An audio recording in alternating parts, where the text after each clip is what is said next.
Jane Eyre by Charlotte Bronte. Chapter 26. Sophie came at 7 to dress me. She was very long indeed in accomplishing her task, so long that Mr. Rochester, grown, I suppose, impatient of my delay, sent up to ask why I did not come.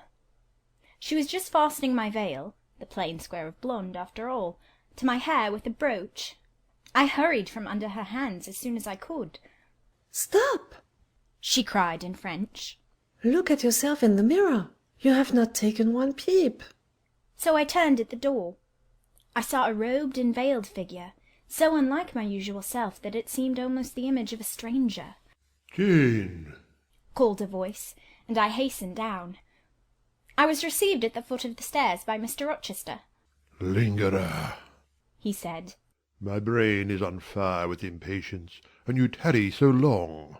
He took me into the dining-room, surveyed me keenly all over, pronounced me Fair as a lily, and the pride of his life, but the desire of his eyes.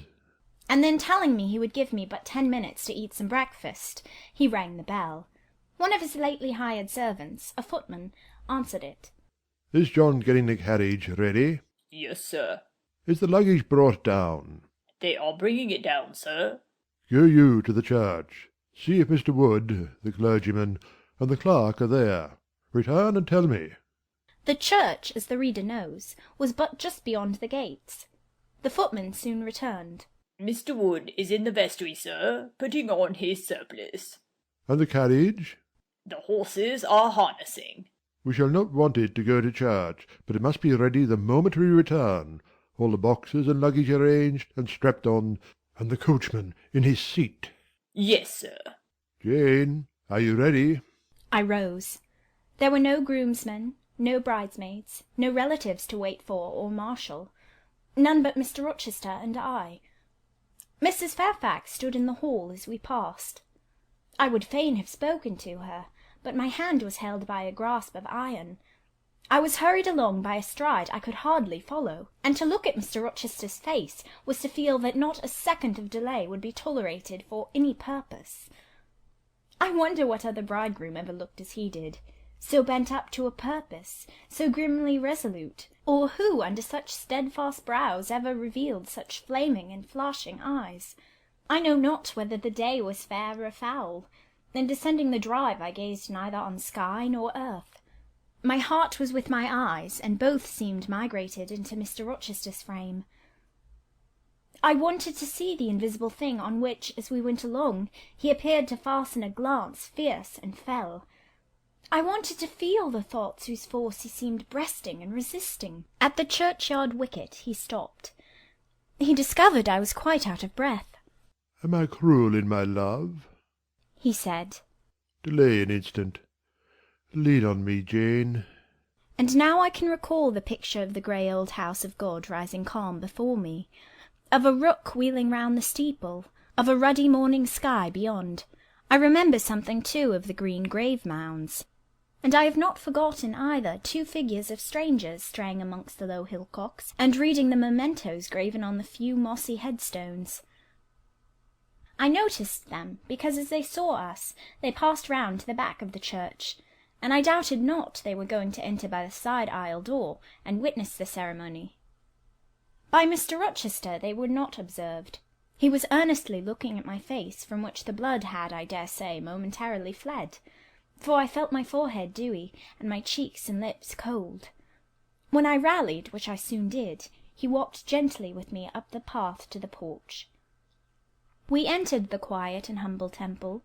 The priest waited in his white surplice at the lowly altar, the clerk beside him. All was still. 2 shadows only moved in a remote corner. My conjecture had been correct. The strangers had slipped in before us, and they now stood by the vault of the Rochesters, their backs towards us, viewing through the rails of the old time-stained marble tomb, where a kneeling angel guarded the remains of Damer de Rochester, slain at Marston Moor in the time of the civil wars, and of Elizabeth his wife. Our place was taken at the communion rails. Hearing a cautious step behind me, I glanced over my shoulder. One of the strangers, a gentleman evidently, was advancing up the chancel. The service began. The explanation of the intent of matrimony was gone through, and then the clergyman came a step further forward, and bending slightly towards Mr. Rochester, went on. I require and charge you both, as ye will answer at the dreadful day of judgment, when the secrets of all hearts shall be disclosed, that if either of you know any impediment why ye may not lawfully be joined together in matrimony, ye do now confess it. For be ye well assured that so many as are coupled together otherwise than God's word doth allow, are not joined together by God, neither is their matrimony lawful. He paused, as the custom is. When is the pause after that sentence ever broken by reply? Not perhaps once in 100 years, and the clergyman, who had not lifted his eyes from his book, and had held his breath but for a moment, was proceeding. His hand was already stretched towards Mr. Rochester, as his lips unclosed to ask, Wilt thou have this woman for thy wedded wife? When a distinct and near voice said, The marriage cannot go on. I declare the existence of an impediment. The clergyman looked up at the speaker, and stood mute. The clerk did the same. Mr. Rochester moved slightly, as if an earthquake had rolled under his feet. Taking a firmer footing, and not turning his head or eyes, he said, Proceed. Profound silence fell when he had uttered that word, with deep but low intonation. Presently Mr. Wood said, I cannot proceed without some investigation into what has been asserted, and evidence of its truth or falsehood. The ceremony is quite broken off. Subjoined the voice behind us. I am in a condition to prove my allegation. An insuperable impediment to this marriage exists.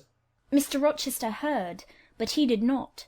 He stood, stubborn and rigid, making no movement but to possess himself of my hand. What a hot and strong grasp he had, and how like quarried marble was his pale, firm, massive front at this moment. How his eyes shone, still watchful, and yet wild beneath. Mr. Wood seemed at a loss. What is the nature of the impediment? He asked. Perhaps it may be got over, explained away? Hardly. Was the answer. I have called it insuperable, and I speak advisedly. The speaker came forward and leaned on the rails. He continued, uttering each word distinctly, calmly, steadily, but not loudly. It simply consists in the existence of a previous marriage. Mr. Rochester has a wife now living. My nerves vibrated to those low-spoken words as they had never vibrated to thunder. My blood felt their subtle violence as it had never felt frost or fire. But I was collected, and in no danger of swooning. I looked at Mr. Rochester. I made him look at me. His whole face was colourless rock. His eye was both spark and flint. He disavowed nothing. He seemed as if he would defy all things. Without speaking, without smiling, without seeming to recognize in me a human being, he only twined my waist with his arm and riveted me to his side. Who are you? He asked of the intruder. My name is Briggs, a solicitor of Blank Street, London. And you would thrust on me a wife? I would remind you of your lady's existence, sir, which the law recognizes, if you do not. Favour me with an account of her, with her name, her parentage, her place of abode. Certainly. Mr. Briggs calmly took a paper from his pocket, and read out in a sort of official, nasal voice. I affirm and can prove that on the 20th of October, A.D., a date of 15 years back, Edward Fairfax Rochester of Thornfield Hall in the county of Blank and of Ferndean Manor in Blankshire, England, was married to my sister Bertha Antoinetta Mason, daughter of Jonas Mason, merchant, and of Antoinetta his wife, a Creole, at Blank Church, Spanish Town, Jamaica. The record of the marriage will be found in the register of that church, Blank. A copy of it is now in my possession. Signed, Richard Mason.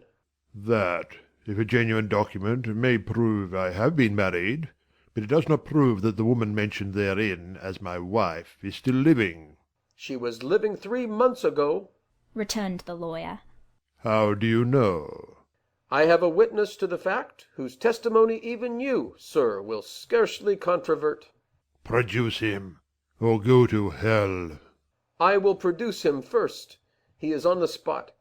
Mr. Mason, have the goodness to step forward." Mr. Rochester, on hearing the name, set his teeth. He experienced, too, a sort of strong convulsive quiver. Near to him as I was, I felt the spasmodic movement of fury or despair run through his frame. The second stranger, who had hitherto lingered in the background, now drew near. A pale face looked over the solicitor's shoulder. Yes, it was Mason himself. Mr. Rochester turned and glared at him. His eye, as I have often said, was a black eye. It had now a tawny, nay, a bloody light in its gloom, and his face flushed. Olive cheek and hueless forehead received a glow as from spreading ascending heart-fire, and he stirred, lifted his strong arm. He could have struck Mason, dashed him on the church floor, shocked by a ruthless blow the breath from his body. But Mason shrank away, and cried faintly, "Good God!" Contempt fell cool on Mr. Rochester. His passion died as if a blight had shrivelled it up. He only asked, "What have you to say?" An inaudible reply escaped Mason's white lips. The devil is in it if you cannot answer distinctly. I again demand, what have you to say? Sir, sir, interrupted the clergyman. do not forget you are in a sacred place. Then, addressing Mason, he inquired gently, Are you aware, sir, whether or not this gentleman's wife is still living? "Courage! urged the lawyer. Speak out!" "She is now living at Thornfield Hall. Said Mason, in more articulate tones. I saw her there last April. I am her brother." At Thornfield Hall? Ejaculated the clergyman. Impossible! I am an old resident in this neighborhood, sir, and I never heard of a Mrs. Rochester at Thornfield Hall. I saw a grim smile contort Mr. Rochester's lips, and he muttered, No, by God. I took care that none should hear of it, or of her under that name. He mused. For 10 minutes he held counsel with himself. He formed his resolve, and announced it. Enough. All shall bolt out at once like the bullet from the barrel. Wood, close your book, and take off your surplice. John Green. To the clerk. Leave the church. There will be no wedding to-day. The man obeyed. Mr. Rochester continued, hardily and recklessly. Bigamy is an ugly word. I meant, however, to be a bigamist, but fate has outmanoeuvred me, or Providence has checked me. Perhaps the last.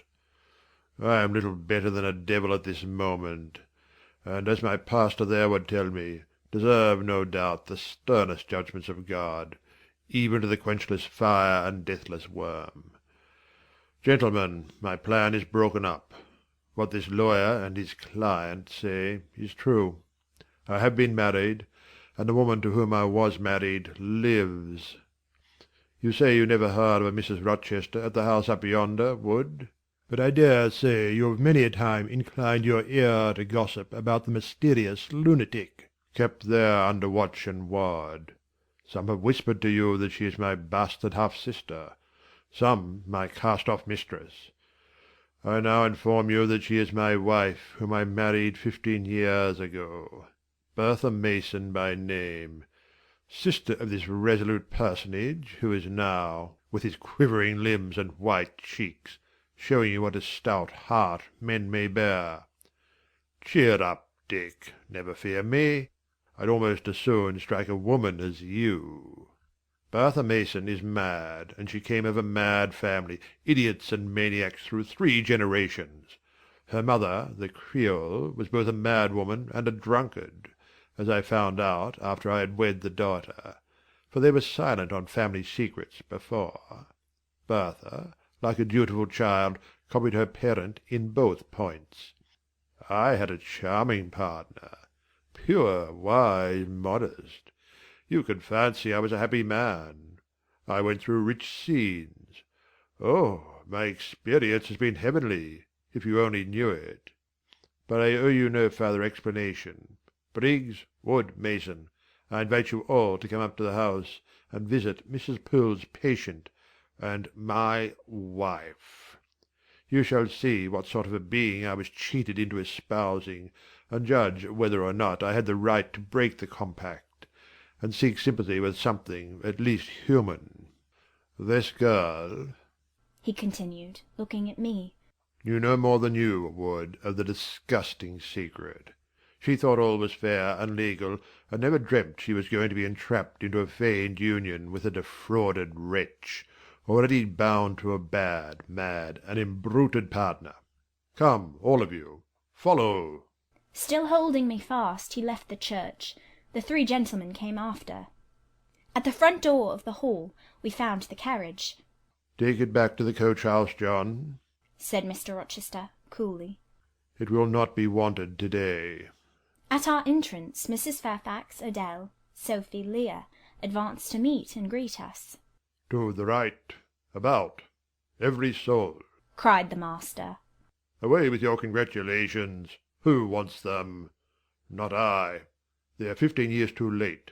He passed on and ascended the stairs, still holding my hand, and still beckoning the gentlemen to follow him, which they did.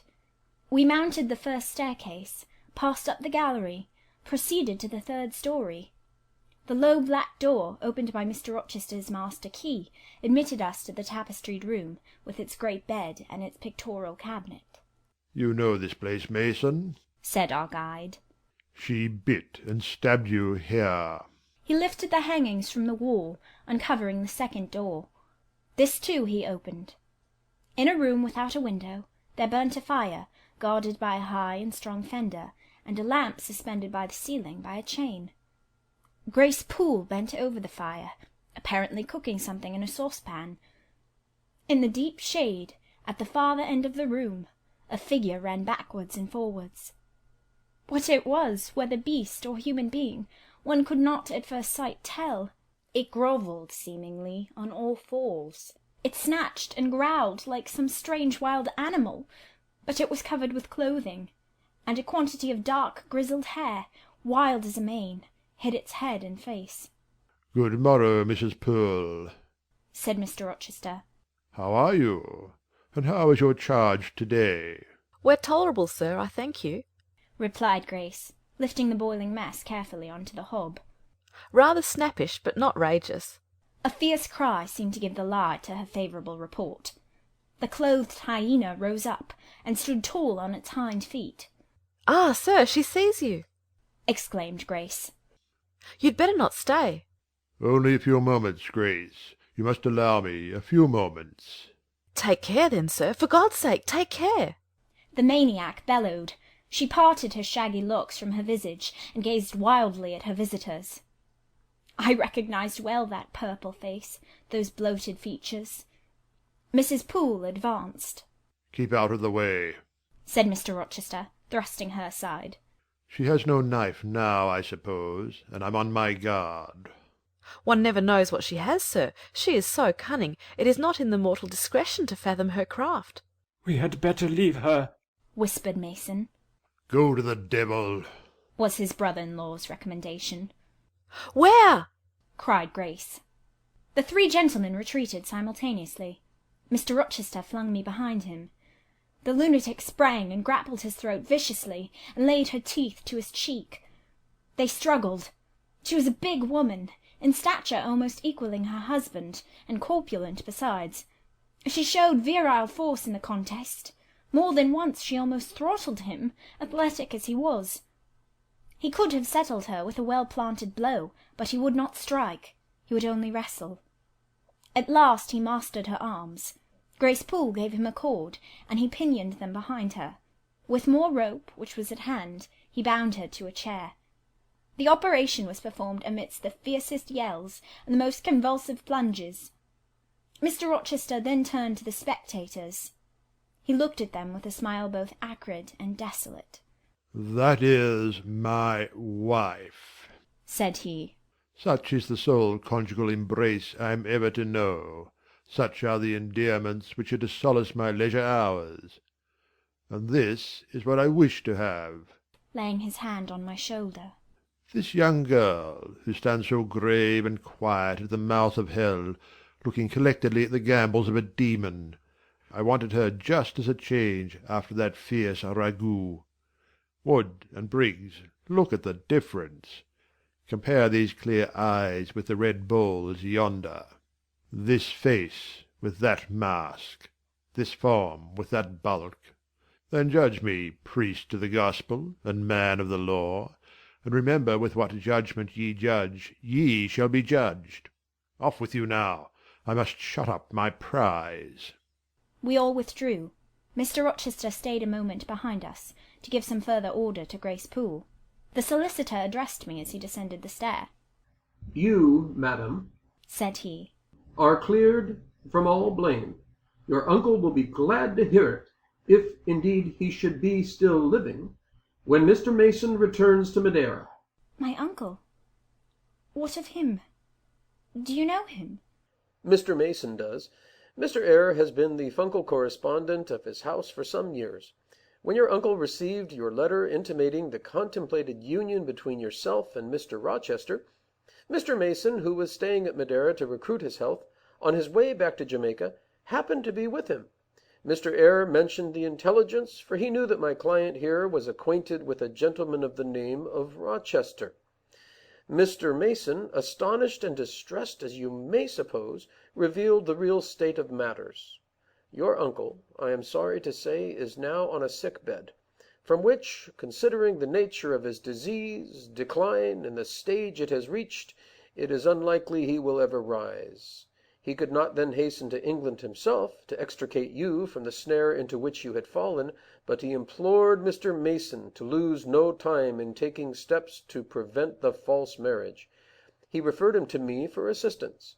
I used all dispatch, and am thankful I was not too late, as you, doubtless, must be also. Were I not morally certain that your uncle will be dead ere you reach Madeira, I would advise you to accompany Mr. Mason back. But as it is, I think you had better remain in England till you can hear further, either from or of Mr. Eyre. Have we anything else to stay for? He inquired of Mr. Mason. No, no, let us be gone, was the anxious reply, and without waiting to take leave of Mr. Rochester, they made their exit at the hall door. The clergyman stayed to exchange a few sentences, either of admonition or reproof, with his haughty parishioner. This duty done, he too departed. I heard him go as I stood at the half-open door of my own room, to which I had now withdrawn. The house cleared, I shut myself in, fastened the bolt that none might intrude, and proceeded, not to weep, not to mourn, I was yet too calm for that, but mechanically to take off the wedding dress, and replace it by the stuff gown I had worn yesterday, as I thought for the last time. I then sat down. I felt weak and tired. I leaned my arms on a table, and my head dropped on them. And now I thought. Till now I had only heard, seen, moved, followed up and down where I was led or dragged, watched event rush on event, disclosure open beyond disclosure. But now I thought. The morning had been a quiet morning enough, all except the brief scene with the lunatic. The transaction in the church had not been noisy. There was no explosion of passion, no loud altercation, no dispute, no defiance or challenge, no tears, no sobs. A few words had been spoken, a calmly pronounced objection to the marriage made, some stern short questions put by Mr. Rochester, answers, explanations given, evidence adduced, an open admission of the truth had been uttered by my master. Then the living proof had been seen. The intruders were gone, and all was over. I was in my own room as usual, just myself, without obvious change. Nothing had smitten me, or scathed me, or maimed me. And yet, where was the Jane Eyre of yesterday? Where was her life? Where were her prospects? Jane Eyre, who had been an ardent, expectant woman, almost a bride, was a cold, solitary girl again. Her life was pale, her prospects were desolate. A Christmas frost had come at midsummer, a white December storm had whirled over June, ice glazed the ripe apples, drifts crushed the blowing roses. On hayfield and cornfield lay a frozen shroud. Lanes which last night blushed full of flowers, to-day were pathless with untrodden snow. and the woods which 12 hours since waved leafy and fragrant as groves between the tropics, now spread waste, wild and white as pine forests in wintry Norway. My hopes were all dead, struck with a subtle doom, such as in one night fell on all the firstborn in the land of Egypt. I looked on my cherished wishes, yesterday so blooming and glowing. They lay stark, chill, livid corpses that could never revive. I looked at my love, that feeling which was my master's, which he had created. It shivered in my heart, like a suffering child in a cold cradle. Sickness and anguish had seized it. It could not seek Mr. Rochester's arms. It could not derive warmth from his breast. Oh, never more could it turn to him, for faith was blighted, confidence destroyed. Mr. Rochester was not to me what he had been, for he was not what I had thought him. I would not ascribe vice to him. I would not say he had betrayed me, but the attribute of stainless truth was gone from his idea, and from his presence I must go. That I perceived well. When, how, whither, I could not yet discern. But he himself, I doubted not, would hurry me from Thornfield. Real affection, it seemed, he could not have for me. It had been only fitful passion. That was balked. He would want me no more. I should fear even to cross his path now. My view must be hateful to him. Oh, how blind had been my eyes! How weak my conduct! My eyes were covered and closed. Eddying darkness seemed to swim round me, and reflection came in as black and confused a flow. Self-abandoned, relaxed and effortless, I seemed to have laid me down in the dried-up bed of a great river. I heard a flood loosened in remote mountains, and felt the torrent come. To rise I had no will, to flee I had no strength. I lay faint, longing to be dead. One idea only still throbbed lifelike within me, a remembrance of God. It begot an unuttered prayer. These words went wandering up and down in my rayless mind, as something that should be whispered, but no energy was found to express them. Be not far from me, for trouble is near. There is none to help.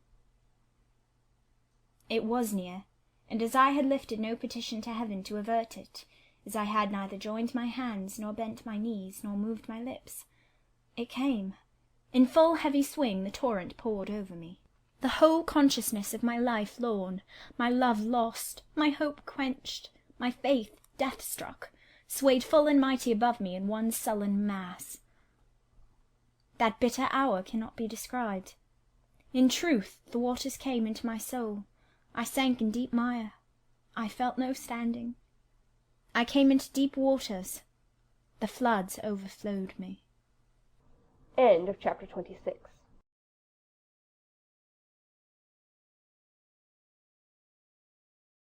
Jane Eyre by Charlotte Bronte. Chapter 27. Some time in the afternoon I raised my head, and looking round, and seeing the western sun gilding the sign of its decline on the wall, I asked, "What am I to do?" But the answer my mind gave, "Leave Thornfield at once," was so prompt, so dread, that I stopped my ears. I said I could not bear such words now. That I am not Edward Rochester's bride is the least part of my woe, I alleged. That I have wakened out of most glorious dreams, and found them all void and vain, is a horror I could bear and master. But that I must leave him, decidedly, instantly, entirely, is intolerable. I cannot do it. But then a voice within me averred that I could do it, and foretold that I should do it. I wrestled with my own resolution. I wanted to be weak, that I might avoid the awful passage of further suffering I saw laid out for me. And conscience turned tyrant, held passion by the throat, told her tauntingly she had yet but dipped her dainty foot in the slough, and swore that with that arm of iron he would thrust her down to unsounded depths of agony. "Let me be torn away," then I cried. "Let another help me." "No, you shall tear yourself away. None shall help you. You shall yourself pluck out your right eye, yourself cut off your right hand. Your heart shall be the victim, and you the priest to transfix it." I rose up suddenly, terror-struck at the solitude which so ruthless a judge haunted, at the silence which so awful a voice filled. My head swam as I stood erect. I perceived that I was sickening from excitement and inanition. Neither meat nor drink had passed my lips that day, for I had taken no breakfast.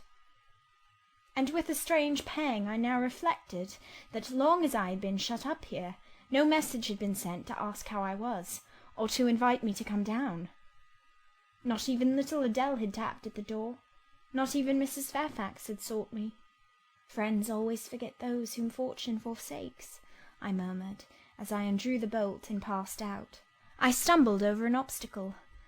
My head was still dizzy, my sight was dim, and my limbs were feeble. I could not soon recover myself. I fell, but not onto the ground. An outstretched arm caught me. I looked up. I was supported by Mr. Rochester, who sat in a chair across my chamber threshold. "You come out at last," he said. "Well, I've been waiting for you long and listening. Yet not one movement have I heard, nor one sob. 5 minutes more of that death-like hush, and I should have forced the lock like a burglar. So you shun me. You shut yourself up and grieve alone. I would rather you had come and upbraided me with vehemence. You are passionate. I expected a scene of some kind. I was prepared for the hot rain of tears, only I wanted them to be shed on my breast. Now a senseless flaw has received them, or your drenched handkerchief. But I err. You have not wept at all.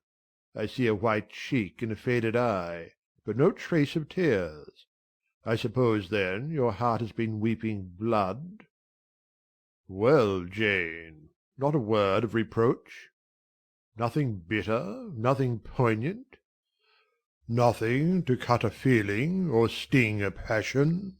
You sit quietly where I have placed you, and regard me with a weary, passive look. Jane, I never meant to wound you thus. If the man who had but one little ewe lamb that was dear to him as a daughter, that ate of his bread and drank of his cup and lay in his bosom, had by some mistake slaughtered it at the shambles, he would not have rued his bloody blunder more than I now rue mine. Will you ever forgive me? Reader, I forgave him at the moment, and on the spot. There was such deep remorse in his eye, such true pity in his tone, such manly energy in his manner, and besides there was such unchanged love in his whole look and mien. I forgave him all, yet not in words, not outwardly, only at my heart's core. You know I am a scoundrel, Jane? Ere long he inquired wistfully, wondering, I suppose, at my continued silence and tameness, the result rather of weakness than of will. Yes, sir. Then tell me so, roundly and sharply. Don't spare me. I cannot. I am tired and sick. I want some water. He heaved a sort of shuddering sigh, and taking me in his arms, carried me downstairs. At first I did not know to what room he had borne me. All was cloudy to my glazed sight. Presently I felt the reviving warmth of a fire, for summer as it was, I had become icy cold in my chamber. He put wine to my lips. I tasted it and revived. Then I ate something he offered me, and was soon myself. I was in the library, sitting in his chair. He was quite near. If I could go out of life now, without too sharp a pang, it would be well for me, I thought. Then I should not have to make the effort of cracking my heartstrings and rending them from among Mr. Rochester's. I must leave him, it appears. I do not want to leave him. I cannot leave him. How are you now, Jane? Much better, sir. I shall be well soon. Taste the wine again, Jane. I obeyed him. Then he put the glass on the table, stood before me, and looked at me attentively. Suddenly he turned away, with an inarticulate exclamation, full of passionate emotion of some kind. He walked fast through the room and came back. He stooped towards me, as if to kiss me, but I remembered caresses were now forbidden. I turned my face away and put his aside. What? How is this?" he exclaimed hastily. "Oh, I know. You won't kiss the husband of Bertha Mason? You consider my arms filled and my embraces appropriated?" At any rate, there's neither room nor claim for me, sir. "Why, Jane? I will spare you the trouble of much talking. I will answer for you. Because I have a wife already, you will reply. I guess rightly?" Yes. "If you think so, you must have a strange opinion of me. You must regard me as a plotting profligate, a base and low rake who has been simulating disinterested love in order to draw you into a snare deliberately laid, and strip you of honour and rob you of self-respect. What do you say to that? I see you can say nothing in the first place. You are faint still, and have enough to do to draw your breath. In the second place, you cannot yet accustom yourself to accuse and revile me, and besides, the floodgates of tears are opened, and they would rush out if you spoke much. And you have no desire to expostulate, to upbraid, to make a scene. You are thinking how to act. Talking, you consider, is of no use. I know you. I am on my guard." Sir, I do not wish to act against you, I said, and my unsteady voice warned me to curtail my sentence. "Not in your sense of the word, but in mine you are scheming to destroy me. You have as good as said that I am a married man. As a married man you will shun me, keep out of my way. Just now you have refused to kiss me. You intend to make yourself a complete stranger to me, to live under this roof only as Adele's governess. If ever I say a friendly word to you, if ever a friendly feeling inclines you again to me, you will say, 'That man had nearly made me his mistress. I must be ice and rock to him, and ice and rock you will accordingly become.'" I cleared and steadied my voice to reply. "All is changed about me, sir. I must change too. There is no doubt of that. And to avoid fluctuations of feeling, and continual combats with recollections and associations, there is only one way. Adele must have a new governess, sir." "Oh, Adele will go to school. I have settled that already. Nor do I mean to torment you with the hideous associations and recollections of Thornfield Hall.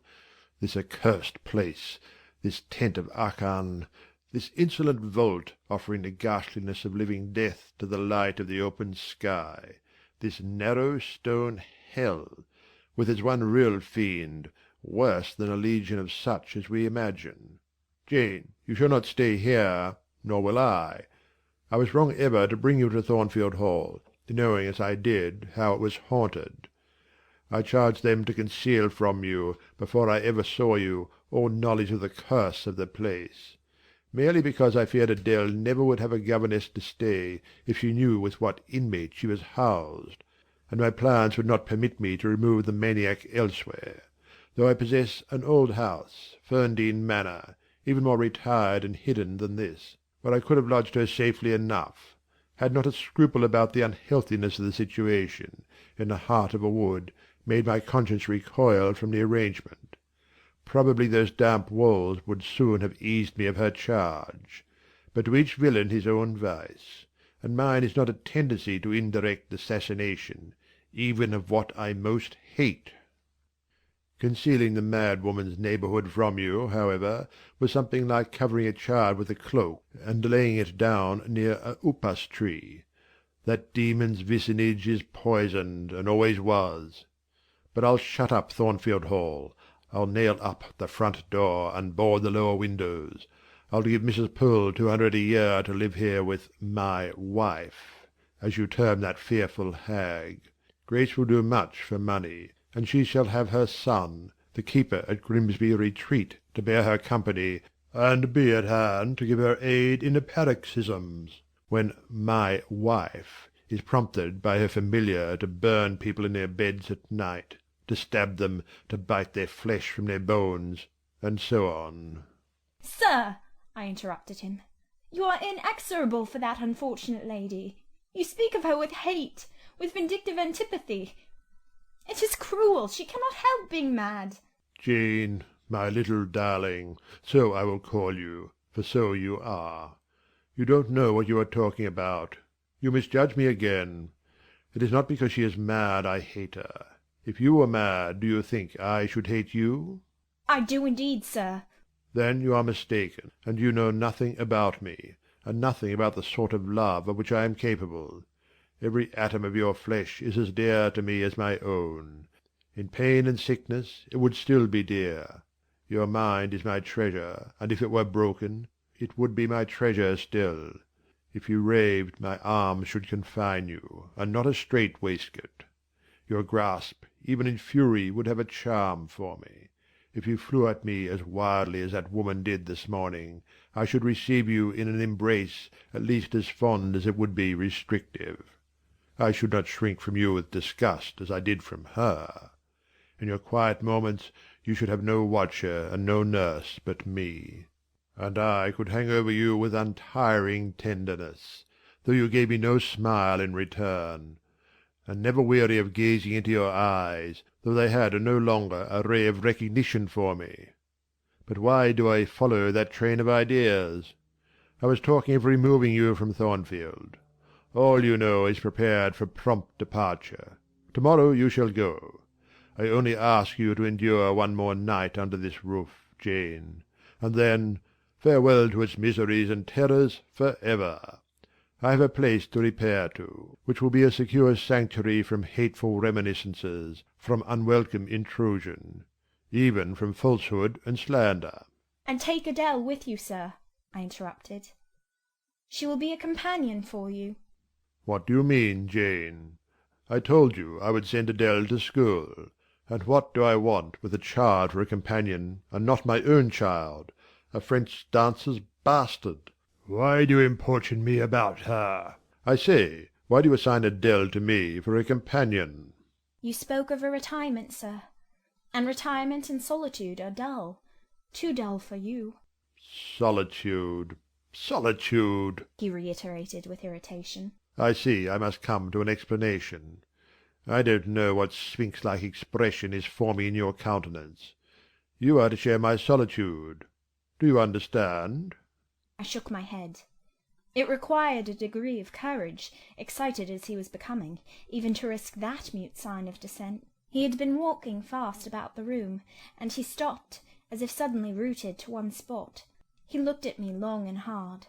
I turned my eyes from him, fixed them on the fire, and tried to assume and maintain a quiet, collected aspect.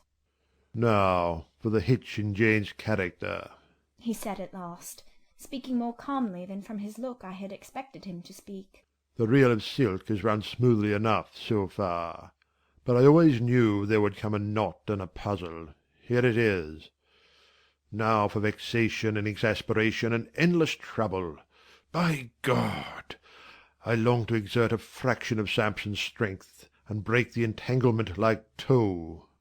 He recommenced his walk, but soon again stopped, and this time just before me. Jane, will you hear reason? He stooped and approached his lips to my ear. Because if you won't, I'll try violence. His voice was hoarse, his look that of a man who is just about to burst an insufferable bond and plunge headlong into wild license. I saw that in another moment, and with one impetus of frenzy more, I should be able to do nothing with him. The present, the passing second of time, was all I had in which to control and restrain him. A movement of repulsion, flight, fear would have sealed my doom, and his. But I was not afraid, not in the least. I felt an inward power, a sense of influence which supported me. The crisis was perilous, but not without its charm, such as the Indian perhaps feels when he slips over the rapid in his canoe. I took hold of his clenched hand, loosened the contorted fingers, and said to him soothingly, "Sit down. I'll talk to you as long as you like, and hear all you have to say, whether reasonable or unreasonable." He sat down, but he did not get leave to speak directly. I had been struggling with tears for some time. I had taken great pains to repress them, because I knew he would not like to see me weep. Now, however, I considered it well to let them flow as freely and as long as they liked. If the flood annoyed him, so much the better. So I gave way, and cried heartily. Soon I heard him earnestly entreating me to be composed. I said I could not, while he was in such a passion. But I am not angry, Jane. I only love you too well, and you had steeled your little pale face with such a resolute frozen look, I could not endure it. Hush now, and wipe your eyes. His softened voice announced that he was subdued, so I, in my turn, became calm. Now he made an effort to rest his head on my shoulder, but I would not permit it. Then he would draw me to him. No, Jane, Jane, he said, in such an accent of bitter sadness it thrilled along every nerve I had. you don't love me then. It was only my station and the rank of my wife that you valued. Now that you think me disqualified to become your husband, you recoil from my touch as if I were some toad or ape. These words cut me. Yet what could I do or I say? I ought probably to have done or said nothing, but I was so tortured by a sense of remorse at thus hurting his feelings, I could not control the wish to drop balm where I had wounded. "I do love you," I said, "more than ever. But I must not show or indulge the feeling, and this is the last time I must express it." The last time, Jane. What? Do you think you can live with me, and see me daily, and yet, if you still love me, be always cold and distant? No, sir, that I am certain I could not, and therefore I see there is but one way. But you will be furious if I mention it. Oh, mention it. If I storm, you have the art of weeping. Mr. Rochester, I must leave you. For how long, Jane? For a few minutes, while you smooth your hair, which is somewhat dishevelled, and bathe your face, which looks feverish? I must leave Adele and Thornfield. I must part with you for my whole life. I must begin a new existence among strange faces and strange scenes. Of course. I told you you should. I pass over the madness about parting from me. You mean you must become a part of me. As to the new existence, it is all right. You shall yet be my wife. I am not married. You shall be Mrs. Rochester, both virtually and nominally. I shall keep only to you so long as you and I live. You shall go to a place I have in the south of France, a whitewashed villa on the shores of the Mediterranean. There you shall live a happy and guarded and most innocent life. Never fear that I wish to lure you into error, to make you my mistress. Why do you shake your head? Jane, you must be reasonable, or in truth I shall again become frantic. His voice and hand quivered. His large nostrils dilated. His eye blazed. Still I dared to speak. "Sir, your wife is living. That is a fact, acknowledged this morning by yourself. If I lived with you as you desire, I should then be your mistress. To say otherwise is sophistical, is false." Jane, I am not a gentle-tempered man. You forget that. I am not long-enduring. I am not cool and dispassionate. Out of pity to me and yourself, put your finger on my pulse, feel how it throbs, and beware. He bared his wrist and offered it to me. The blood was forsaking his cheek and lips. They were growing livid. I was distressed on all hands. To agitate him thus deeply by a resistance he so abhorred was cruel. To yield was out of the question. I did what human beings do instinctively when they are driven to utter extremity, looked for aid to one higher than man. The words, "God help me," burst involuntarily from my lips. I am a fool, cried Mr. Rochester suddenly. I keep telling her I am not married, and do not explain to her why. I forget she knows nothing of the character of that woman, or of the circumstances attending my infernal union with her. Oh, I am certain Jane will agree with me in opinion when she knows all that I know. Just put your hand in mine, Janet, that I may have the evidence of touch as well as sight to prove you are near me, and I will in a few words show you the real state of the case. Can you listen to me? Yes, sir, for hours if you will. I ask only minutes. Jane, did you ever hear or know that I was not the eldest son of my house? That I had once a brother older than I? I remember Mrs. Fairfax told me so once. And did you ever hear that my father was an avaricious, grasping man? I have understood something to that effect. Well, Jane, being so, it was his resolution to keep the property together. He could not bear the idea of dividing his estate and leaving me a fair portion. All he resolved should go to my brother Roland. Yet as little could he endure that a son of his should be a poor man. I must be provided for by a wealthy marriage. He sought me a partner betimes. Mr. Mason, a West India planter and merchant, was his old acquaintance.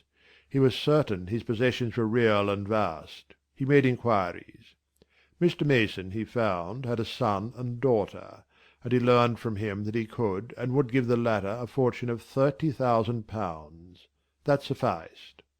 When I left college I was sent out to Jamaica to espouse a bride already courted for me. My father said nothing about her money, but he told me Miss Mason was the boast of Spanish Town for her beauty, and this was no lie. I found her a fine woman, in the style of Blanche Ingram, tall, dark, and majestic. Her family wished to secure me because I was of a good race, and so did she. They showed her to me in parties, splendidly dressed. I seldom saw her alone, and had very little private conversation with her. She flattered me, and lavishly displayed for my pleasure her charms and accomplishments. All the men in her circle seemed to admire her and envy me. I was dazzled, stimulated, my senses were excited, and being ignorant, raw, and inexperienced, I thought I loved her.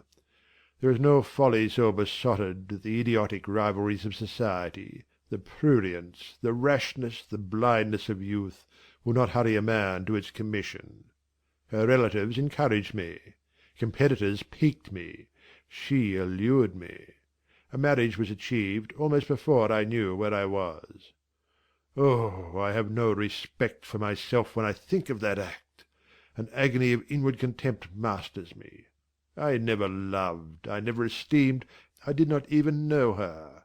I was not sure of the existence of one virtue in her nature. I had marked neither modesty, nor benevolence, nor candour, nor refinement in her mind or manners. And I married her. Gross, grovelling, mole-eyed blockhead that I was! With less sin I might have—but let me remember to whom I am speaking. My bride's mother I had never seen. I understood she was dead. The honeymoon over, I learned my mistake. She was only mad and shut up in a lunatic asylum. There was a younger brother too, a complete dumb idiot. The elder one, whom you have seen, and whom I cannot hate, whilst I abhor all his kindred, because he has some grains of affection in his feeble mind, shown in the continued interest he takes in his wretched sister, and also in a dog-like attachment he once bore me, will probably be in the same state one day. My father and my brother Roland knew all this, but they thought only of the £30,000, and joined in the plot against me. These were vile discoveries, but except for the treachery of concealment, I should have made them no subject of reproach to my wife, even when I found her nature wholly alien to mine, her tastes obnoxious to me, her cast of mind common, low, narrow, and singularly incapable of being led to anything higher, expanded to anything larger, when I found that I could not pass a single evening, nor even a single hour of the day with her in comfort, that kindly conversation could not be sustained between us, because whatever topic I started, immediately received from her a turn at once coarse and trite, perverse and imbecile. When I perceived that I should never have a quiet or settled household, because no servant would bear the continued outbreaks of her violent and unreasonable temper, or the vexations of her absurd, contradictory, exacting orders, even then I restrained myself. I eschewed upbraiding, I curtailed remonstrance. I tried to devour my repentance and disgust in secret. I repressed the deep antipathy I felt. Jane, I will not trouble you with abominable details. Some strong word shall express what I have to say. I lived with that woman upstairs 4 years, and before that time she had tried me indeed, Her character ripened and developed with frightful rapidity. Her vices sprang up fast and rank. They were so strong only cruelty could check them, and I would not use cruelty. What a pigmy intellect she had, and what giant propensities! How fearful were the curses those propensities entailed on me! Bertha Mason, the true daughter of an infamous mother, dragged me through all the hideous and degrading agonies which must attend a man bound to a wife at once intemperate and unchaste. My brother, in the interval, was dead, and at the end of 4 years my father died too. I was rich enough now, yet poor to hideous indigence. A nature the most gross, impure, depraved I ever saw was associated with mine, and called by the law and by society a part of me. And I could not rid myself of it by any legal proceedings, for the doctors now discovered that my wife was mad. Her excesses had prematurely developed the germs of insanity. Jane, you don't like my narrative. You look almost sick. Shall I defer the rest to another day? No, sir, finish it now. I pity you. I do earnestly pity you. Pity, Jane, from some people is a noxious and insulting sort of tribute, which one is justified in hurling back in the teeth of those who offer it. But that is the sort of pity native to callous, selfish hearts. It is a hybrid egotistical pain at hearing of woes, crossed with ignorant contempt for those who have endured them. But that is not your pity, Jane. It is not the feeling of which your whole face is full at this moment, with which your eyes are now almost overflowing, with which your heart is heaving, with which your hand is trembling in mine. Your pity, my darling, is the suffering mother of love. Its anguish is the very natal pang of the divine passion. I accept it, Jane. Let the daughter have free advent. My arms wait to receive her. Now, sir, proceed. What did you do when you found she was mad? Jane, I approached the verge of despair. A remnant of self-respect was all that intervened between me and the gulf. In the eyes of the world I was doubtless covered with grimy dishonour, but I resolved to be clean in my own sight. And to the last I repudiated the contamination of her crimes, and wrenched myself from connection with her mental defects. Still, society associated my name and person with hers. I yet saw her, and heard her daily. Something of her breath mixed with the air I breathed, and besides I remembered I had once been her husband. That recollection was then, and is now, inexpressibly odious to me. Moreover, I knew that while she lived I could never be the husband of another and better wife, and though 5 years my senior, her family and her father had lied to me even in the particular of her age. She was likely to live as long as I, being as robust in frame as she was infirm in mind. Thus, at the age of 26, I was hopeless. One night I had been awakened by her yells. Since the medical men had pronounced her mad, she had, of course, been shut up. It was a fiery West Indian night, one of the description that frequently precede the hurricanes of those climates. Being unable to sleep in bed, I got up and opened the window.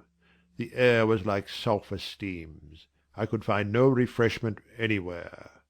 Mosquitoes came buzzing in and hummed sullenly round the room. The sea, which I could hear from thence, rumbled dull like an earthquake. Black clouds were casting up over it.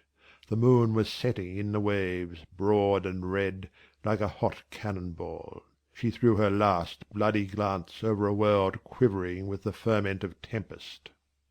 I was physically influenced by the atmosphere and scene, and my ears were filled with the curses the maniac still shrieked out, wherein she momentarily mingled my name with such a tone of demon hate, with such language.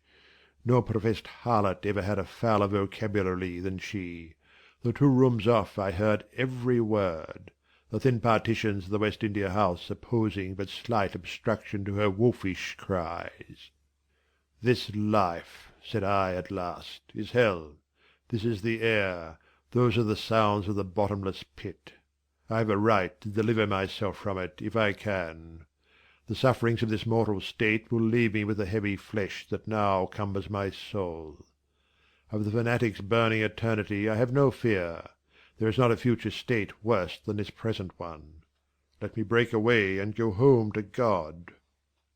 I said this whilst I knelt down at and unlocked a trunk which contained a brace of loaded pistols. I mean to shoot myself.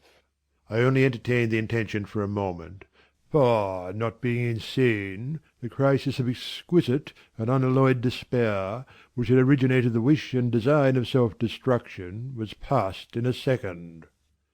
A wind fresh from Europe blew over the ocean and rushed through the open casement.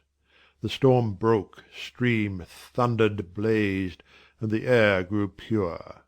I then framed and fixed a resolution. While I walked under the dripping orange trees of my wet garden, and amongst its drenched pomegranates and pineapples, and while the refulgent dawn of the tropics kindled around me, I reasoned thus, Jean. And now listen, for it was true wisdom that consoled me in that hour, and showed me the right path to follow. The sweet wind from Europe was still whispering in refreshed leaves, and the Atlantic was thundering in glorious liberty. My heart, dried up and scorched for a long time, swelled to the tone and filled with living blood. My being longed for renewal. My soul thirsted for a pure draught. I saw hope revive, and felt regeneration possible. From a flowery arch at the bottom of my garden I gazed over the sea, bluer than the sky. The old world was beyond. Clear prospects opened thus. "Go," said Hope, "and live again in Europe. There it is not known what a sullied name you bear, nor what a filthy burden is bound to you. You may take the maniac with you to England. Confine her with due attendance and precautions at Thornfield. Then travel yourself to what clime you will, and form what new tie you like. That woman who has so abused your long suffering, so sullied your name, so outraged your honour, so blighted your youth, is not your wife, nor are you her husband. See that she is cared for as her condition demands, and you have done all that God and humanity require of you. Let her identity, her connection with yourself, be buried in oblivion. You are bound to impart them to no living being. Place her in safety and comfort, shelter her degradation with secrecy, and leave her. I acted precisely on this suggestion. My father and brother had not made my marriage known to their acquaintance, because, in the very first letter I wrote to apprise them of the union, having already begun to experience the extreme disgust of its consequences, and from the family character and constitution, seeing a hideous future opening to me, I added an urgent charge to keep it secret, and very soon the infamous conduct of the wife my father had selected for me was such as to make him blush to own her as his daughter-in-law. Far from desiring to publish the connection, he became as anxious to conceal it as myself. To England, then, I conveyed her. A fearful voyage I had with such a monster in the vessel. Glad was I when I at last got her to Thornfield, and saw her safely lodged in that third-story room, of whose secret inner cabinet she has now for 10 years made a wild beast's den, a goblin's cell. I had some trouble in finding an attendant for her, as it was necessary to select one on whose fidelity dependence could be placed, for her ravings would inevitably betray my secret. Besides, she had lucid intervals of days, sometimes weeks, which she filled up with abuse of me. At last I hired Grace Poole from the Grimsby retreat. She and the surgeon, Carter, who dressed Mason's wounds that night he was stabbed and worried, are the only two I have ever admitted to my confidence. Mrs. Fairfax may indeed have suspected something, but she could have gained no precise knowledge as to facts. Grace has on the whole proved a good keeper, though owing partly to a fault of her own, of which it appears nothing can cure her, and which is incident to her harassing profession, her vigilance has been more than once lulled and baffled. The lunatic is both cunning and malignant. She has never failed to take advantage of her guardian's temporary lapses. Once to secrete the knife with which she stabbed her brother, and twice to possess herself of the keys of her cell, and issue therefrom in the night time. On the first of these occasions she perpetrated the attempt to burn me in my bed. On the second she paid that ghastly visit to you. I thank Providence, who watched over you, that she then spent her fury on your wedding apparel, which perhaps brought back vague reminiscences of her own bridal days. But on what might have happened I cannot endure to reflect. When I think of the thing which flew at my throat this morning, hanging its black and scarlet visage over the nest of my dove, my blood curdles. "And what, sir," I asked while he paused, "did you do when you had settled her here? Where did you go?" What did I do, Jane? I transformed myself into a will-o'-the-wisp. Where did I go? I pursued wanderings as wild as those of the March spirit. I sought the continent, and went devious through all its lands. My fixed desire was to seek and find a good and intelligent woman whom I could love, a contrast to the fury I left at Thornfield. "But you could not marry, sir." I had determined and was convinced that I could and ought. It was not my original intention to deceive, as I have deceived you. I meant to tell my tale plainly and make my proposals openly, and it appeared to me so absolutely rational that I should be considered free to love and be loved. I never doubted some woman might be found willing and able to understand my case and accept me, in spite of the curse with which I was burdened. "Well, sir?" When you are inquisitive, Jane, you always make me smile. You open your eyes like an eager bird, and make every now and then a restless movement, as if answers in speech did not flow fast enough for you, and you wanted to read the tablet of one's heart. But before I go on, tell me what you meant by your "Well, sir"? It is a small phrase very frequent with you, and which many a time has drawn me on and on through interminable talk. I don't very well know why. "I mean, what next? How did you proceed? What came of such an event?" Precisely. And what do you wish to know now? "Whether you found anyone you liked? Whether you asked her to marry you? And what she said?" I can tell you whether I found anyone I liked, and whether I asked her to marry me. But what she said is yet to be recorded in the book of fate. For 10 long years I roved about, living first in one capital, then another, sometimes in St. Petersburg, oftener in Paris, occasionally in Rome, Naples, and Florence. Provided with plenty of money and the passport of an old name, I could choose my own society.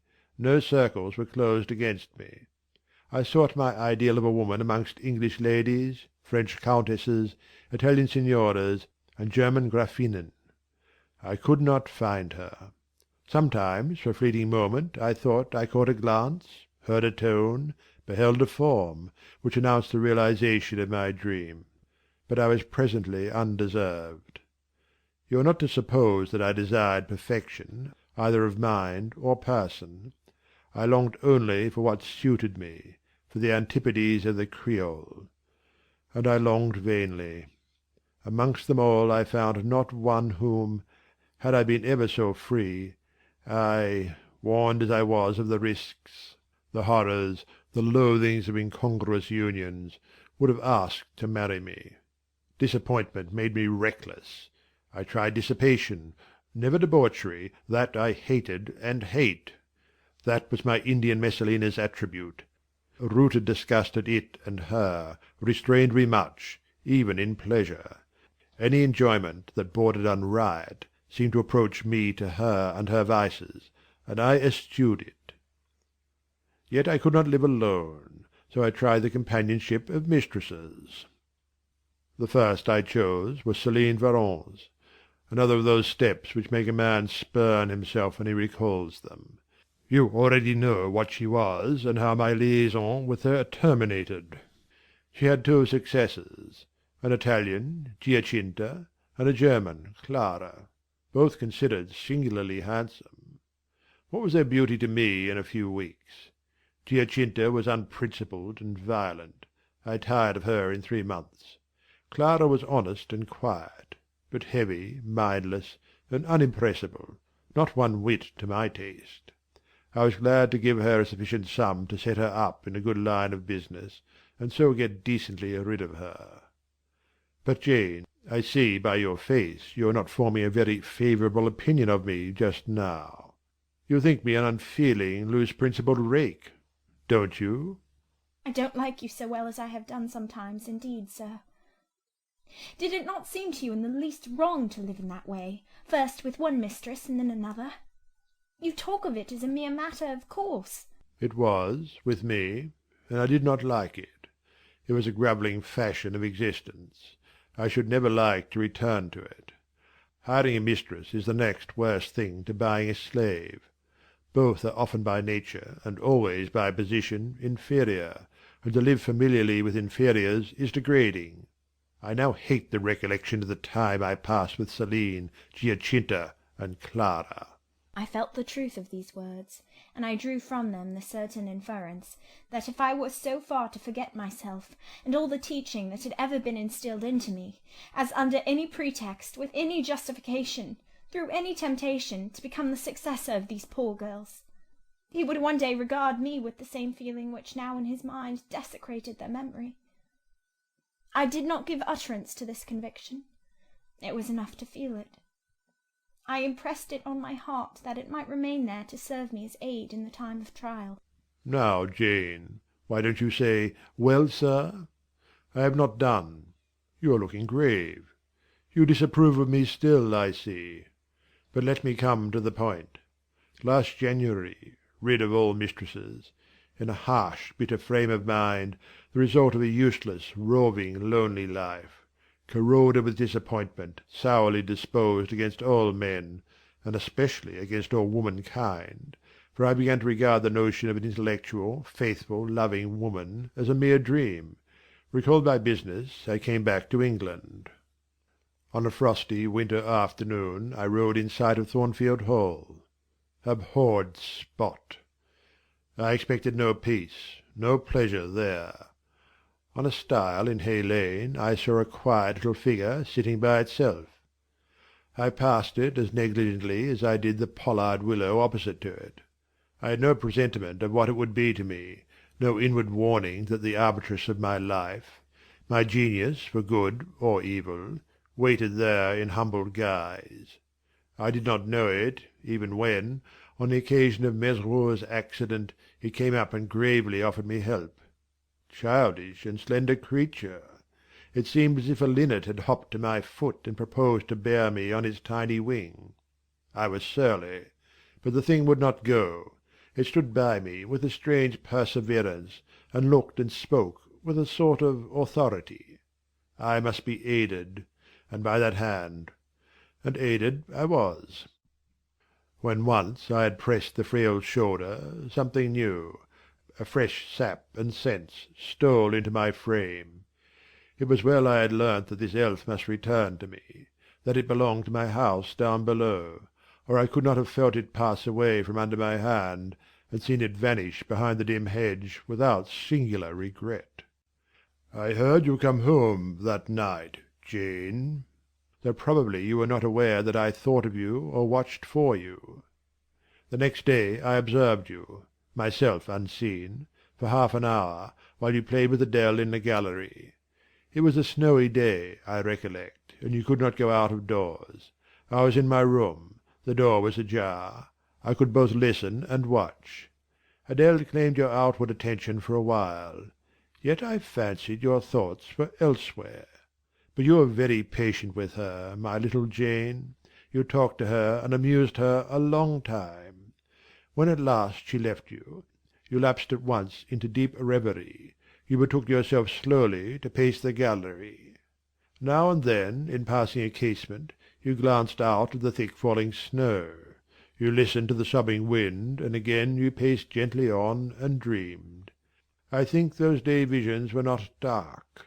There was a pleasurable illumination in your eye occasionally, a soft excitement in your aspect, which told of no bitter, bilious, hypochondriac brooding. Your look revealed rather the sweet musings of youth, when its spirit follows on willing wings the flight of hope up and on to an ideal heaven. The voice of Mrs. Fairfax, speaking to a servant in the hall, wakened you, and how curiously you smiled too, and at yourself, Janet. There was much sense in your smile. It was very shrewd, and seemed to make light of your own abstraction. It seemed to say, "My fine visions are all very well, but I must not forget they are absolutely unreal. I have a rosy sky and a green flowery Eden in my brain, but without, I am perfectly aware, lies at my feet a rough tract to travel, and around me gather black tempests to encounter." You ran downstairs and demanded of Mrs. Fairfax some occupation, the weekly house accounts to make up, or something of that sort, I think it was. I was vexed with you for getting out of my sight. Impatiently I waited for evening, when I might summon you to my presence. An unusual, to me, a perfectly new character, I suspected, was yours. I desired to search it deeper and know it better. You entered the room with a look and air at once shy and independent. You were quaintly dressed, much as you are now. I made you talk. Ere long I found you full of strange contrasts. Your garb and manner were restricted by rule. Your air was often diffident, and altogether that of one refined by nature, but absolutely unused to society, and a good deal afraid of making herself disadvantageously conspicuous by some solecism or blunder. Yet when addressed you lifted a keen, a daring, and a glowing eye to your interlocutor's face. There was penetration and power in each glance you gave. When plied by close questions, you found ready and round answers. Very soon you seemed to get used to me. I believe you felt the existence of sympathy between you and your grim and cross master, Jane. For it was astonishing to see how quickly a certain pleasant ease tranquillized your manner. Snarl as I would, you showed no surprise, fear, annoyance, or displeasure at my moroseness. You watched me, and now and then smiled at me with a simple yet sagacious grace I cannot describe. I was at once content and stimulated with what I saw. I liked what I had seen, and wished to see more. Yet for a long time I treated you distantly, and sought your company rarely. I was an intellectual epicure, and wished to prolong the gratification of making this novel and piquant acquaintance. Besides, I was for a while troubled with a haunting fear that if I handled the flower freely, its bloom would fade, the sweet charm of freshness would leave it. I did not then know that it was no transitory blossom, but rather the radiant resemblance of one, cut in an indestructible gem. Moreover, I wished to see whether you would seek me if I shunned you. But you did not. You kept in the schoolroom as still as your own desk and easel. If by chance I met you, you passed me as soon, and with as little token of recognition as was consistent with respect. Your habitual expression in those days, Jane, was a thoughtful look. Not despondent, for you were not sickly, but not buoyant, for you had little hope and no actual pleasure. I wondered what you thought of me, or if you ever thought of me, and resolved to find this out. I resumed my notice of you. There was something glad in your glance and genial in your manner when you conversed. I saw you had a social heart. It was the silent schoolroom, it was the tedium of your life, that made you mournful. I permitted myself the delight of being kind to you. Kindness stirred emotion soon. Your face became soft in expression, your tones gentle. I liked my name pronounced by your lips in a grateful, happy accent. I used to enjoy a chance meeting with you, Jane, at this time. There was a curious hesitation in your manner. You glanced at me with a slight trouble, a hovering doubt. You did not know what my caprice might be, whether I was going to play the master and be stern, or the friend and be benignant. I was now too fond of you often to simulate the first whim, and when I stretched my hand out cordially, such bloom and light and bliss rose to your young wistful features. I had much ado often to avoid straining you then and there to my heart. "Don't talk any more of those days, sir," I interrupted, furtively dashing away some tears from my eyes. "His language was torture to me, for I knew what I must do, and do soon, and all these reminiscences and these revelations of his feelings only made my work more difficult." No, Jane. he returned. What necessity is there to dwell on the past, when the present is so much surer, the future so much brighter? I shuddered to hear the infatuated assertion. You see now how the case stands, do you not? He continued. After youth and manhood passed half in unutterable misery and half in dreary solitude, I have for the first time found what I can truly love. I have found you. You are my sympathy, my better self, my good angel. I am bound to you with a strong attachment. I think you good, gifted, lovely. A fervent, a solemn passion is conceived in my heart. It leans to you, draws you to my centre and spring of life, wraps my existence around you, and, kindling in pure powerful flame, fuses you and me in one.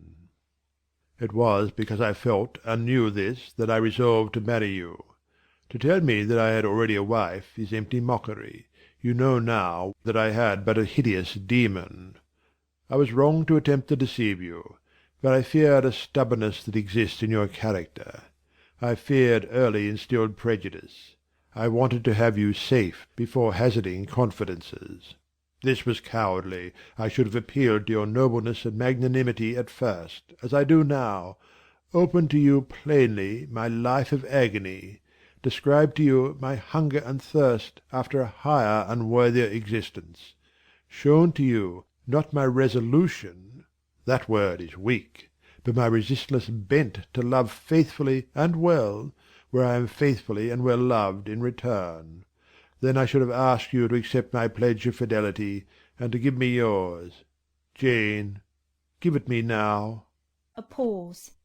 Why are you silent, Jane? I was experiencing an ordeal. A hand of fiery iron grasped my vitals. Terrible moment, full of struggle, blackness, burning. Not a human being that ever lived could wish to be loved better than I was loved. And him who thus loved me I absolutely worshipped.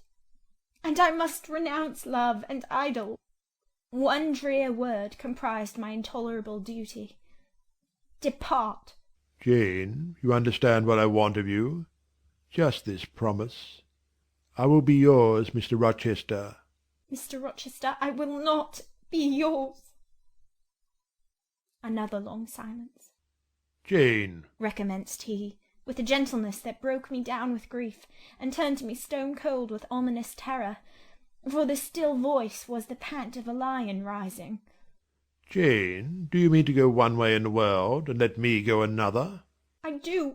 Jane, bending towards and embracing me. Do you mean it now? I do. And now? Softly kissing my forehead and cheek. I do. Extricating myself from restraint rapidly and completely.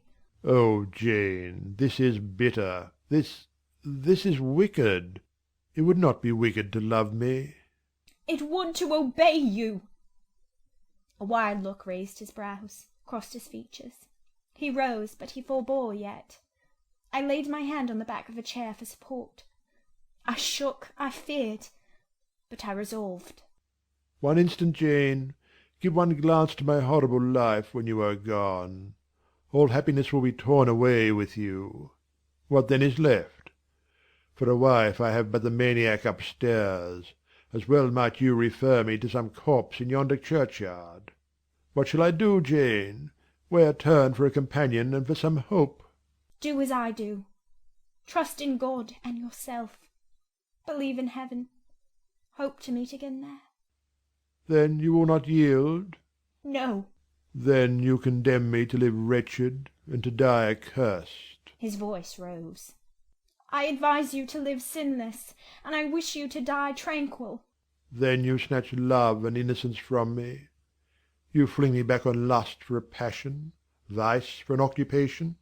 Mr. Rochester, I no more assign this fate to you than I grasp at it for myself.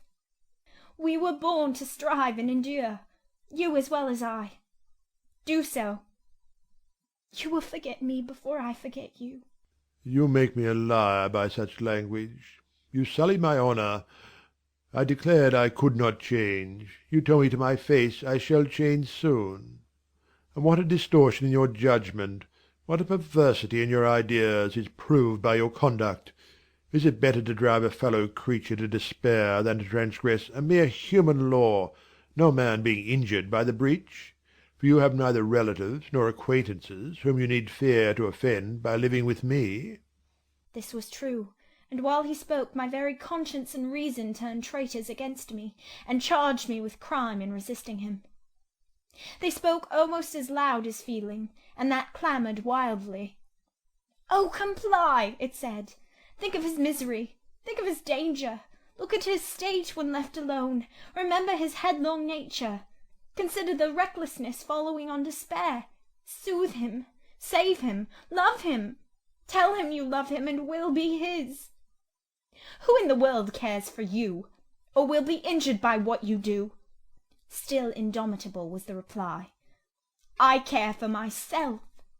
The more solitary, the more friendless, the more unsustained I am, the more I will respect myself. I will keep the law given by God, sanctioned by man. I will hold to the principles received by me when I was sane and not mad, as I am now. Laws and principles are not for the times when there is no temptation. They are for moments such as this, when body and soul rise in mutiny against their rigour. Stringent are they, inviolate they shall be. If at my individual convenience I might break them, what would be their worth? They have a worth, so I have always believed, and if I cannot believe it now, it is because I am insane, quite insane, with my veins running fire and my heart beating faster than I can count its throbs. Preconceived opinions, foregone determinations, are all I have at this hour to stand by. There I plant my foot. I did. Mr. Rochester, reading my countenance, saw I had done so. His fury was wrought to the highest. He must yield to it for a moment, whatever followed. He crossed the floor and seized my arm and grasped my waist. He seemed to devour me with his flaming glance. Physically, I felt at the moment powerless as stubble exposed to the draught and glow of a furnace. Mentally, I still possessed my soul, and with it the certainty of ultimate safety. The soul, fortunately, has an interpreter, often an unconscious, but still a truthful interpreter, in the eye. My eye rose to his, and while I looked in his fierce face, I gave an involuntary sigh. His gripe was painful, and my overtaxed strength almost exhausted. "Never," said he, as he ground his teeth. "Never was anything at once so frail and so indomitable. A mere reed she feels in my hand." And he shook me with the force of his hold. "I could bend her with my finger and thumb. And what good would it do if I bent, if I uptore, if I crushed her? Consider that eye. Consider the resolute, wild, free thing looking out of it, defying me with more than courage, with a stern triumph. Whatever I do with its cage, I cannot get at it. The savage, beautiful creature! If I tear, if I rend the slight prison, my outrage will only let the captive loose. Conqueror I might be of the house, but the inmate would escape to heaven before I could call myself possessor of its clay dwelling place. And it is you, spirit, with will and energy and virtue and purity, that I want, not alone your brittle frame. Of yourself you could come with soft flight and nestle against my heart, if you would. Seized against your will, you will elude the grasp like an essence. You will vanish ere I inhale your fragrance. Oh, come, Jane, come!" As he said this, he released me from his clutch, and only looked at me. The look was far worse to resist than the frantic strain. Only an idiot, however, would have succumbed now. I had dared and baffled his fury. I must elude his sorrow.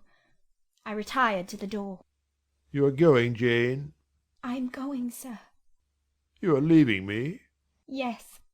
"You will not come?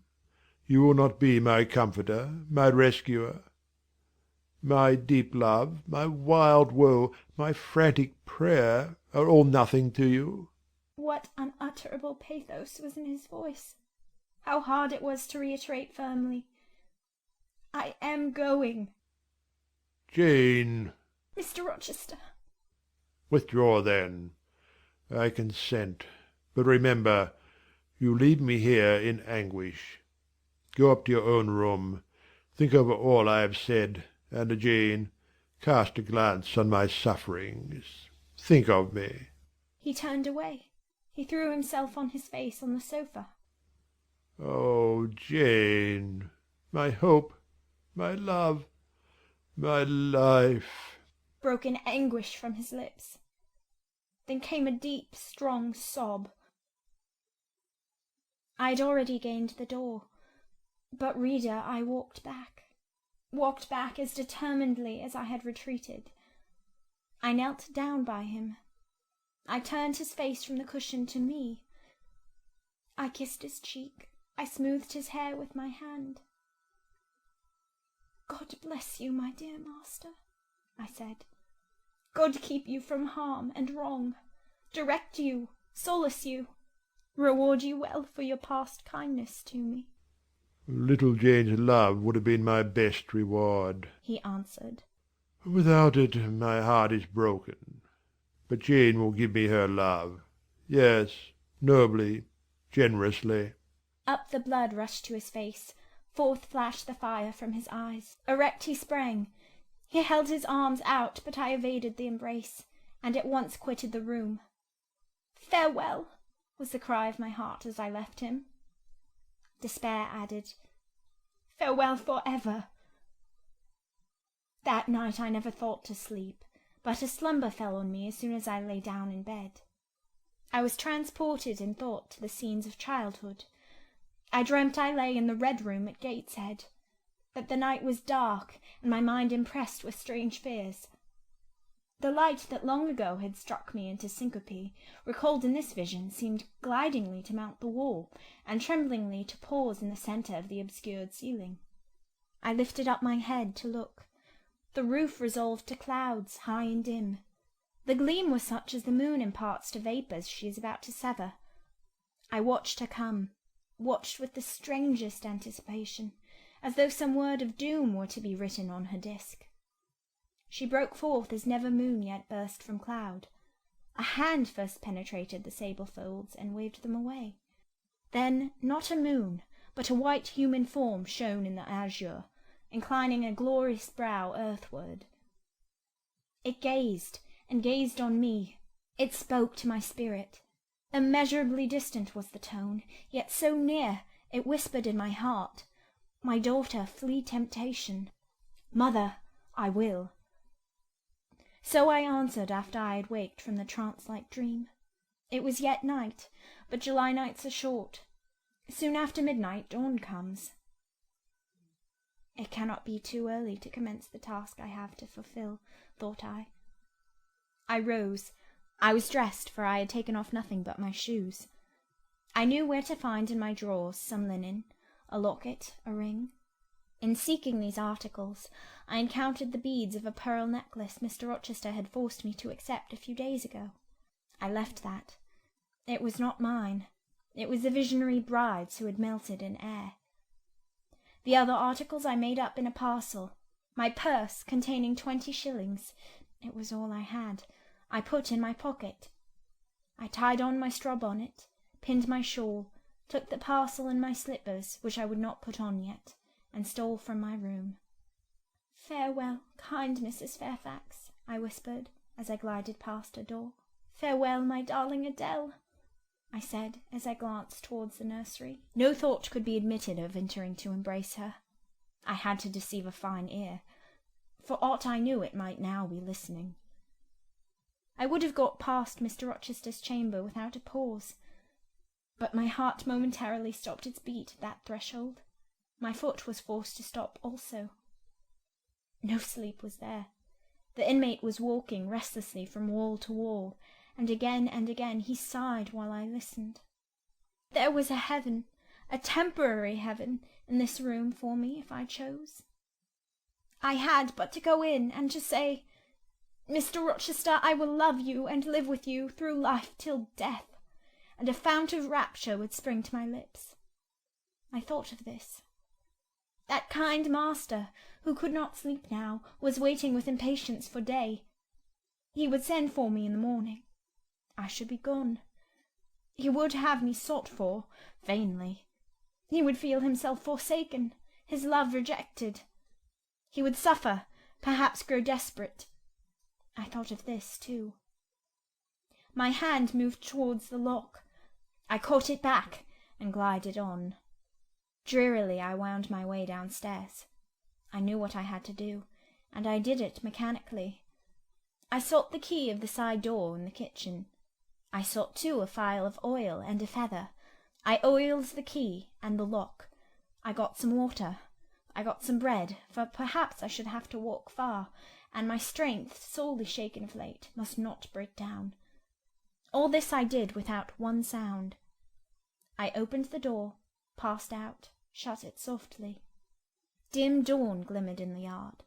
The great gates were closed and locked, but a wicket in one of them was only latched. Through that I departed. It too I shut, and now I was out of Thornfield. A mile off, beyond the fields, lay a road which stretched out in the contrary direction to Millcote, a road I had never travelled, but often noticed and wondered where it led. Thither I bent my steps. No reflection was to be allowed now. Not one glance was to be cast back, not even one forward. Not one thought was to be given, either to the past or the future. The first was a page so heavenly sweet, so deadly sad, that to read one line of it would dissolve my courage and break down my energy. The last was an awful blank, something like the world when the deluge was gone by. I skirted fields and hedges and lanes till after sunrise. I believe it was a lovely summer morning. I know my shoes, which I had put on when I left the house, were soon wet with dew. But I looked neither to rising sun, nor smiling sky, nor wakening nature. He who is taken out to pass through a fair scene to the scaffold thinks not of the flowers that smile on his road, but of the block and axe edge, the disseverment of bone and vein, of the grave gaping at the end. And I thought of drear flight and homeless wandering, and oh, with agony I thought of what I left. I could not help it. I thought of him now, in his room, watching the sunrise, hoping I should soon come to say I would stay with him and be his. I longed to be his. I panted to return. It was not too late. I could yet spare him the bitter pang of bereavement. As yet my flight, I was sure, was undiscovered. I could go back and be his comforter, his pride, his redeemer from misery, perhaps from ruin. Oh, that fear of his self-abandonment! Far worse than my abandonment! How it goaded me! It was a barbed arrowhead in my breast. It tore me when I tried to extract it. It sickened me when remembrance thrust it farther in. Birds began singing in brake and copse. Birds were faithful to their mates. Birds were emblems of love. What was I? In the midst of my pain of heart and frantic effort of principle, I abhorred myself.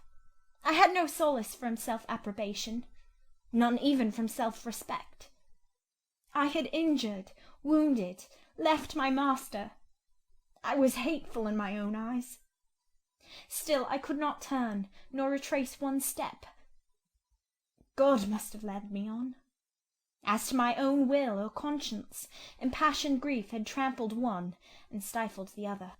I was weeping wildly as I walked along my solitary way. Fast, fast I went like one delirious.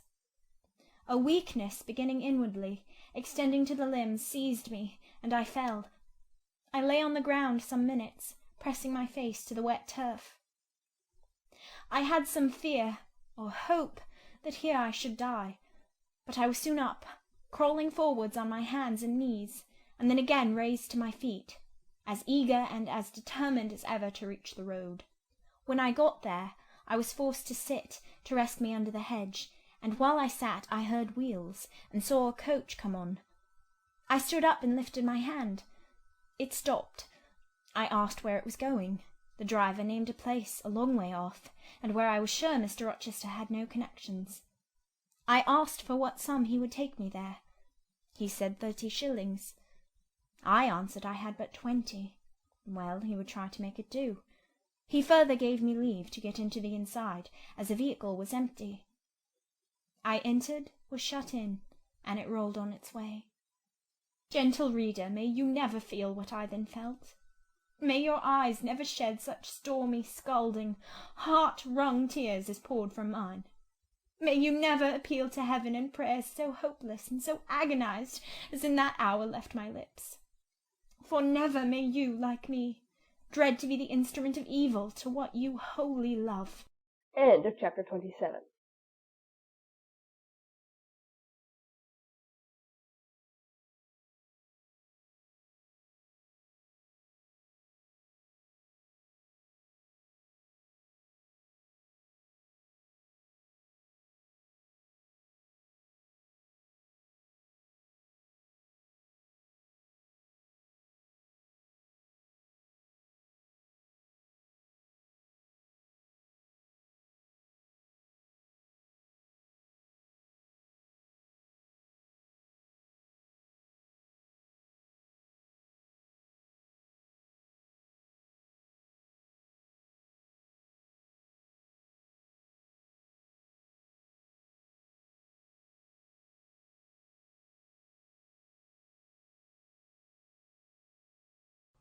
Jane Eyre by Charlotte Bronte.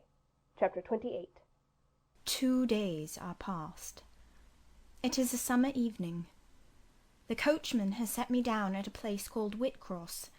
He could take me no farther for the sum I had given, and I was not possessed of another shilling in the world. The coach is a mile off by this time. I am alone. At this moment I discover that I forgot to take my parcel out of the pocket of the coach, where I had placed it for safety. There it remains.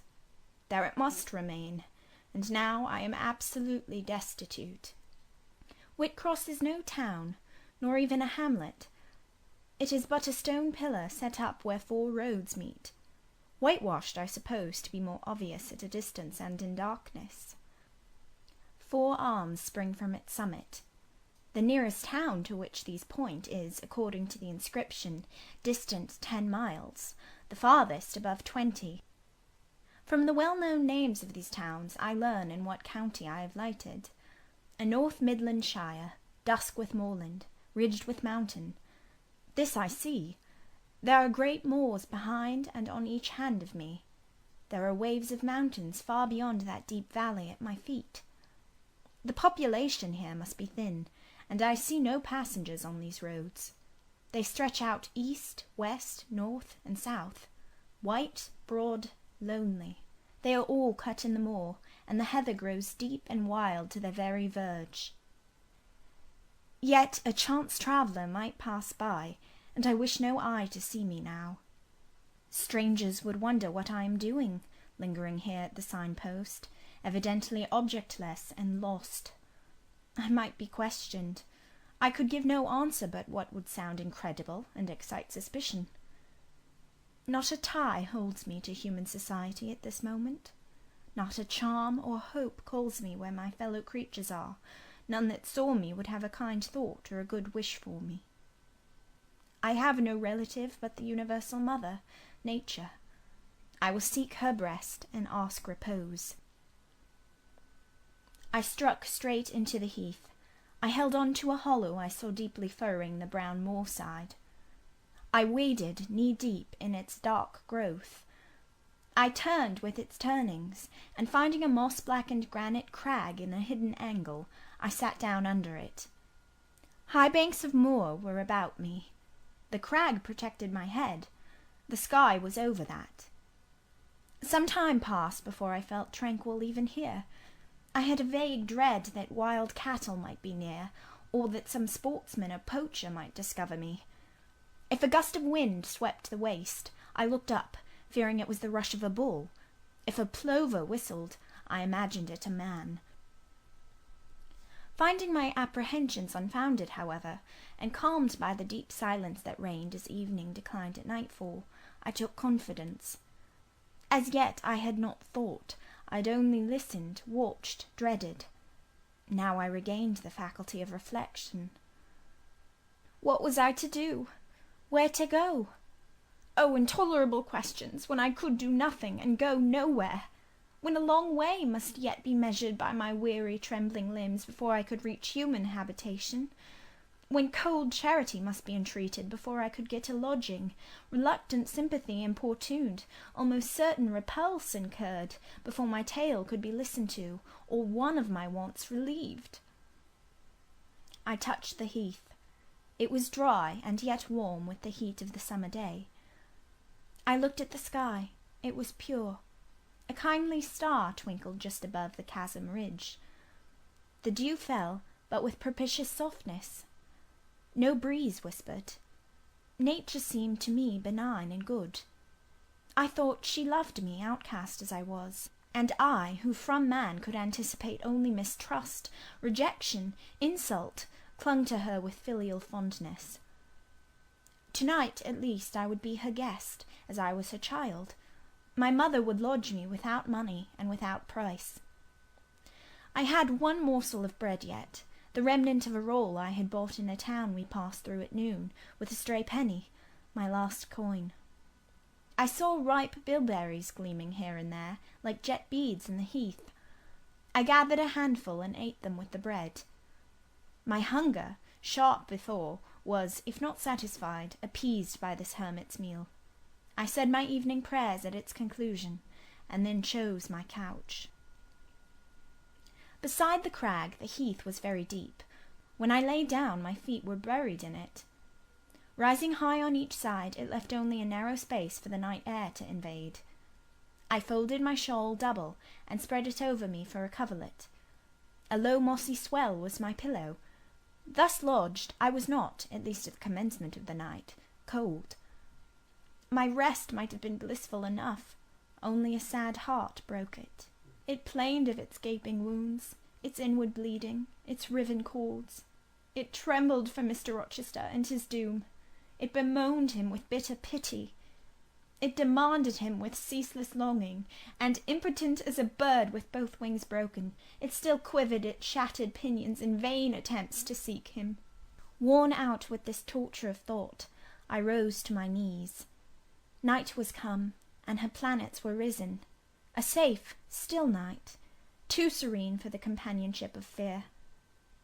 We know that God is everywhere, but certainly we feel his presence most when his works are on the grandest scale spread before us, and it is in the unclouded night sky, where his worlds wheel their silent course, that we read clearest his infinitude, his omnipotence, his omnipresence.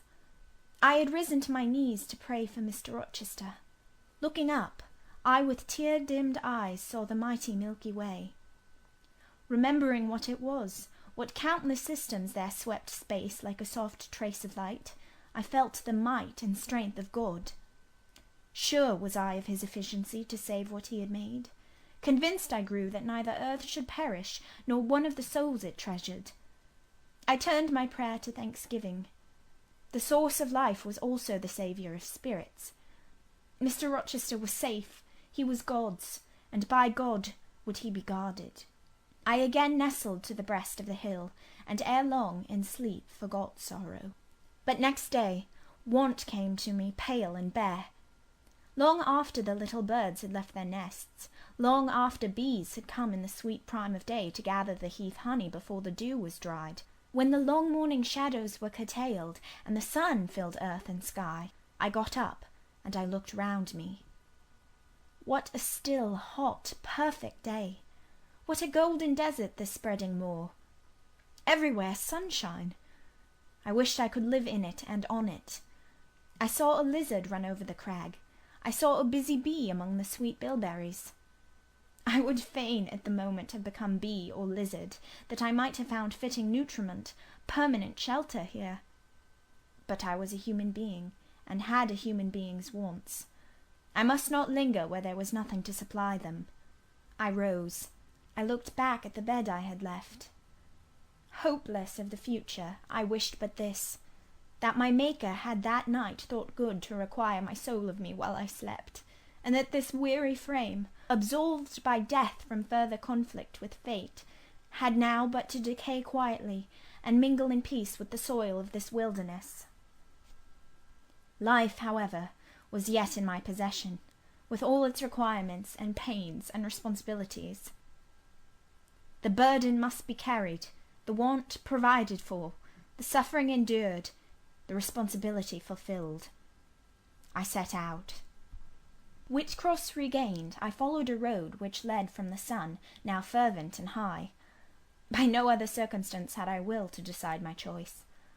I walked a long time, and when I thought I had nearly done enough, and might conscientiously yield to the fatigue that almost overpowered me, might relax this forced action, and sitting down on a stone I saw near, submit resistlessly to the apathy that clogged heart and limb, I heard a bell chime, a church bell. I turned in the direction of the sound, and there, amongst the romantic hills, whose changes in aspect I had ceased to note an hour ago, I saw a hamlet and a spire. All the valley at my right hand was full of pasture fields and cornfields and wood, and a glittering stream ran zigzag through the varied shades of green, the mellowing grain, the sombre woodland, the clear and sunny lea. Recalled by the rumbling of wheels to the road before me, I saw a heavily laden wagon labouring up the hill, and not far beyond were 2 cows and their drover. Human life and human labour were near. I must struggle on, strive to live, and bend to toil like the rest. About 2 p.m. I entered the village. At the bottom of its one street there was a little shop, with some cakes of bread in the window. I coveted a cake of bread. With that refreshment I could perhaps regain a degree of energy. Without it, it would be difficult to proceed. The wish to have some strength and some vigour returned to me as soon as I was amongst my fellow beings. I felt it would be degrading to faint with hunger on the causeway of a hamlet. Had I nothing about me I could offer in exchange for one of these rolls? I considered. I had a small silk handkerchief tied round my throat. I had my gloves. I could hardly tell how men and women in extremities of destitution proceeded. I did not know whether either of these articles would be accepted. Probably they would not, but I must try. I entered the shop. A woman was there. Seeing a respectably dressed person, a lady as she supposed, she came forward with civility. How could she serve me? I was seized with shame. My tongue would not utter the request I had prepared. I dared not offer her the half-worn gloves, the creased handkerchief. Besides, I felt it would be absurd. I only begged permission to sit down a moment, as I was tired. Disappointed in the expectation of a customer, she coolly acceded to my request. She pointed to a seat. I sank into it. I felt sorely urged to weep, but conscious how unseasonable such a manifestation would be, I restrained it. Soon I asked her if there were any dressmaker or plain workwoman in the village. Yes, 2 or 3, quite as many as there was employment for. I reflected. I was driven to the point now. I was brought face to face with necessity. I stood in the position of one without a resource, without a friend, without a coin. I must do something. What? I must apply somewhere. Where? Did she know of any place in the neighbourhood where a servant was wanted? Nay, she couldn't say. What was the chief trade in this place? What did most of the people do? Some were farm labourers. A good deal worked at Mr. Oliver's needle factory and at the foundry. Did Mr. Oliver employ women? Nay, it was men's work. And what do the women do? I noddn't, was the answer. Some does one thing and some another. Poor folk mun get on as they can. She seemed to be tired of my questions, and indeed, what claim had I to importune her? A neighbour or 2 came in. My chair was evidently wanted. I took leave. I passed up the street, looking as I went at all the houses to the right hand and to the left, but I could discover no pretext, nor see an inducement to enter any. I rambled round the hamlet, going sometimes to a little distance and returning again, for an hour or more. Much exhausted, and suffering greatly now for want of food, I turned aside into a lane and sat down under the hedge. Ere many minutes had elapsed, I was again on my feet, however, and again searching something, a resource, or at least an informant. A pretty little house stood at the top of the lane, with a garden before it, exquisitely neat and brilliantly blooming. I stopped at it. What business had I to approach the white door, or touch the glittering knocker?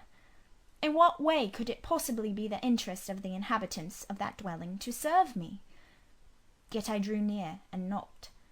A mild-looking, cleanly attired young woman opened the door.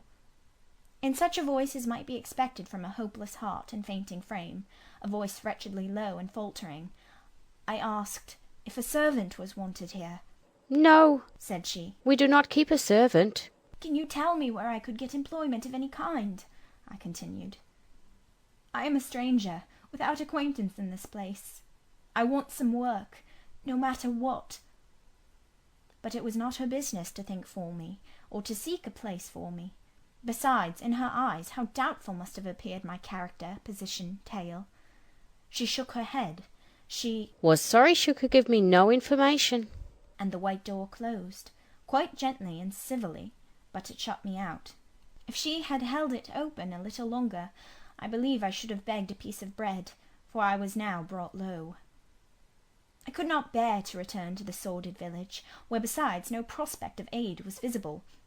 I should have longed rather to deviate to a wood I saw not far off, which appeared in its thick shade to offer inviting shelter.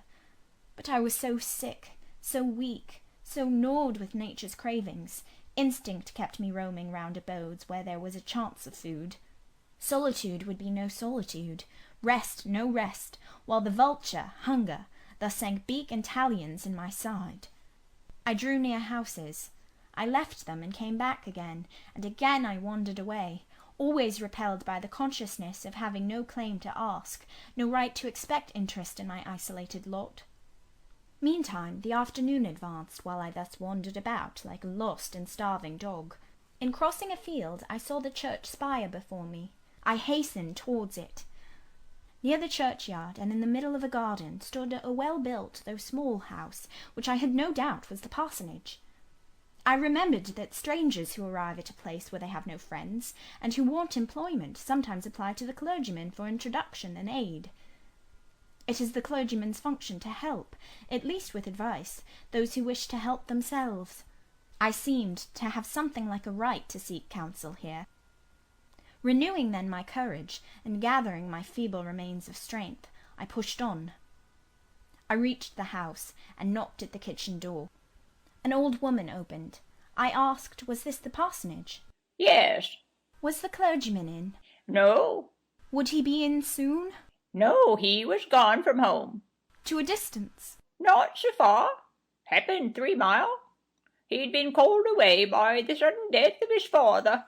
He was at Marsh End now, and would very likely stay there a fortnight longer." Was there any lady of the house? "Nay, there was naught but her, and she was housekeeper." And of her, reader, I could not bear to ask the relief for want of which I was sinking. I could not yet beg, and again I crawled away. Once more I took off my handkerchief. Once more I thought of the cakes of bread in the little shop. Oh, for but a crust! For but one mouthful to allay the pang of famine! Instinctively I turned my face again to the village. I found the shop again, and I went in, and though others were there besides the woman, I ventured the request, would she give me a roll for this handkerchief? She looked at me with evident suspicion. "Nay, she never sold stuff in that way." Almost desperate, I asked for half a cake. She again refused. "How could she tell where I had got the handkerchief?" she said. Would she take my gloves?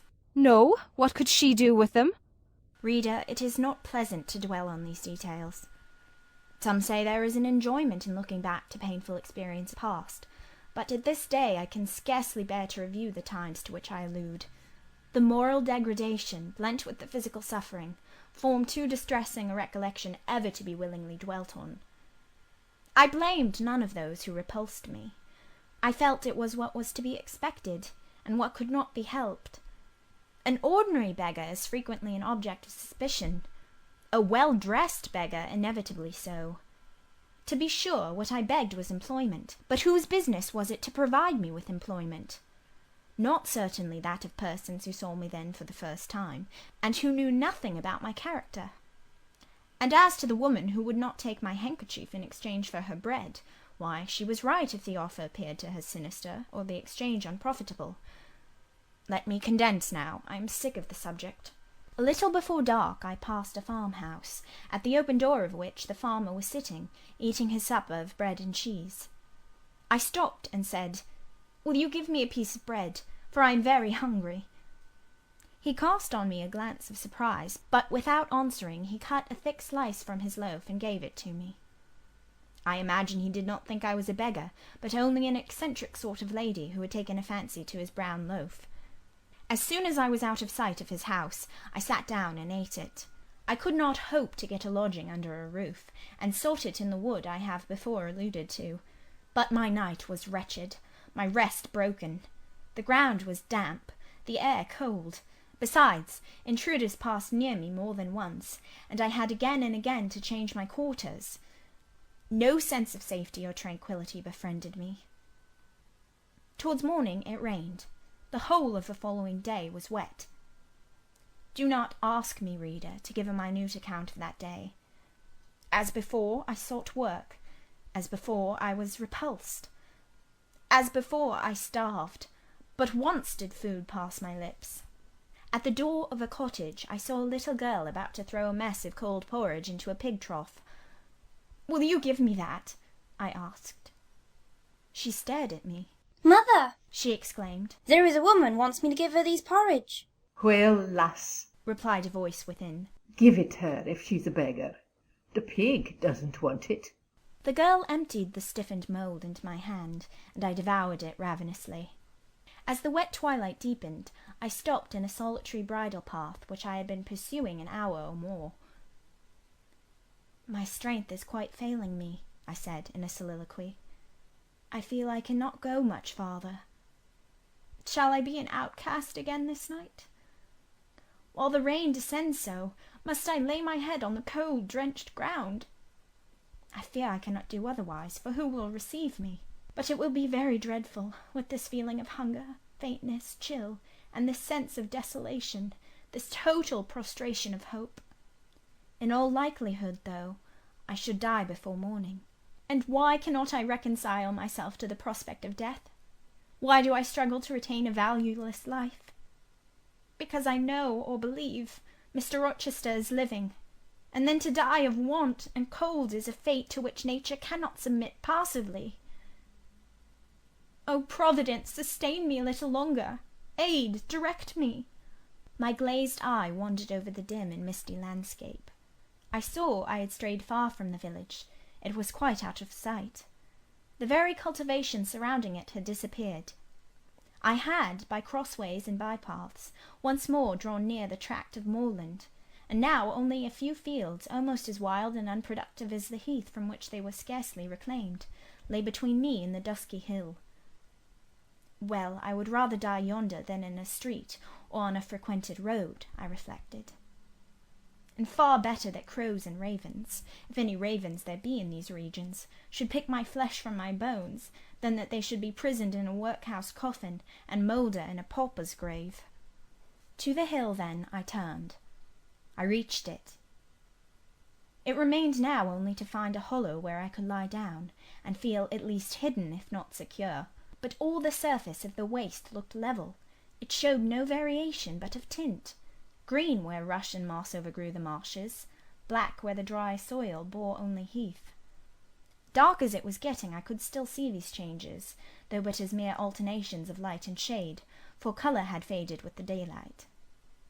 My eye still roved over the sullen swell, and, along the moor edge, vanishing amidst the wildest scenery, when at one dim point, far in among the marshes and the ridges, a light sprang up.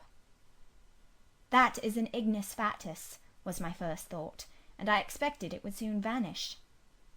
It burnt on, however, quite steadily, neither receding nor advancing. "Is it, then, a bonfire just kindled?" I questioned. I watched to see whether it would spread, but no, as it did not diminish, so it did not enlarge.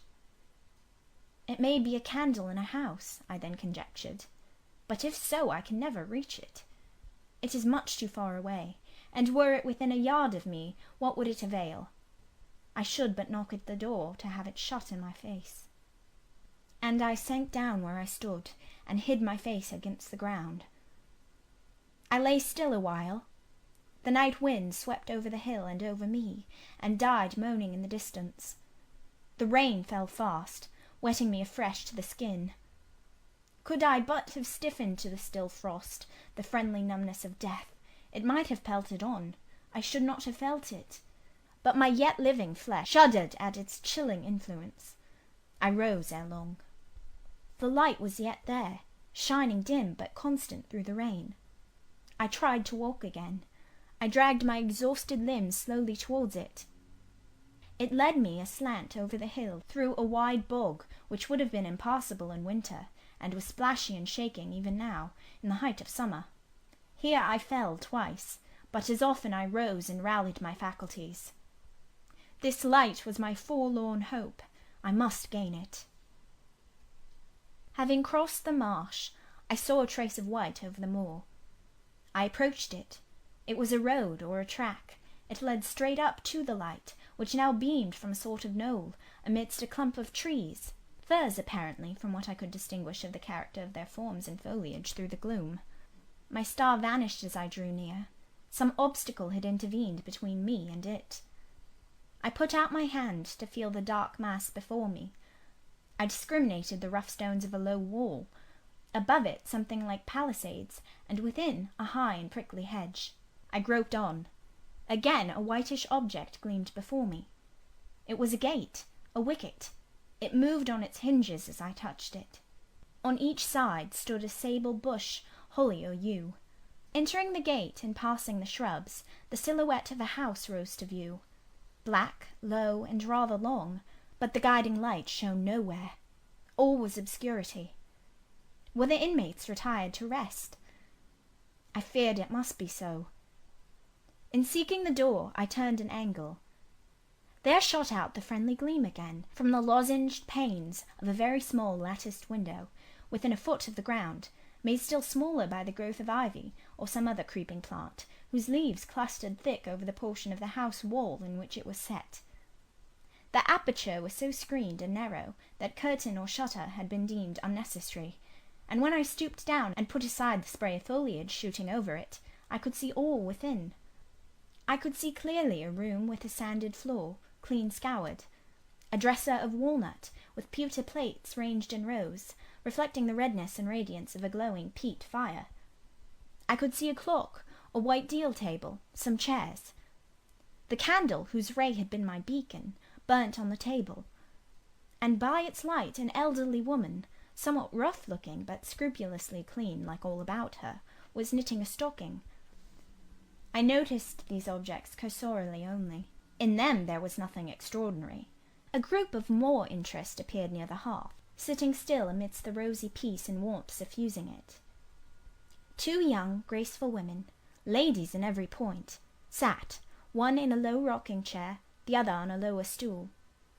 Both wore deep mourning of crepe and bombazine, which sombre garb singularly set off very fair necks and faces. A large old pointer dog rested its massive head on the knee of one girl. In the lap of the other was cushioned a black cat.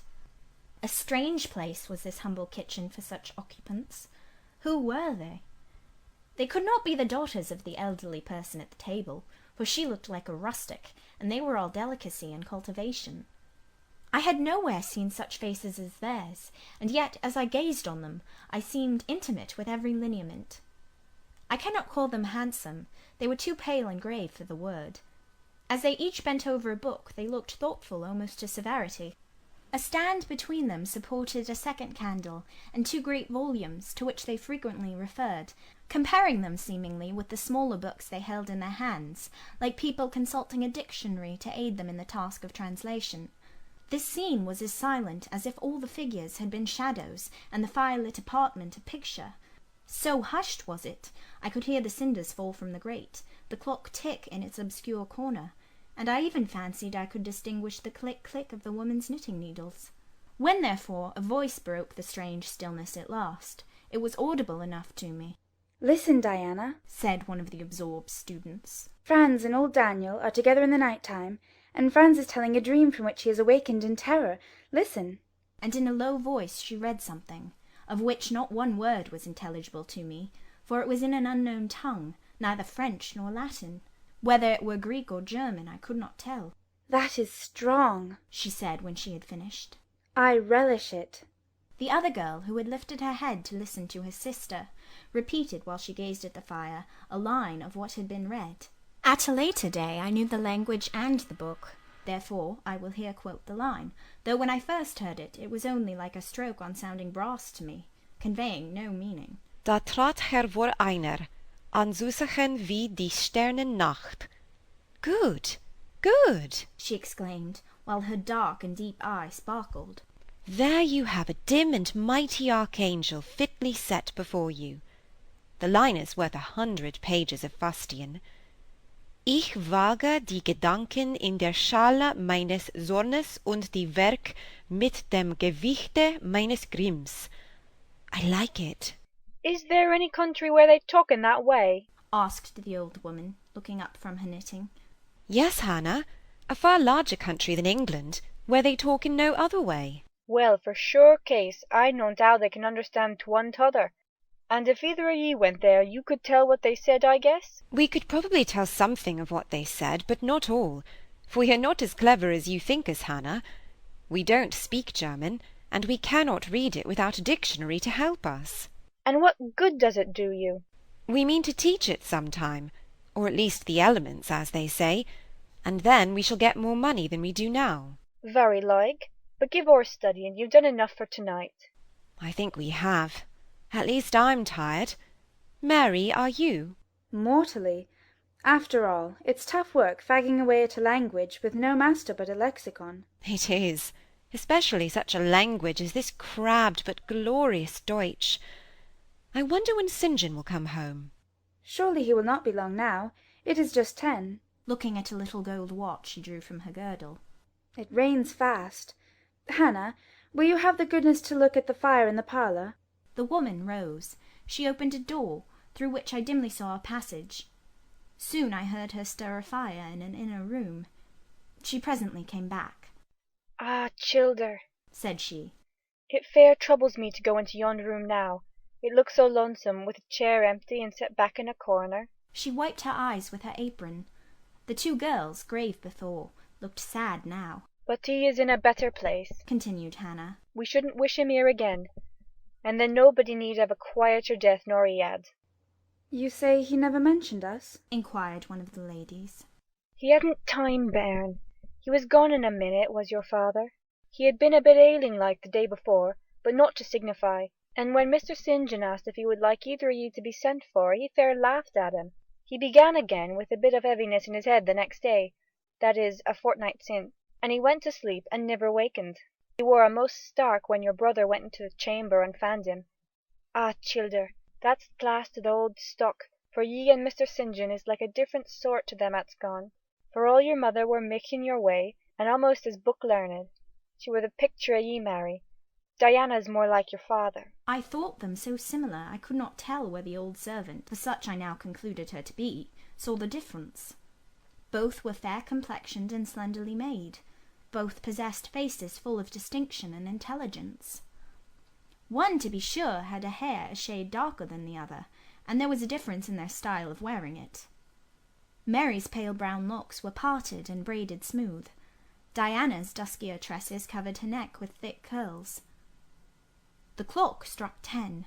Ye'll want your supper, I'm sure, observed Hannah. And so will Mr. St. John when he comes in. And she proceeded to prepare the meal. The ladies rose. They seemed about to withdraw to the parlour. Till this moment I had been so intent on watching them, their appearance and conversation had excited in me so keen an interest, I had half forgotten my own wretched position.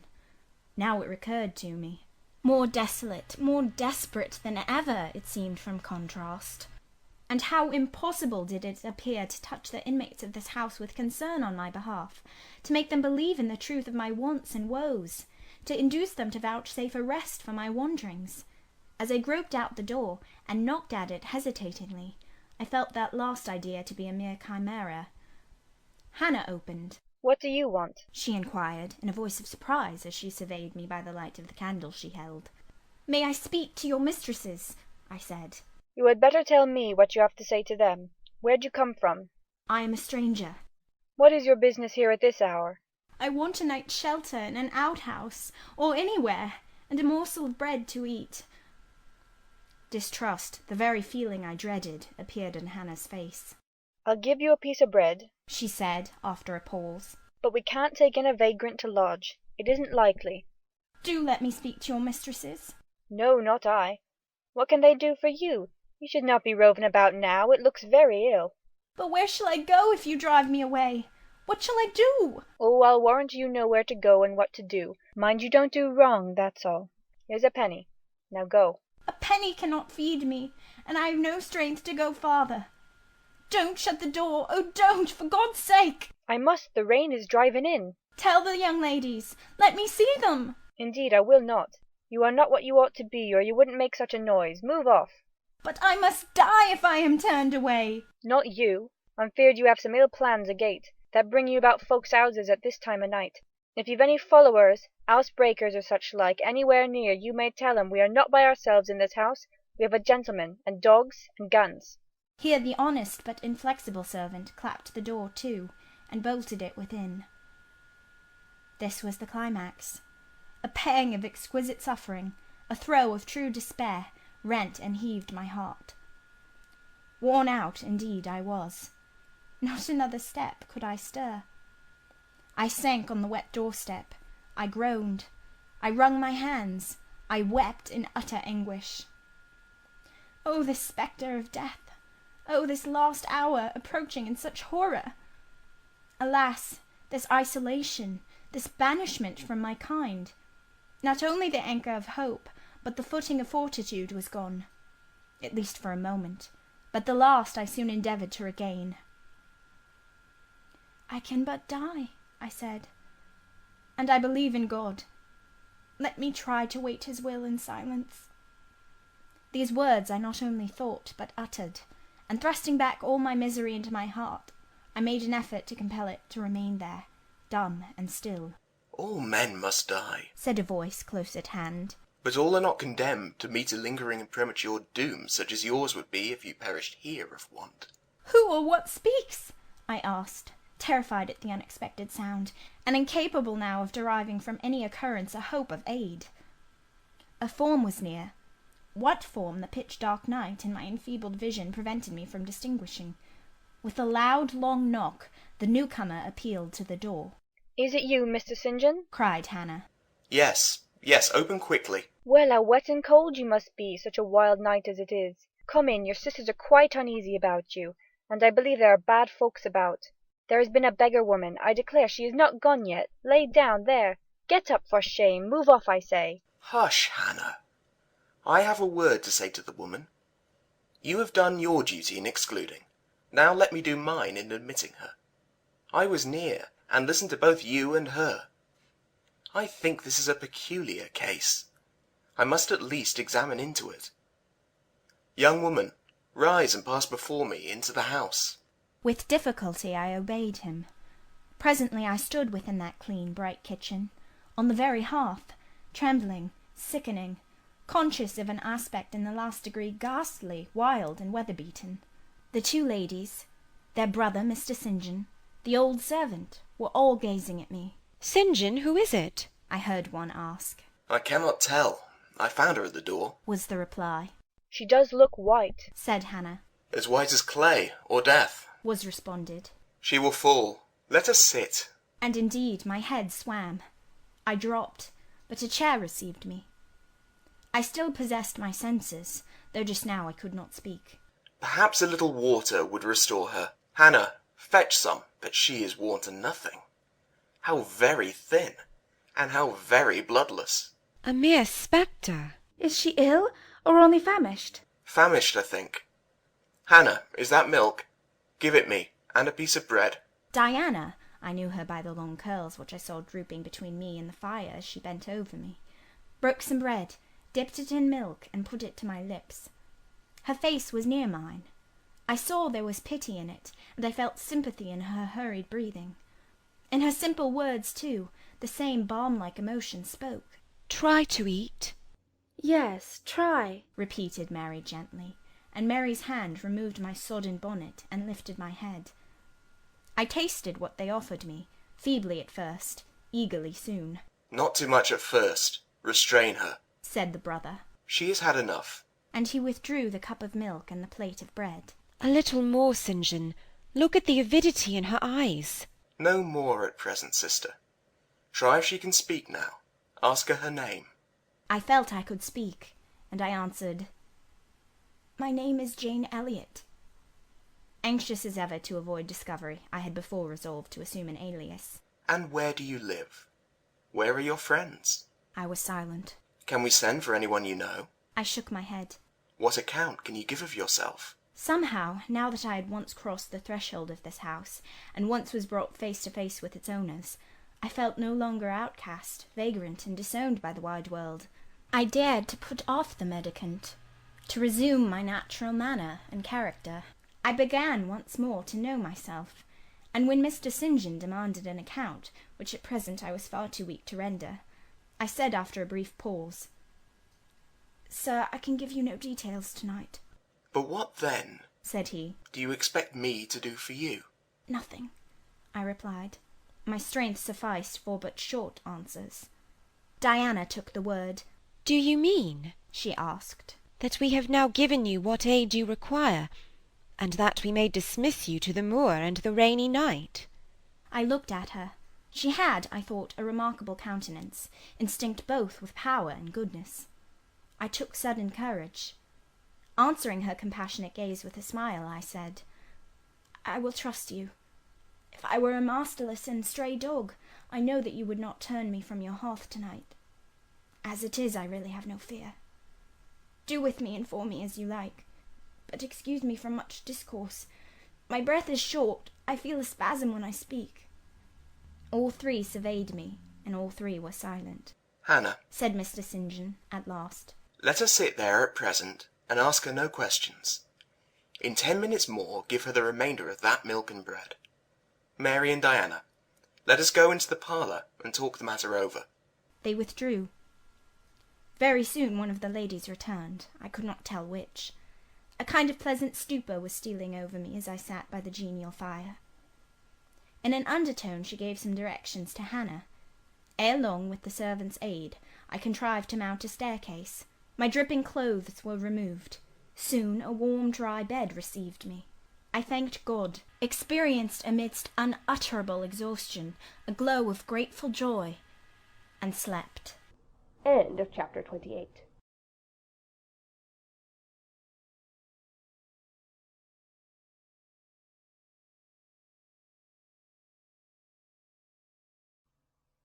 Jane Eyre by Charlotte Bronte, chapter 29. The recollection of about 3 days and nights succeeding this is very dim in my mind. I can recall some sensations felt in that interval, but few thoughts framed, and no actions performed. I knew I was in a small room, and in a narrow bed. To that bed I seemed to have grown. I lay on it motionless as a stone, and to have torn me from it would have been almost to kill me. I took no note of the lapse of time, of the change from morning to noon, from noon to evening. I observed when anyone entered or left the apartment. I could even tell who they were. I could understand what was said when the speaker stood near to me, but I could not answer. To open my lips or move my limbs was equally impossible. Hannah, the servant, was my most frequent visitor. Her coming disturbed me. I had a feeling that she wished me away, that she did not understand me or my circumstances, that she was prejudiced against me. Diana and Mary appeared in the chamber once or twice a day. They would whisper sentences of this sort at my bedside. "It is very well we took her in." "Yes, she would certainly have been found dead at the door in the morning, had she been left out all night. I wonder what she has gone through." "Strange hardships, I imagine. Poor, emaciated, pallid wanderer." "She is not an uneducated person, I should think, by her manner of speaking. Her accent was quite pure, and the clothes she took off, though splashed and wet, were little worn and fine." "She has a peculiar face. Fleshless and haggard as it is, I rather like it, and when in good health and animated, I can fancy her physiognomy would be agreeable." Never once in their dialogues did I hear a syllable of regret at the hospitality they had extended to me, or of suspicion of, or aversion to myself. I was comforted. Mr. St. John came but once. He looked at me, and said my state of lethargy was the result of reaction from excessive and protracted fatigue. He pronounced it needless to send for a doctor. Nature, he was sure, would manage best left to herself. He said every nerve had been overstrained in some way, and the whole system must sleep torpid a while. There was no disease. He imagined my recovery would be rapid enough when once commenced. These opinions he delivered in a few words, in a quiet, low voice, and added, after a pause, in the tone of a man little accustomed to expensive comment, "Rather an unusual physiognomy.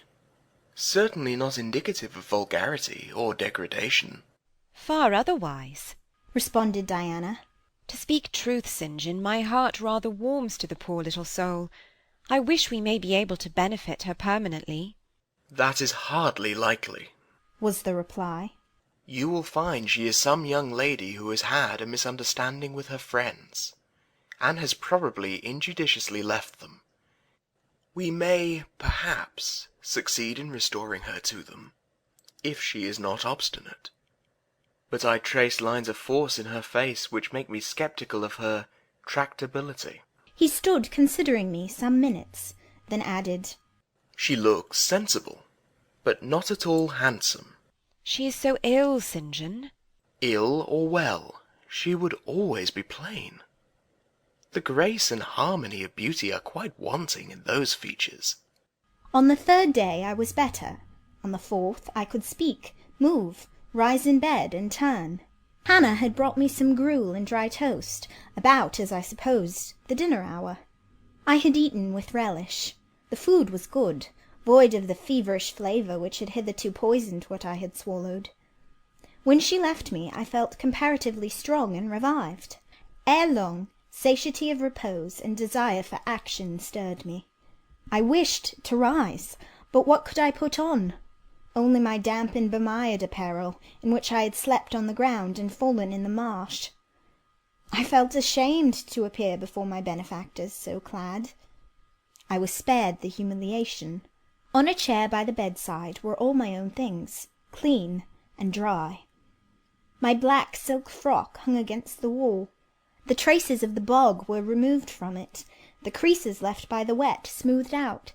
It was quite decent. My very shoes and stockings were purified and rendered presentable. There were the means of washing in the room, and a comb and a brush to smooth my hair. After a weary process, and resting every 5 minutes, I succeeded in dressing myself. My clothes hung loose on me, for I was much wasted, but I covered deficiencies with a shawl, and once more clean and respectable looking. No speck of the dirt, no trace of the disorder I so hated, and which seemed to degrade me, left. I crept down a stone staircase with the aid of the banisters to a narrow low passage, and found my way presently to the kitchen. It was full of the fragrance of new bread, and the warmth of a generous fire. Hannah was baking. Prejudices, it is well known, are most difficult to eradicate from the heart whose soil has never been loosened or fertilized by education. They grow there, firm as weeds among stones.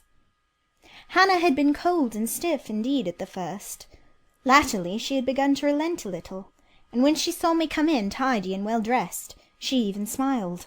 "What, you have got up?" she said. "You are better then. You may sit down on my chair on the hearthstone if you will." She pointed to the rocking chair. I took it. She bustled about, examining me every now and then with the corner of her eye. Turning to me, as she took some loaves from the oven, she asked bluntly, "Did you ever go a-begging afore you came here?" I was indignant for a moment, but remembering that anger was out of the question, and that I had indeed appeared as a beggar to her, I answered quietly, but still not without a certain marked firmness. "You are mistaken in supposing me a beggar. I am no beggar, any more than yourself or your young ladies." After a pause, she said, "I do not understand that. You've like no house nor no brass, I guess." "The want of house or brass, by which I suppose you mean money, does not make a beggar in your sense of the word." "Are you book-learned?" she inquired presently. "Yes, very." But you've never been to a boarding school? I was at a boarding school 8 years. She opened her eyes wide. Whatever cannot ye keep yourself for, then? I have kept myself, and I trust shall keep myself again. What are you going to do with these gooseberries? I inquired, as she brought out a basket of the fruit. Make 'em into pies. Give them to me, and I'll pick them. Nay, I dinna want you to do naught. But I must do something. Let me have them. She consented, and she even brought me a clean towel to spread over my dress. Lest, as she said, I should mucky it. Ye've not been used to servants' work, I see by your hands, she remarked. Happen ye've been a dressmaker? No, you are wrong. And now never mind what I have been. Don't trouble your head further about me, but tell me the name of the house where we are. Some calls it Marsh End, and some calls it Moor House. And the gentleman who lives here is called Mr. St. John? Nay, he doesn't live here. He's only staying a while. While he is at home, he is in his own parish at Morton. That village a few miles off? Aye. And what is he? He is a parson. I remembered the answer of the old housekeeper at the parsonage when I had asked to see the clergyman. This, then, was his father's residence? Aye, old Mr. Rivers lived here, and his father, and grandfather, and Great grandfather afore him. The name, then, of that gentleman is Mr. St. John Rivers? Aye, St. John is his christened name. And his sisters are called Diana and Mary Rivers? Yes. Their father is dead? Dead 3 weeks in of a stroke. They have no mother? The mistress has been dead this many a year. Have you lived with the family long? I've lived here 30 year. I nursed them all 3. That proves you must have been an honest and faithful servant. I will say so much for you, though you have had the incivility to call me a beggar. She again regarded me with a surprised stare. I believe, she said, I was quite mistaken in my thoughts of you, but there is so many cheats goes about, you mun forgive me. And though, I continued rather severely, you wished to turn me from the door on a night when you should not have shut out a dog. Well, it was hard, but what can a body do? I thought more of the children nor myself, poor things. They've like nobody to take care of 'em but me. I'm like to look sharpish. I maintained a grave silence for some minutes. You munna think too hardly of me, she again remarked. But I do think hardly of you, I said, and I'll tell you why. Not so much because you refused to give me shelter, or regarded me as an impostor, as because you just now made it a species of reproach that I had no brass and no house. Some of the best people that ever lived have been as destitute as I am, and if you are a Christian, you ought not to consider poverty a crime. No more I ought, said she.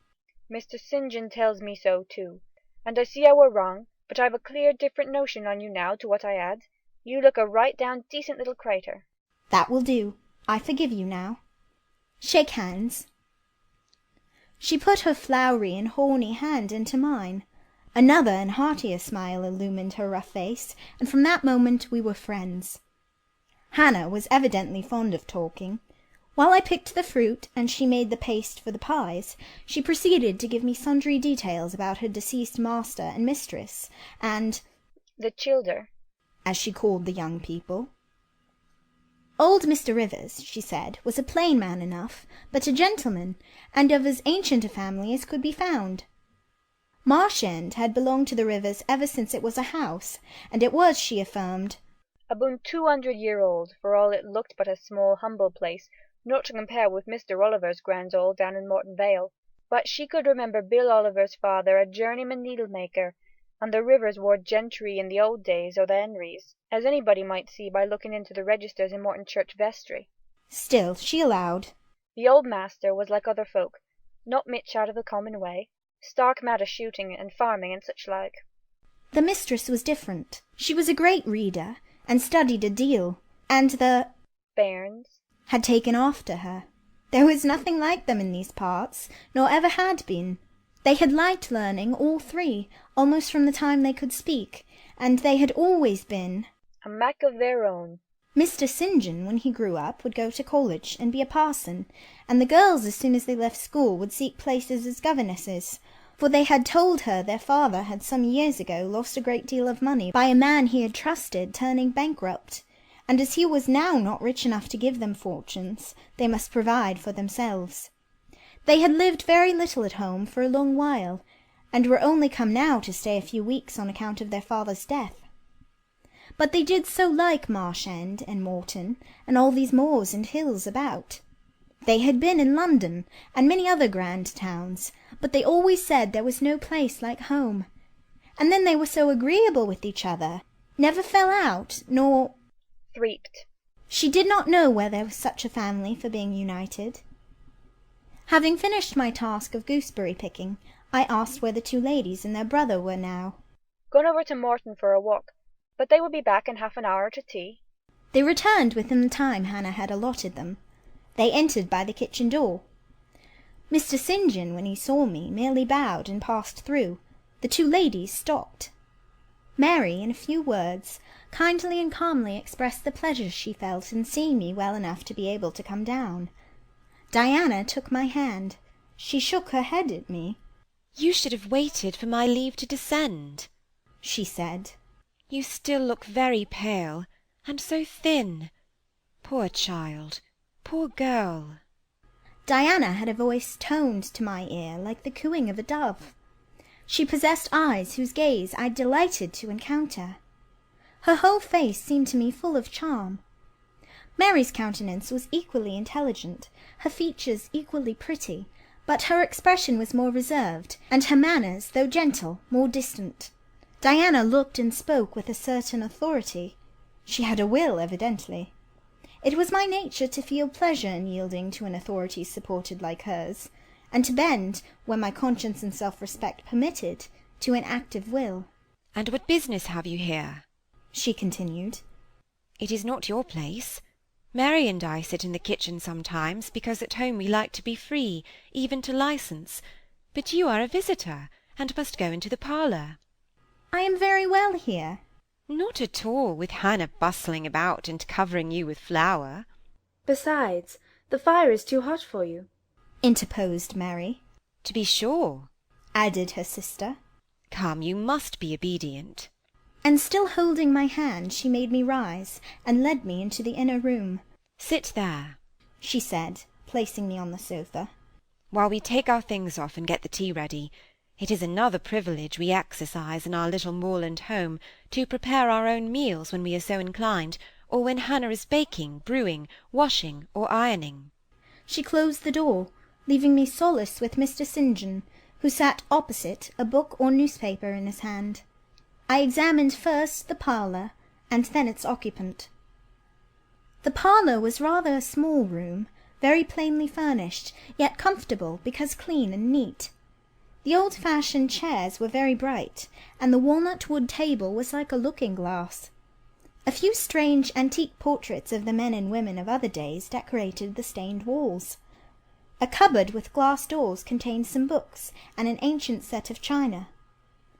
There was no superfluous ornament in the room, not one modern piece of furniture, save a brace of work-boxes and a lady's desk in rosewood, which stood on a side table. Everything, including the carpet and curtains, looked at once well worn and well saved. Mr. St. John, sitting as still as one of the dusty pictures on the walls, keeping his eyes fixed on the page he perused, and his lips mutely sealed, was easy enough to examine. Had he been a statue instead of a man, he could not have been easier. He was young, perhaps from 28 to 30, tall, slender. His face riveted the eye. It was like a Greek face, very pure in outline, quite a straight classic nose, quite an Athenian mouth and chin. It is seldom indeed an English face comes so near the antique models as did his. He might well be a little shocked at the irregularity of my lineaments, his own being so harmonious. His eyes were large and blue, with brown lashes. His high forehead, colourless as ivory, was partially streaked over by careless locks of fair hair. This is a gentle delineation, is it not, reader? Yet he whom it describes scarcely impressed one with the idea of a gentle, a yielding, an impressible, or even of a placid nature. quiescent as he now sat, there was something about his nostril, his mouth, his brow, which to my perceptions indicated elements within either restless or hard or eager. He did not speak to me one word, nor even direct to me one glance till his sisters returned. Diana, as she passed in and out in the course of preparing tea, brought me a little cake baked on the top of the oven. "Eat that now," she said. "You must be hungry. Hannah says you have had nothing but some gruel since breakfast." I did not refuse it, for my appetite was awakened and keen. Mr. Rivers now closed his book, approached the table, and as he took a seat, fixed his blue, pictorial-looking eyes full on me. There was an unceremonious directness, a searching, decided steadfastness in his gaze now, which told that intention and not diffidence had hitherto kept it averted from the stranger. "You are very hungry," he said. "I am, sir. 'Tis my way, it always was my way by instinct, ever to meet the brief with brevity, the direct with plainness." "It is well for you that a low fever has forced you to abstain for the last 3 days. There would have been danger in yielding to the cravings of your appetite at first. Now you may eat, though still not immoderately." "I trust I shall not eat long at your expense, sir," was my very clumsily contrived, unpolished answer. "No," he said coolly. "When you have indicated to us the residence of your friends, we can write to them, and you may be restored to home." That, I must plainly tell you, is out of my power to do, being absolutely without home and friends. The three looked at me, but not distrustfully. I felt there was no suspicion in their glances, there was more of curiosity. I speak particularly of the young ladies. St. John's eyes, though clear enough in a literal sense, in a figurative one were difficult to fathom. He seemed to use them rather as instruments to search other people's thoughts than as agents to reveal his own, the which combination of keenness and reserve was considerably more calculated to embarrass than to encourage.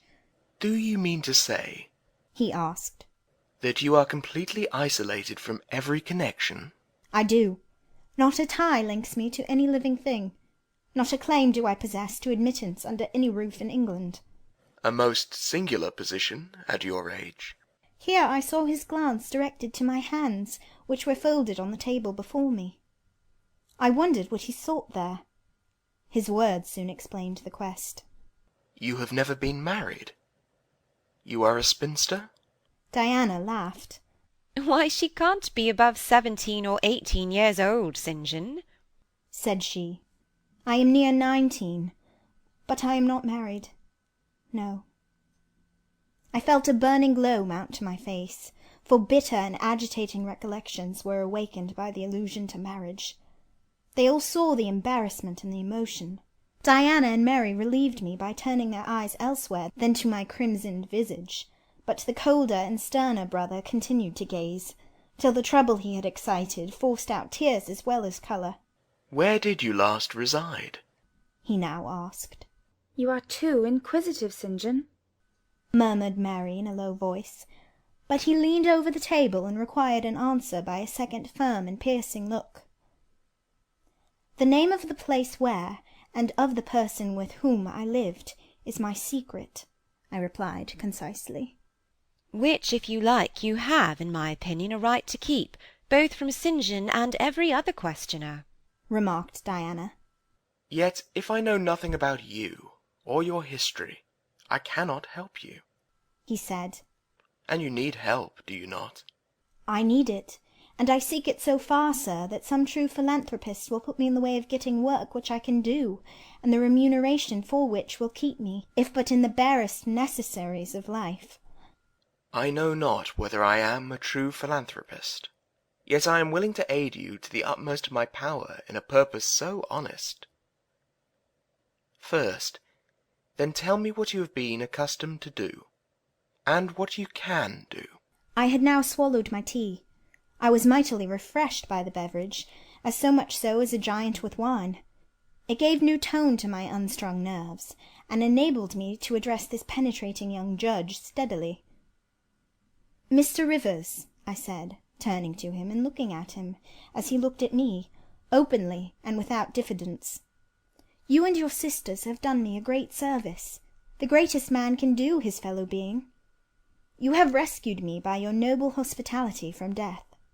This benefit conferred gives you an unlimited claim on my gratitude, and a claim to a certain extent on my confidence. I will tell you as much of the history of the wanderer you have harboured as I can tell without compromising my own peace of mind, my own security, moral and physical, and that of others. I am an orphan, the daughter of a clergyman. My parents died before I could know them. I was brought up a dependent, educated in a charitable institution. I will even tell you the name of the establishment, where I passed 6 years as a pupil, and 2 as a teacher. Lowood Orphan Asylum, Shire. You will have heard of it, Mr. Rivers. The Reverend Robert Brocklehurst is the treasurer. I have heard of Mr. Brocklehurst, and I have seen the school. I left Lowood nearly a year since to become a private governess. I obtained a good situation, and was happy. This place I was obliged to leave 4 days before I came here. The reason of my departure I cannot and ought not to explain. It would be useless, dangerous, and would sound incredible. No blame attached to me. I am as free from culpability as any one of you 3. Miserable I am, and must be for a time, for the catastrophe which drove me from a house I had found a paradise was of a strange and direful nature. I observed but 2 points in planning my departure: speed, secrecy. To secure these, I had to leave behind me everything I possessed except a small parcel, which, in my hurry and trouble of mind, I forgot to take out of the coach that brought me to Whitcross. To this neighbourhood, then, I came, quite destitute. I slept 2 nights in the open air, and wandered about 2 days without crossing a threshold. But twice in that space of time did I taste food, and it was when brought by hunger, exhaustion, and despair almost to the last gasp, that you, Mr. Rivers, forbade me to perish of want at your door, and took me under the shelter of your roof. I know all your sisters have done for me since, for I have not been insensible during my seeming torpor, and I owe to their spontaneous, genuine, genial compassion as large a debt as to your evangelical charity. Don't make her talk any more now, St. John, said Diana, as I paused. She is evidently not yet fit for excitement. Come to the sofa and sit down now, Miss Elliot. I gave an involuntary half-start at hearing the alias. I had forgotten my new name. Mr. Rivers, whom nothing seemed to escape, noticed it at once. You said your name was Jane Elliot, he observed. I did say so, and it is the name by which I think it expedient to be called at present. But it is not my real name, and when I hear it, it sounds strange to me. Your real name you will not give? No, I fear discovery above all things, and whatever disclosure would lead to it, I avoid. You are quite right, I am sure, said Diana. Now do, brother, let her be at peace a while. But when St. John had mused a few moments, he recommenced, as imperturbably and with as much acumen as ever. You would not like to be long dependent on our hospitality. You would wish, I see, to dispense as soon as may be with my sister's compassion, and above all, with my charity. I am quite sensible of the distinction drawn, nor do I resent it. It is just. You desire to be independent of us. I do. I have already said so. Show me how to work or how to seek work. That is all I now ask. Then let me go, if it be but to the meanest cottage. But till then allow me to stay here. I dread another essay of the horrors of homeless destitution.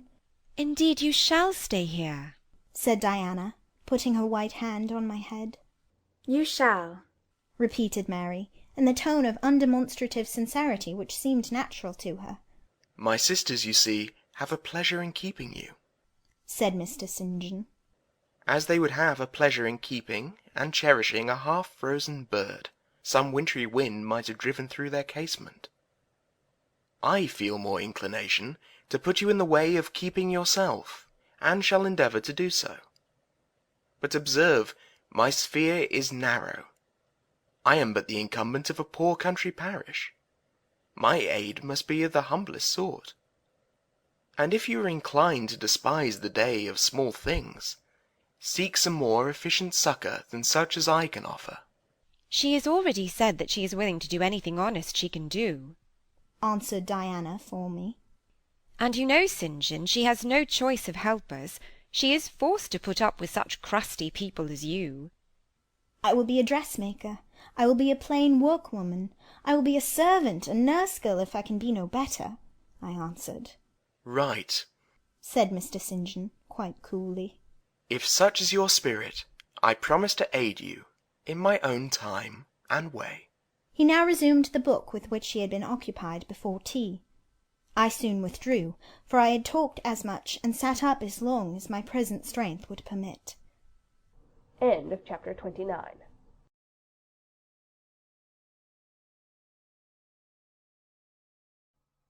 Jane Eyre by Charlotte Bronte. Chapter 30. The more I knew of the inmates of Moor House, the better I liked them. In a few days I had so far recovered my health that I could sit up all day and walk out sometimes. I could join with Diana and Mary in all their occupations, converse with them as much as they wished, and aid them when and where they would allow me. There was a reviving pleasure in this intercourse, of a kind now tasted by me for the first time, the pleasure arising from perfect congeniality of tastes, sentiments, and principles. I liked to read what they liked to read. What they enjoyed delighted me. What they approved I reverenced. They loved their sequestered home. I too, in the grey, small, antique structure, with its low roof, its latticed casements, its mouldering walls, its avenue of aged firs, all grown aslant under the stress of mountain winds, its garden dark with yew and holly, and where no flowers but of the hardiest species would bloom, found a charm both potent and permanent. They clung to the purple moors behind and around their dwelling, to the hollow vale into which the pebbly bridle path leading from their gate descended, and which wound between fern banks first, and then amongst a few of the wildest little pasture fields that ever bordered a wilderness of heath, or gave sustenance to a flock of grey moorland sheep, with their little mossy-faced lambs. They clung to this scene, I say, with a perfect enthusiasm of attachment. I could comprehend the feeling, and share both its strength and truth. I saw the fascination of the locality. I felt the consecration of its loneliness. My eye feasted on the outline of swell and sweep, on the wild colouring communicated to ridge and dell by moss, by heath-bell, by flower-sprinkled turf, by brilliant bracken and mellow granite crag. These details were just to me what they were to them, so many pure and sweet sources of pleasure. The strong blast and the soft breeze, the rough and the halcyon day, the hours of sunrise and sunset, the moonlight and the clouded night, developed for me in these regions the same attraction as for them, wound round my faculties the same spell that entranced theirs. Indoors we agreed equally well. They were both more accomplished and better read than I was, but with eagerness I followed in the path of knowledge they had trodden before me.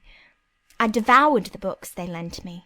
Then it was full satisfaction to discuss with them in the evening what I had perused during the day.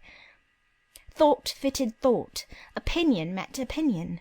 We coincided, in short, perfectly. If in our trio there was a superior and a leader, it was Diana. Physically she far excelled me. She was handsome, she was vigorous. In her animal spirits there was an affluence of life and certainty of flow such as excited my wonder, while it baffled my comprehension. I could talk a while when the evening commenced, but the first gush of vivacity and fluency gone, I was fain to sit on a stool at Diana's feet, to rest my head on her knee, and listen alternately to her and Mary, while they sounded thoroughly the topic on which I had but touched. Diana offered to teach me German. I liked to learn of her.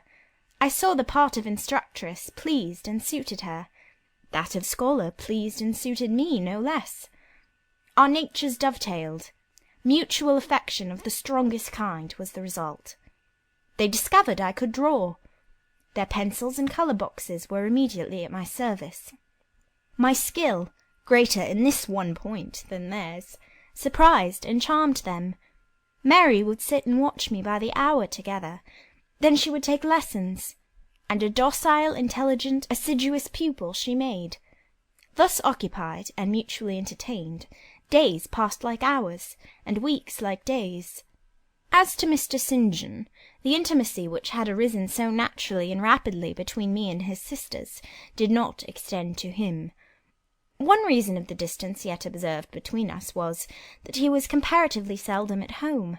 A large proportion of his time appeared devoted to visiting the sick and poor among the scattered population of his parish. No weather seemed to hinder him in these pastoral excursions. Rain or fair, he would, when his hours of morning study were over, take his hat, and, followed by his father's old pointer Carlo, go out on his mission of love or duty. I scarcely know in which light he regarded it. Sometimes, when the day was very unfavourable, his sisters would expostulate. He would then say, with a peculiar smile, more solemn than cheerful, "And if I let a gust of wind or a sprinkling of rain turn me aside from these easy tasks, what preparation would such sloth be for the future I propose to myself?" Diana and Mary's general answer to this question was a sigh, and some minutes of apparently mournful meditation. But besides his frequent absences, there was another barrier to friendship with him. He seemed of a reserved, an abstracted, and even of a brooding nature. Zealous in his ministerial labours, blameless in his life and habits, he yet did not appear to enjoy that mental serenity, that inward content, which should be the reward of every sincere Christian and practical philanthropist. Often of an evening, when he sat at the window, his desk and papers before him, he would cease reading or writing, rest his chin on his hand, and deliver himself up to I know not what course of thought. But that it was perturbed and exciting might be seen in the frequent flash and changeful dilation of his eye. I think, moreover, that nature was not to him that treasury of delight it was to his sisters. He expressed once, and but once in my hearing, a strong sense of the rugged charm of the hills, and an inborn affection for the dock roof and hoary walls he called his home, but there was more of gloom than pleasure in the tone and words in which the sentiment was manifested, and never did he seem to roam the moors for the sake of their soothing silence, never seek out or dwell upon the thousand peaceful delights they could yield. Incommunicative as he was, some time elapsed before I had an opportunity of gauging his mind. I first got an idea of its calibre when I heard him preach in his own church at Morton. I wish I could describe that sermon, but it is past my power. I cannot even render faithfully the effect it produced on me. It began calm, and indeed, as far as delivery and pitch of voice went, it was calm to the end. An earnestly felt, yet strictly restrained zeal breathed soon in the distinct accents, and prompted the nervous language. This grew to force, compressed, condensed, controlled. The heart was thrilled, the mind astonished by the power of the preacher. Neither was softened. Throughout there was a strange bitterness, an absence of consolatory gentleness. Stern allusions to Calvinistic doctrines, election, predestination, reprobation, were frequent, and each reference to these points sounded like a sentence pronounced for doom. When he had done, instead of feeling better, calmer, more enlightened by his discourse, I experienced an inexpressible sadness. For it seemed to me, I know not whether equally so to others, that the eloquence to which I had been listening had sprung from a depth where lay turbid dregs of disappointment, where moved troubling impulses of insatiate yearnings and disquieting aspirations. I was sure St. John Rivers, pure-lived, conscientious, zealous as he was, had not yet found that peace of God which passeth all understanding. He had no more found it, I thought, than had I with my concealed and racking regrets for my broken idol and lost Elysium, regrets to which I have latterly avoided referring, but which possessed me and tyrannized over me ruthlessly. Meantime, a month was gone. Diana and Mary were soon to leave Moor House, and return to the far different life and scene which awaited them as governesses in a large, fashionable, south of England city, where each held a situation and families by whose wealthy and haughty members they were regarded only as humble dependents, and who neither knew nor sought out their innate excellences, and appreciated only their acquired accomplishments, as they appreciated the skill of their cook or the taste of their waiting-woman. Mr. St. John had said nothing to me yet about the employment he had promised to obtain for me, yet it became urgent that I should have a vocation of some kind. One morning, being left alone with him a few minutes in the parlour, I ventured to approach the window recess, which his table, chair, and desk consecrated as a kind of study, and I was going to speak, though not very well knowing in what words to frame my inquiry, for it is at all times difficult to break the ice of reserve glassing over such natures as his, when he saved me the trouble by being the first to commence a dialogue. Looking up as I drew near, "You have a question to ask of me?" he said. "Yes. I wish to know whether you have heard of any service I can offer myself to undertake." "I found, or devised, something for you 3 weeks ago. But as you seemed both useful and happy here, as my sisters had evidently become attached to you, and your society gave them unusual pleasure, I deemed it inexpedient to break in on your mutual comfort, till their approaching departure from Marsh End should render yours necessary." "And they will go in 3 days now?" I said. "Yes. And when they go, I shall return to the parsonage at Morton. Hannah will accompany me, and this old house will be shut up." I waited a few moments, expecting he would go on with the subject first broached, but he seemed to have entered another train of reflection. His look denoted abstraction from me and my business. I was obliged to recall him to a theme which was of necessity one of close and anxious interest to me.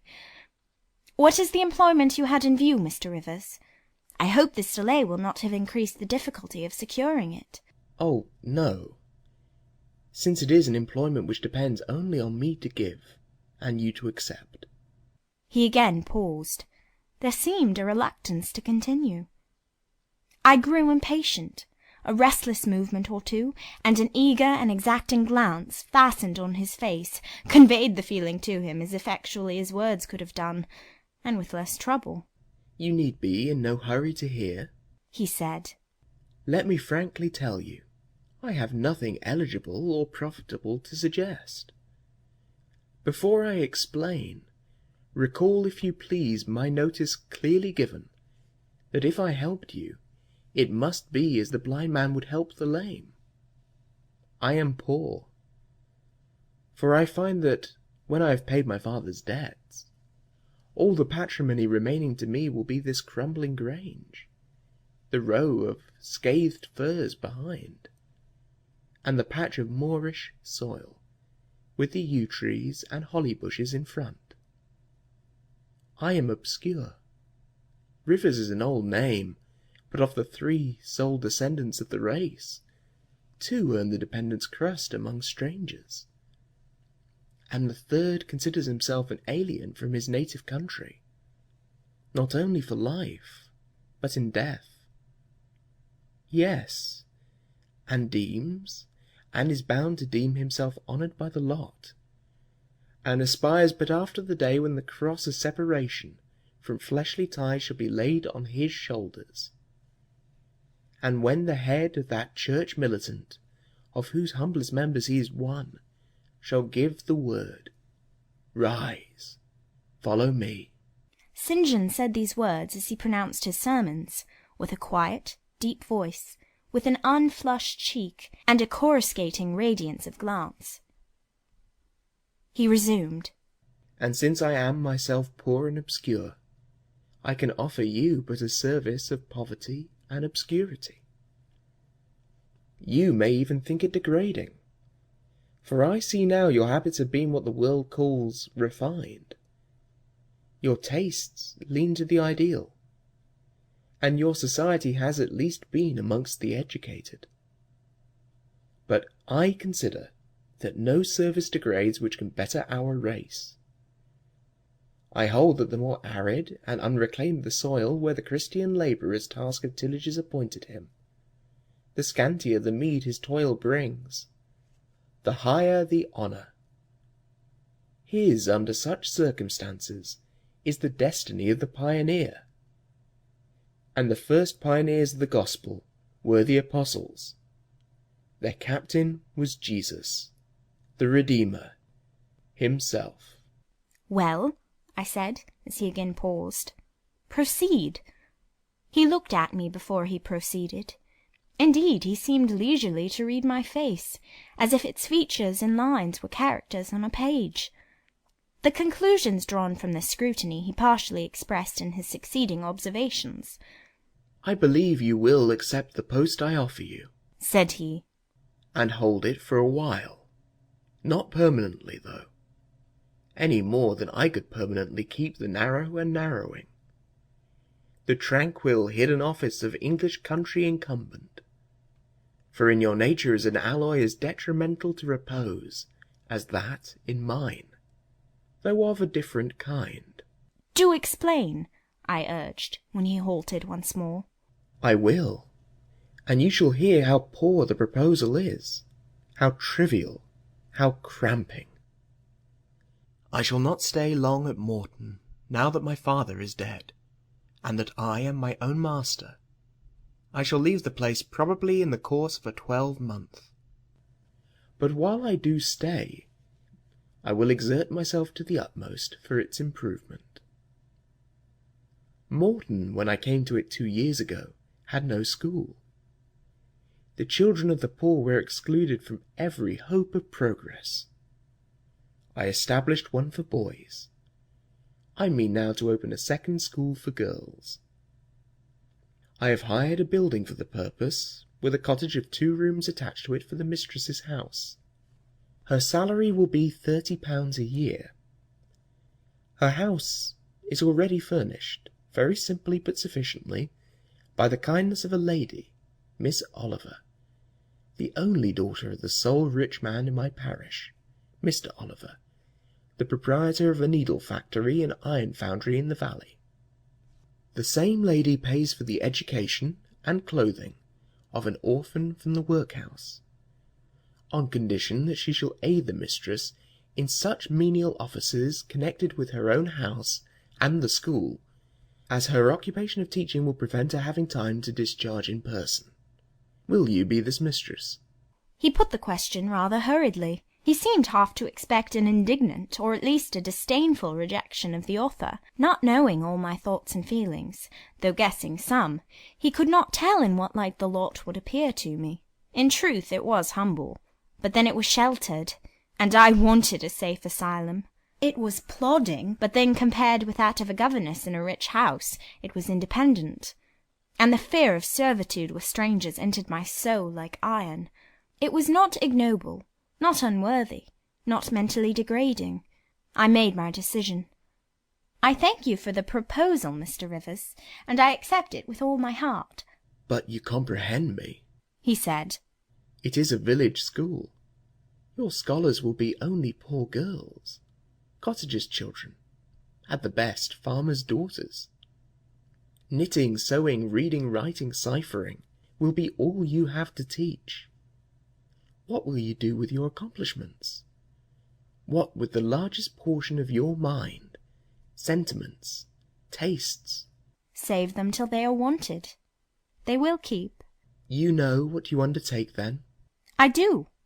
He now smiled, and not a bitter or sad smile, but one well pleased and deeply gratified. And when will you commence the exercise of your function? I will go to my house tomorrow, and open the school, if you like, next week. Very well. So be it.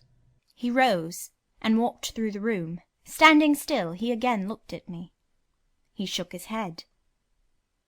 "What do you disapprove of, Mr. Rivers?" I asked. You will not stay at Morton long. No, no. Why? What is your reason for saying so? I read it in your eye. It is not of that description which promises the maintenance of an even tenor in life. I am not ambitious. He started at the word ambitious. He repeated, No. What made you think of ambition? Who is ambitious? I know I am, but how did you find it out? I was speaking of myself. Well, if you are not ambitious, you are... He paused. What? I was going to say impassioned. But perhaps you would have misunderstood the word and been displeased. I mean that human affections and sympathies have a most powerful hold on you. I am sure you cannot long be content to pass your leisure in solitude, and to devote your working hours to a monotonous labour wholly void of stimulus, any more than I can be content, he added with emphasis, to live here buried in morass, pent in with mountains, my nature that God gave me contravened, my faculties, heaven bestowed, paralysed, made useless. You hear now how I contradict myself. I, who preached contentment with a humble lot, and justified the vocation even of hewers of wood and drawers of water in God's service. I, his ordained minister, almost rave in my restlessness. Well, propensities and principles must be reconciled by some means. He left the room. In this brief hour I had learnt more of him than in the whole previous month. Yet still he puzzled me. Diana and Mary Rivers became more sad and silent as the day approached for leaving their brother and their home. They both tried to appear as usual, but the sorrow they had to struggle against was one that could not be entirely conquered or concealed. Diana intimated that this would be a different parting from any they had ever yet known. It would probably, as far as St. John was concerned, be a parting for years. It might be a parting for life. He will sacrifice all to his long-framed resolves, she said. Natural affection and feelings more potent still. St. John looks quiet, Jane, but he hides a fever in his vitals. You would think him gentle, yet in some things he is inexorable as death. And the worst of it is, my conscience will hardly permit me to dissuade him from his severe decision. Certainly I cannot for a moment blame him for it. It is right, noble, Christian. Yet it breaks my heart. And the tears gushed to her fine eyes. Mary bent her head low over her work. "We are now without father. We shall soon be without home and brother," she murmured. At that moment a little accident supervened, which seemed decreed by fate purposely to prove the truth of the adage that misfortunes never come singly, and to add to their distresses the vexing one of the slip between the cup and the lip. St. John passed the window reading a letter. He entered. "Our Uncle John is dead," said he. Both the sisters seemed struck, not shocked or appalled. The tidings appeared in their eyes rather momentous than afflicting. "Dead?" repeated Diana. "Yes." She riveted a searching gaze on her brother's face. "And what then?" she demanded in a low voice. "What then? Die?" he replied, maintaining a marble immobility of feature. "What then? Why, nothing. Read." He threw the letter into her lap. She glanced over it and handed it to Mary. Mary perused it in silence and returned it to her brother. All three looked at each other, and all three smiled. A dreary, pensive smile enough. "Amen. We can yet live," said Diana at last. "At any rate, it makes us no worse off than we were before," remarked Mary. "Only it forces rather strongly on the mind the picture of what might have been," said Mr. Rivers, "and contrasts it somewhat too vividly with what is." He folded the letter, locked it in his desk, and again went out. For some minutes no one spoke. Diana then turned to me. "Jane, you will wonder at us and our mysteries," she said, "and think us hard-hearted beings not to be more moved at the death of so near a relation as an uncle. But we have never seen him or known him. He was my mother's brother. My father and he quarrelled long ago. It was by his advice that my father risked most of his property in the speculation that ruined him. Mutual recrimination passed between them. They parted in anger, and were never reconciled. My uncle engaged afterwards in more prosperous undertakings. It appears he realized a fortune of 20,000 pounds. He was never married, and had no near kindred but ourselves and one other person, not more closely related than we. My father always cherished the idea that he would atone for his error by leaving his possessions to us. That letter informs us that he has bequeathed every penny to the other relation, with the exception of 30 guineas, to be divided between St. John, Diana, and Mary Rivers, for the purchase of 3 mourning rings. He had a right, of course, to do as he pleased, and yet a momentary damp is cast on the spirits by the receipt of such news. Mary and I would have esteemed ourselves rich with 1,000 pounds each, and to St. John such a sum would have been valuable for the good it would have enabled him to do. This explanation given, the subject was dropped, and no further reference made to it by either Mr. Rivers or his sisters. The next day I left Marsh End for Morton. The day after, Diana and Mary quitted it for distant B. In a week Mr. Rivers and Hannah repaired to the parsonage, and so the old Grange was abandoned. End of chapter 30.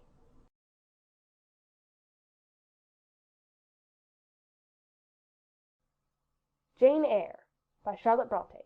Chapter 31. My home, then, when I at last find a home, is a cottage, a little room with whitewashed walls and a sanded floor, containing 4 painted chairs and a table, a clock, a cupboard, with 2 or 3 plates and dishes, and a set of tea-things in delf. Above, a chamber of the same dimensions as the kitchen, with a deal bedstead and chest of drawers. Small, yet too large to be filled with my scanty wardrobe, though the kindness of my gentle and generous friends has increased that by a modest stock of such things as are necessary. It is evening. I have dismissed, with the fee of an orange, the little orphan who serves me as a handmaid. I am sitting alone on the hearth. This morning the village school opened. I had 20 scholars. But 3 of the number can read, none write or cipher. Several knit, and a few sew a little. They speak with the broadest accent of the district. At present they and I have a difficulty in understanding each other's language. Some of them are unmannered, rough, intractable, as well as ignorant, but others are docile, have a wish to learn, and evince a disposition that pleases me. I must not forget that these coarsely clad little peasants are of flesh and blood as good as the scions of gentlest genealogy, and that the germs of native excellence, refinement, intelligence, kind feeling, are as likely to exist in their hearts as in those of the best born. My duty will be to develop these germs. Surely I shall find some happiness in discharging that office. Much enjoyment I do not expect in the life opening before me, yet it will, doubtless, if I regulate my mind, and exert my powers as I ought, yield me enough to live on from day to day. Was I very gleeful, settled, content, during the hours I passed in yonder bare, humble schoolroom this morning and afternoon? Not to deceive myself, I must reply, no. I felt desolate to a degree. I felt, yes, idiot that I am, I felt degraded. I doubted I had taken a step which sank instead of raising me in the scale of social existence. I was weakly dismayed at the ignorance, the poverty, the coarseness of all I heard and saw around me. But let me not hate and despise myself too much for these feelings. I know them to be wrong. That is a great step gained. I shall strive to overcome them. Tomorrow, I trust, I shall get the better of them partially, and in a few weeks, perhaps, they will be quite subdued. In a few months, it is possible, the happiness of seeing progress, and a change for the better in my scholars may substitute gratification for disgust. Meantime, let me ask myself one question. Which is better? To have surrendered to temptation, listened to passion, made no painful effort, no struggle, but to have sunk down in the silken snare, fallen asleep on the flowers covering it, wakened in a southern clime amongst the luxuries of a pleasure villa, to have been now living in France, Mr. Rochester's mistress, delirious with his love half my time, for he would, oh yes, he would have loved me well for a while. He did love me. No one will ever love me so again. I shall never more know the sweet homage given to beauty, youth, and grace, for never to any one else shall I seem to possess these charms. He was fond and proud of me. It is what no man besides will ever be. But where am I wandering, and what am I saying, and above all feeling? Whether it is better, I ask, to be a slave in a fool's paradise at Marseilles, fevered with delusive bliss one hour, suffocating with the bitterest tears of remorse and shame the next, or to be a village schoolmistress, free and honest, in a breezy mountain nook in the healthy heart of England.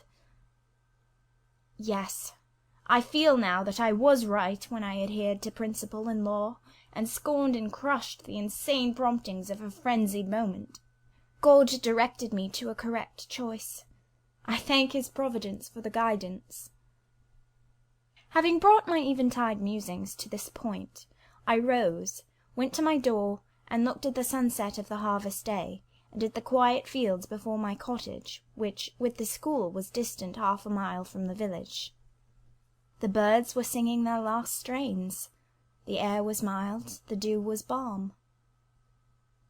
While I looked, I thought myself happy, and was surprised to find myself ere long weeping. And why?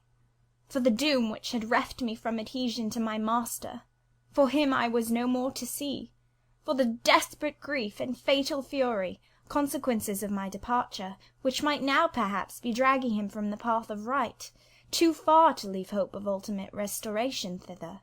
At this thought I turned my face aside from the lovely sky of Eve and lonely vale of Morton. I say lonely, for in that bend of it visible to me there was no building apparent save the church and the parsonage, half hid in trees, and quite at the extremity, the roof of Vale Hall, where the rich Mr. Oliver and his daughter lived. I hid my eyes, and leant my head against the stone frame of my door, but soon a slight noise near the wicket, which shut in my tiny garden from the meadow beyond it, made me look up. A dog, old Carlo, Mr. Rivers' pointer, as I saw in a moment, was pushing the gate with his nose, and St. John himself leant upon it with folded arms, his brow knit, his gaze, grave almost to displeasure, fixed on me. I asked him to come in. No, I cannot stay. I have only brought you a little parcel my sisters left for you. I think it contains a colour box, pencils, and paper. I approached to take it. A welcome gift it was. He examined my face, I thought, with austerity, as I came near. The traces of tears were doubtless very visible upon it. Have you found your first day's work harder than you expected? He asked. Oh, no. On the contrary, I think in time I shall get on with my scholars very well. But perhaps your accommodations, your cottage, your furniture, have disappointed your expectations. They are, in truth, scanty enough, but— I interrupted. My cottage is clean and weatherproof, my furniture sufficient and commodious. All I see has made me thankful, not despondent. I am not absolutely such a fool and sensualist as to regret the absence of a carpet, a sofa, and silver plate. Besides, 5 weeks ago I had nothing. I was an outcast, a beggar, a vagrant. Now I have acquaintance, a home, a business. I wonder at the goodness of God, the generosity of my friends, the bounty of my lot. I do not repine. But you feel solitude and oppression. The little house there behind you is dark and empty. I have hardly had time yet to enjoy a sense of tranquillity, much less to grow impatient under one of loneliness. Very well. I hope you feel the content you express. At any rate, your good sense will tell you that it is too soon yet to yield to the vacillating fears of Lot's wife. What you had left before I saw you, of course I do not know, but I counsel you to resist firmly every temptation which would incline you to look back. Pursue your present career steadily, for some months at least. It is what I mean to do, I answered. St. John continued. It is hard work to control the workings of inclination, and turn the bent of nature. But that it may be done, I know from experience. God has given us, in a measure, the power to make our own fate, and when our energies seem to demand a sustenance they cannot get, when our will strains after a path we may not follow, we need neither starve from inanition, nor stand still in despair. We have but to seek another nourishment for the mind, as strong as the forbidden food it longed to taste, and perhaps purer, and to hew out for the adventurous foot a road as direct and broad as the one fortune has blocked up against us, if rougher than it. A year ago I was myself intensely miserable, because I thought I had made a mistake in entering the ministry. Its uniform duties wearied me to death. I burnt for the more active life of the world, for the more exciting toils of a literary career, for the destiny of an artist, author, orator, anything rather than that of a priest. Yes, the heart of a politician, of a soldier, of a votary of glory, a lover of renown, a lustre after power, beat under my curate's surplice. I considered my life was so wretched it must be changed, or I must die. After a season of darkness and struggling, light broke, and relief fell. My cramped existence all at once spread out to a plain without bounds. My powers heard a call from heaven to rise, gather their full strength, spread their wings, and mount beyond ken. God had an errand for me, to bear which afar, to deliver it well, skill and strength, courage and eloquence, the best qualifications of soldier, statesman, and orator, were all needed, for these all centre in the good missionary. A missionary I resolved to be. From that moment my state of mind changed, the fetters dissolved, and dropped from every faculty, leaving nothing of bondage but its galling soreness, which time only can heal. My father indeed imposed the determination, but since his death I have not a legitimate obstacle to contend with. Some affairs settled, a successor for Morton provided, an entanglement or two of the feelings broken through, or cut asunder. A last conflict with human weakness, in which I know I shall overcome, because I have vowed that I will overcome, and I leave Europe for the East. He said this in his peculiar, subdued, yet emphatic voice, looking, when he had ceased speaking, not at me, but at the setting sun, at which I looked too. Both he and I had our backs towards the path leading up the field to the wicket. We had heard no step on that grass-grown track. The water running in the vale was the one lulling sound of the hour and scene. We might well then start, when a gay voice, sweet as a silver bell, exclaimed, "Good evening, Mr. Rivers, and good evening, old Carlo. Your dog is quicker to recognise his friends than you are, sir. He pricked his ears and wagged his tail when I was at the bottom of the field, and you have your back towards me now." It was true. Though Mr. Rivers had started at the first of those musical accents, as if a thunderbolt had split a cloud over his head, he stood yet at the close of the sentence in the same attitude in which the speaker had surprised him, his arm resting on the gate, his face directed towards the west.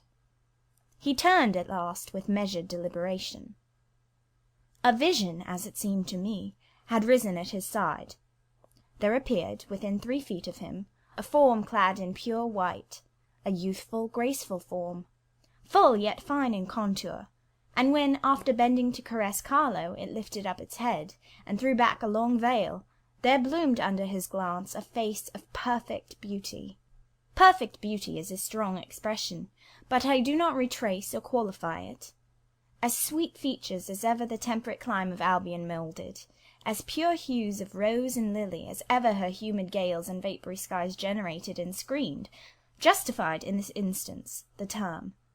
No charm was wanting, no defect was perceptible. The young girl had regular and delicate lineaments, eyes shaped and coloured as we see them in lovely pictures, large and dark and full. The long and shadowy eyelash which encircles a fine eye with so soft a fascination, the pencilled brow which gives such clearness, the white, smooth forehead which adds such repose to the livelier beauties of tint and ray, the cheek oval, fresh and smooth, the lips fresh too, ruddy, healthy, sweetly formed, the even and gleaming teeth without flaw, the small dimpled chin, the ornament of rich, plenteous tresses, all advantages, in short, which combined realized the ideal of beauty, were fully hers. I wondered as I looked at this fair creature. I admired her with my whole heart.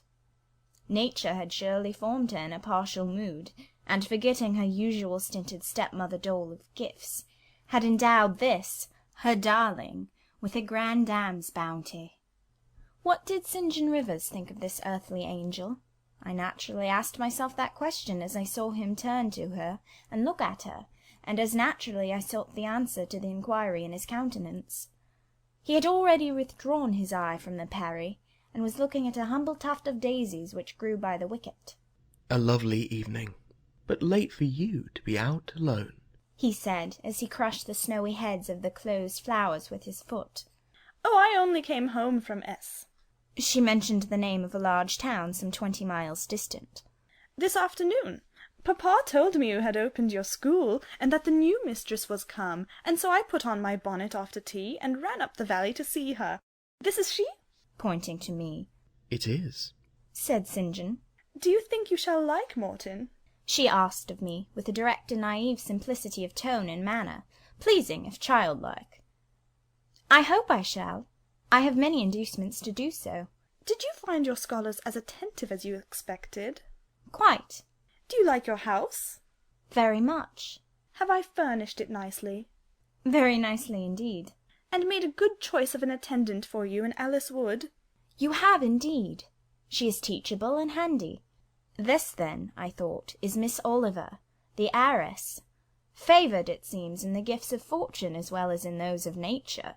What happy combination of the planets presided over her birth, I wonder?" "I shall come up and help you to teach sometimes," she added. "It will be a change for me to visit you now and then, and I like a change. Mr. Rivers, I have been so gay during my stay at S. Last night, or rather this morning, I was dancing till 2 o'clock. The regiment are stationed there since the riots, and the officers are the most agreeable men in the world. They put all our young knife-grinders and scissor merchants to shame." It seemed to me that Mr. St. John's under lip protruded, and his upper lip curled a moment. His mouth certainly looked a good deal compressed, and the lower part of his face unusually stern and square, as the laughing girl gave him this information. He lifted his gaze, too, from the daisies, and turned it on her. An unsmiling, a searching, a meaning gaze it was. She answered it with a second laugh, and laughter well became her youth, her roses, her dimples, her bright eyes. As he stood, mute and grave, she again fell to caressing Carlo. "Poor Carlo loves me," said she.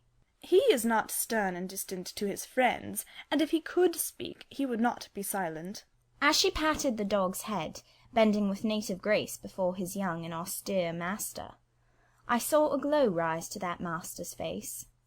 I saw his solemn eye melt with sudden fire, and flicker with resistless emotion. Flushed and kindled thus, he looked nearly as beautiful for a man as she for a woman. His chest heaved once, as if his large heart, weary of despotic constriction, had expanded despite the will, and made a vigorous bound for the attainment of liberty. But he curbed it, I think, as a resolute rider would curb a rearing steed. He responded neither by word nor movement to the gentle advances made him. "Papa says you never come to see us now." continued Miss Oliver, looking up. "You are quite a stranger at Vale Hall. He is alone this evening and not very well. Will you return with me and visit him?" It is not a seasonable hour to intrude on Mr. Oliver, answered St. John. "Not a seasonable hour, but I declare it is.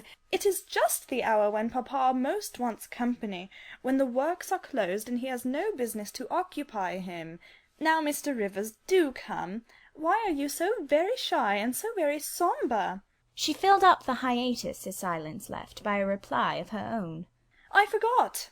she exclaimed, shaking her beautiful curled head, as if shocked at herself.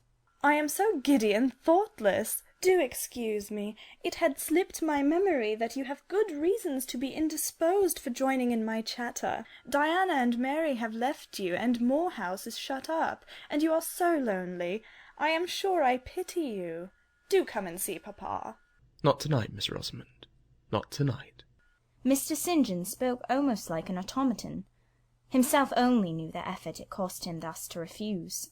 "Well, if you are so obstinate, I will leave you, for I dare not stay any longer. The dew begins to fall. Good evening." She held out her hand. He just touched it. Good evening, he repeated, in a voice low and hollow as an echo.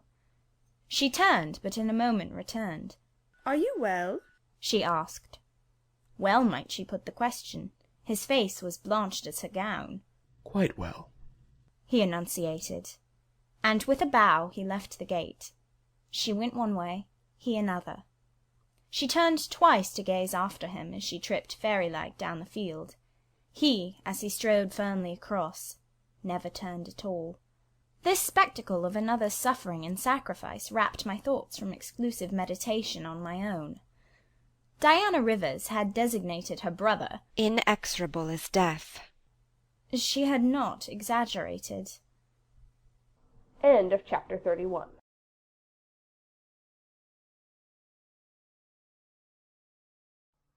Jane Eyre by Charlotte Bronte. Chapter 32. I continued the labours of the village school as actively and faithfully as I could. It was truly hard work at first. Some time elapsed before, with all my efforts, I could comprehend my scholars and their nature. Wholly untaught, with faculties quite torpid, they seemed to me hopelessly dull, and at first sight all dull alike. But I soon found I was mistaken. There was a difference amongst them as amongst the educated, and when I got to know them, and they me, this difference rapidly developed itself. Their amazement at me, my language, my rules and ways, once subsided, I found some of these heavy-looking, gaping rustics wake up into sharp-witted girls enough. Many showed themselves obliging and amiable too, and I discovered amongst them not a few examples of natural politeness and innate self-respect, as well as of excellent capacity, that won both my good-will and my admiration. These soon took a pleasure in doing their work well, in keeping their persons neat, in learning their tasks regularly, in acquiring quiet and orderly manners. The rapidity of their progress, in some instances, was even surprising, and an honest and happy pride I took in it. Besides, I began personally to like some of the best girls, and they liked me. I had amongst my scholars several farmers' daughters, young women grown almost. These could already read, write, and sew, and to them I taught the elements of grammar, geography, history, and the finer kinds of needlework. I found estimable characters amongst them, characters desirous of information and disposed for improvement, with whom I passed many a pleasant evening hour in their own homes. Their parents, then, the farmer and his wife, loaded me with attentions.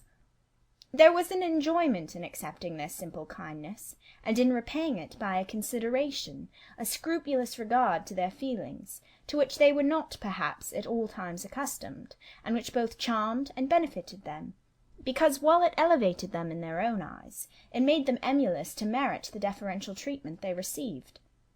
I felt I became a favourite in the neighbourhood. Whenever I went out, I heard on all sides cordial salutations, and was welcomed with friendly smiles. To live amidst general regard, though it be but the regard of working people, is like sitting in sunshine, calm and sweet. Serene inward feelings bud and bloom under the ray. At this period of my life, my heart far oftener swelled with thankfulness than sank with dejection. And yet, reader, to tell you all, in the midst of this calm, this useful existence, after a day passed in honourable exertion amongst my scholars, an evening spent in drawing or reading contentedly alone, I used to rush into strange dreams at night, dreams many-coloured, agitated, full of the ideal, the stirring, the stormy. Dreams where, amidst unusual scenes, charged with adventure, with agitating risk and romantic chance, I still again and again met Mr. Rochester, always at some exciting crisis, and then the sense of being in his arms, hearing his voice, meeting his eye, touching his hand and cheek, loving him, being loved by him, the hope of passing a lifetime at his side, would be renewed with all its first force and fire. Then I awoke. Then I recalled where I was, and how situated. Then I rose up on my curtainless bed, trembling and quivering, and in the still dark night witnessed the convulsion of despair, and heard the burst of passion. By 9 o'clock the next morning I was punctually opening the school, tranquil, settled, prepared for the steady duties of the day. Rosamond Oliver kept her word in coming to visit me. Her call at the school was generally made in the course of her morning ride. She would canter up to the door on her pony, followed by a mounted livery servant. Anything more exquisite than her appearance in her purple habit, with her Amazon's cap of black velvet placed gracefully above the long curls that kissed her cheek and floated to her shoulders, can scarcely be imagined. And it was thus she would enter the rustic building, and glide through the dazzled ranks of the village children. She generally came at the hour when Mr. Rivers was engaged in giving his daily catechizing lesson. Keenly, I fear, did the eye of the visitress pierce the young pastor's heart. A sort of instinct seemed to warn him of her entrance, even when he did not see it, and when he was looking quite away from the door, if she appeared at it, his cheek would glow, and his marble-seeming features, though they refused to relax, changed indescribably, and in their very quiescence became expressive of a repressed fervour, stronger than working muscle or darting glance could indicate. Of course she knew her power. Indeed, he did not, because he could not, conceal it from her. In spite of his Christian stoicism, when she went up and addressed him, and smiled gaily, encouragingly, even fondly in his face, his hand would tremble and his eye burn. He seemed to say with his sad and resolute look, if he did not say it with his lips, I love you, and I know you prefer me. It is not despair of success that keeps me dumb. If I offered my heart, I believe you would accept it. But that heart is already laid on a sacred altar. The fire is arranged round it. It will soon be no more than a sacrifice consumed. And then she would pout like a disappointed child. A pensive cloud would soften her radiant vivacity. She would withdraw her hand hastily from his, and turn in transient petulance from his aspect, at once so heroic and so martyr-like. St. John, no doubt, would have given the world to follow, recall, retain her, when she thus left him, but he would not give one chance of heaven, nor relinquish for the Elysium of her love one hope of the true eternal paradise. Besides, he could not bind all that he had in his nature, the rover, the aspirant, the poet, the priest, in the limits of a single passion. He could not, he would not renounce his wild field of mission warfare for the parlours and the peace of Vale Hall. I learnt so much from himself in an inroad I once, despite his reserve, had the daring to make on his confidence. Miss Oliver already honoured me with frequent visits to my cottage. I had learnt her whole character, which was without mystery or disguise. She was coquettish, but not heartless, exacting, but not worthlessly selfish. She had been indulged from her birth, but was not absolutely spoilt. She was hasty, but good-humoured. Vain, she could not help it, when every glance in the glass showed her such a flush of loveliness, but not affected. Liberal-handed, innocent of the pride of wealth, ingenuous, sufficiently intelligent, gay, lively, and unthinking. She was very charming, in short, even to a cool observer of her own sex like me, but she was not profoundly interesting or thoroughly impressive. A very different sort of mind was hers from that, for instance, of the sisters of St. John. Still, I liked her almost as I liked my pupil Adele, except that for a child whom we have watched over and taught, a closer affection is engendered than we can give an equally attractive adult acquaintance. She had taken an amiable caprice to me. She said I was like Mr. Rivers, only certainly, she allowed, not 1/10 so handsome, though I was a nice neat little soul enough, but he was an angel. I was, however, good, clever, composed, and firm, like him. I was a lusus naturae, she affirmed, as a village schoolmistress. She was sure my previous history, if known, would make a delightful romance. One evening, while with her usual childlike activity and thoughtless yet not offensive inquisitiveness, she was rummaging the cupboard in the table drawer of my little kitchen, she discovered first 2 French books, a volume of Schiller, a German grammar and dictionary, and then my drawing materials and some sketches, including a pencil-head of a pretty little cherub-like girl, one of my scholars, and sundry views from nature, taken in the Vale of Morton and on the surrounding moors.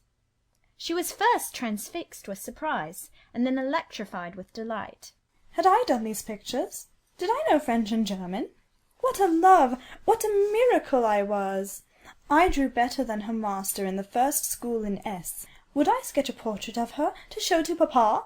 With pleasure, I replied, and I felt a thrill of artist's delight at the idea of copying from so perfect and radiant a model. She had then on a dark blue silk dress. Her arms and her neck were bare. Her only ornament was her chestnut tresses, which waved over her shoulders with all the wild grace of natural curls. I took a sheet of fine cardboard, and drew a careful outline. I promised myself the pleasure of colouring it, and as it was getting late then, I told her she must come and sit another day. She made such a report of me to her father, that Mr. Oliver himself accompanied her next evening, a tall, massive-featured, middle-aged, and grey-headed man, at whose side his lovely daughter looked like a bright flower near a hoary turret. He appeared a taciturn, and perhaps a proud personage, but he was very kind to me. The sketch of Rosamond's portrait pleased him highly. He said I must make a finished picture of it. He insisted, too, on my coming the next day to spend the evening at Vale Hall. I went. I found it a large, handsome residence, showing abundant evidences of wealth in the proprietor. Rosamond was full of glee and pleasure all the time I stayed. Her father was affable, and when he entered into conversation with me after tea, he expressed in strong terms his approbation of what I had done in Morton School, and said he only feared, from what he saw and heard, I was too good for the place, and would soon quit it for one more suitable. "Indeed," cried Rosamond, "she is clever enough to be a governess in a high family, papa." I thought I would far rather be where I am than in any high family in the land. Mr. Oliver spoke of Mr. Rivers, of the Rivers family, with great respect. He said it was a very old name in that neighbourhood, that the ancestors of the house were wealthy, that all Morton had once belonged to them, that even now he considered the representative of that house might, if he liked, make an alliance with the best. He accounted it a pity that so fine and talented a young man should have formed the design of going out as a missionary. It was quite throwing a valuable life away. It appeared, then, that her father would throw no obstacle in the way of Rosamond's union with St. John. Mr. Oliver evidently regarded the young clergyman's good birth, old name, and sacred profession as sufficient compensation for the want of fortune. It was the 5th of November, and a holiday. My little servant, after helping me to clean my house, was gone, well satisfied with the fee of a penny for her aid. All about me was spotless and bright, scoured floor, polished grate, and well-rubbed chairs. I had also made myself neat, and had now the afternoon before me to spend as I would. The translation of a few pages of German occupied an hour. Then I got my palette and pencils, and fell to the more soothing, because easier, occupation of completing Rosamond Oliver's miniature. The head was finished already. There was but the background to tint, and the drapery to shade off. A touch of carmine, too, to add to the ripe lips. a soft curl here and there to the tresses, a deeper tinge to the shadow of the lash under the azured eyelid. I was absorbed in the execution of these nice details, when, after one rapid tap, my door unclosed, admitting St. John Rivers. "I am come to see how you are spending your holiday," he said. "Not, I hope, in thought." "No, that is well. While you draw, you will not feel lonely. You see, I mistrust you still, though you have borne up wonderfully so far. I have brought you a book for evening solace." And he laid on the table a new publication, a poem, one of those genuine productions so often vouchsafed to the fortunate public of those days, the golden age of modern literature. Alas, the readers of our era are less favoured. But courage, I will not pause either to accuse or repine. I know poetry is not dead, nor genius lost, nor has Mammon gained power over either to bind or slay. They will both assert their existence, their presence, their liberty and strength again one day. Powerful angels safe in heaven, they smile when sordid souls triumph and feeble ones weep over their destruction. Poetry destroyed, genius banished. No. Mediocrity, no. Do not let envy prompt you to the thought.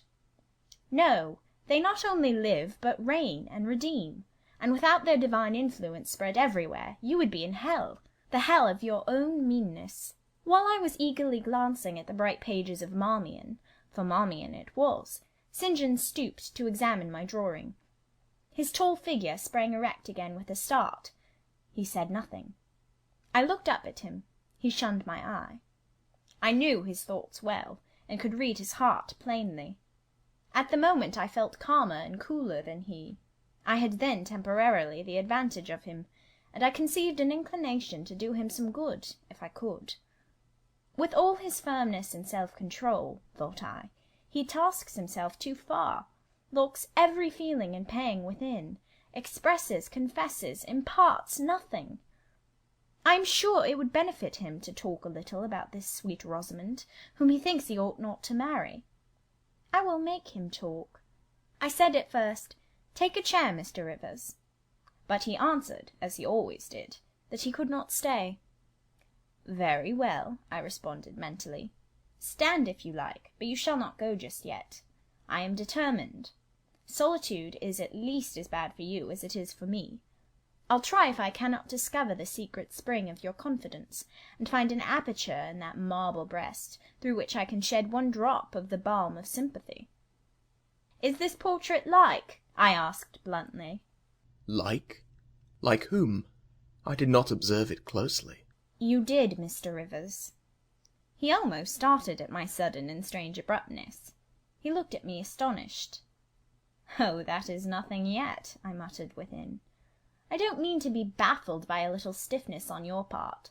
I'm prepared to go to considerable lengths." I continued. "You observed it closely and distinctly, but I have no objection to your looking at it again." And I rose, and I placed it in his hand. "A well-executed picture," he said. "Very soft, clear colouring. Very graceful and correct drawing." "Yes, yes, I know all that. But what of the resemblance? Who is it like?" Mastering some hesitation, he answered, "Miss Oliver, I presume." "Of course. And now, sir, to reward you for the accurate guess, I will promise to paint you a careful and faithful duplicate of this very picture, provided you admit that the gift would be acceptable to you. I don't wish to throw away my time and trouble on an offering you would deem worthless." He continued to gaze at the picture. The longer he looked, the firmer he held it, the more he seemed to covet it. "It is like," he murmured. "The eye is well managed. The colour, light, expression are perfect. It smiles." "Would it comfort, or would it wound you to have a similar painting? Tell me that. When you were at Madagascar, or at the Cape, or in India, would it be a consolation to have that memento in your possession? Or would the sight of it bring recollections calculated to enervate and distress?" He now furtively raised his eyes. He glanced at me. irresolute, disturbed. He again surveyed the picture. That I should like to have it is certain. Whether it would be judicious or wise is another question. Since I had ascertained that Rosamond really preferred him, and that her father was not likely to oppose the match, I, less exalted in my views than St. John, had been strongly disposed in my own heart to advocate their union. It seemed to me that should he become the possessor of Mr. Oliver's large fortune, he might do as much good with it as if he went and laid his genius out to wither, and his strength to waste, under a tropical sun. With this persuasion I now answered, "As far as I can see, it would be wiser and more judicious if you were to take yourself to the original at once." By this time he had sat down.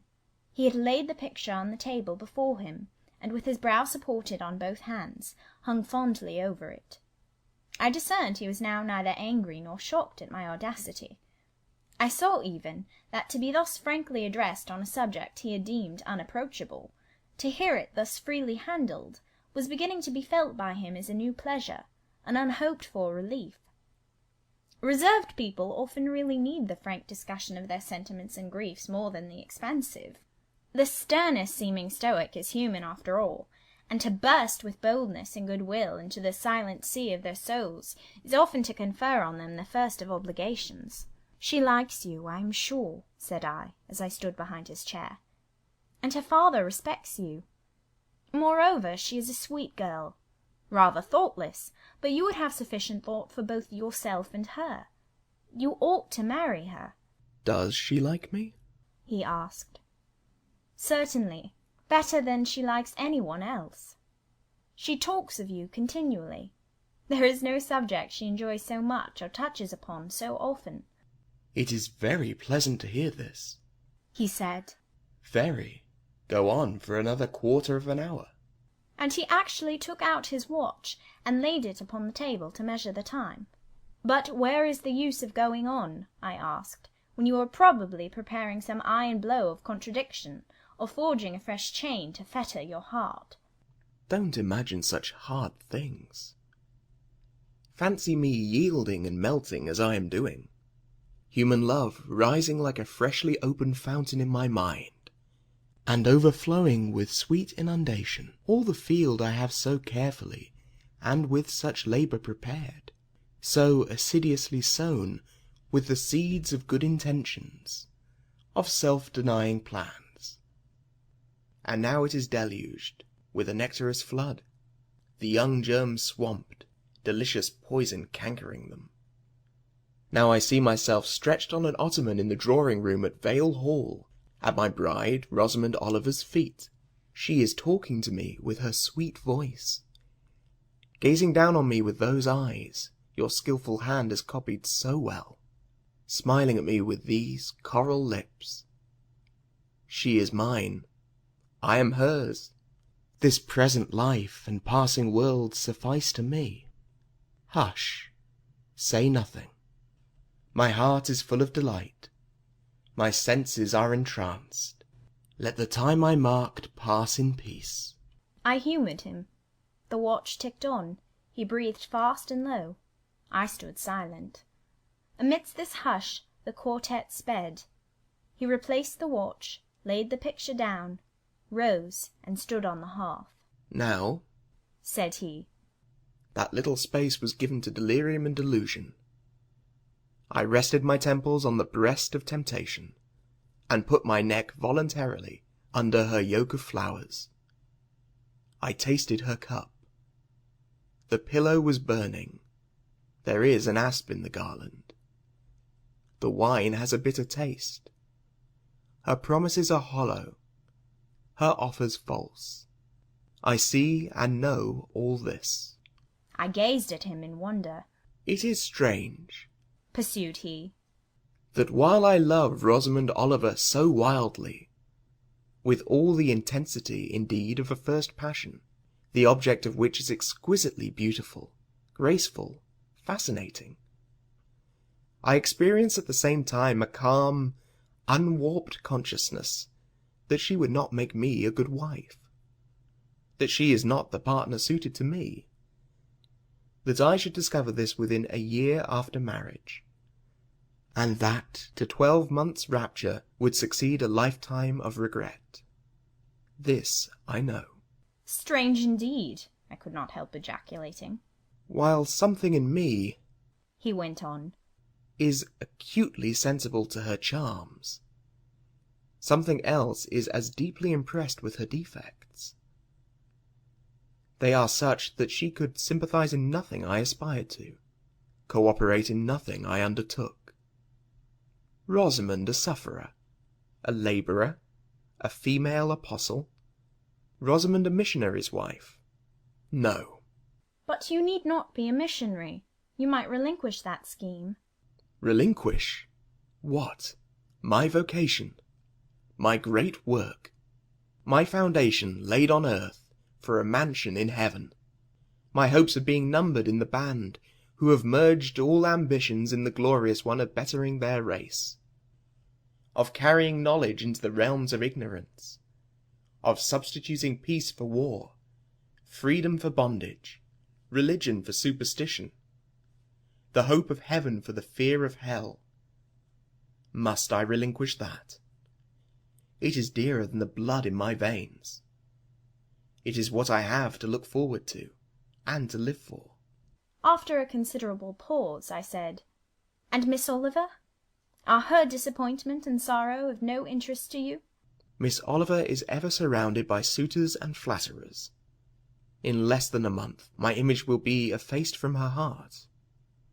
She will forget me, and will marry, probably, someone who will make her far happier than I should do. You speak coolly enough, but you suffer in the conflict. You are wasting away. No. If I get a little thin, it is with anxiety about my prospects, yet unsettled. My departure continually procrastinated. Only this morning I received intelligence that the successor, whose arrival I have been so long expecting, cannot be ready to replace me for 3 months to come yet. And perhaps the 3 months may extend to 6. You tremble and become flushed whenever Miss Oliver enters the schoolroom. Again the surprised expression crossed his face. He had not imagined that a woman would dare to speak so to a man. For me, I felt at home in this sort of discourse. I could never rest in communication with strong, discreet, and refined minds, whether male or female, till I had passed the outworks of conventional reserve, and crossed the threshold of confidence, and won a place by their heart's very hearthstone. You are original, said he, and not timid. There is something brave in your spirit, as well as penetrating in your eye. But allow me to assure you that you partially misinterpret my emotions. You think them more profound and potent than they are. You give me a larger allowance of sympathy than I have a just claim to. When I colour, and when I shade before Miss Oliver, I do not pity myself. I scorn the weakness. I know it is ignoble, a mere fever of the flesh. Not, I declare, the convulsion of the soul. That is just as fixed as a rock, firm set in the depths of a restless sea. Know me to be what I am, a cold, hard man. I smiled incredulously. You have taken my confidence by storm, he continued, and now it is much at your service. I am simply in my original state, stripped of that blood-bleached robe with which Christianity covers human deformity. A cold, hard, ambitious man. Natural affection only, of all the sentiments, has permanent power over me. Reason, and not feeling, is my guide. My ambition is unlimited. My desire to rise higher, to do more than others, insatiable.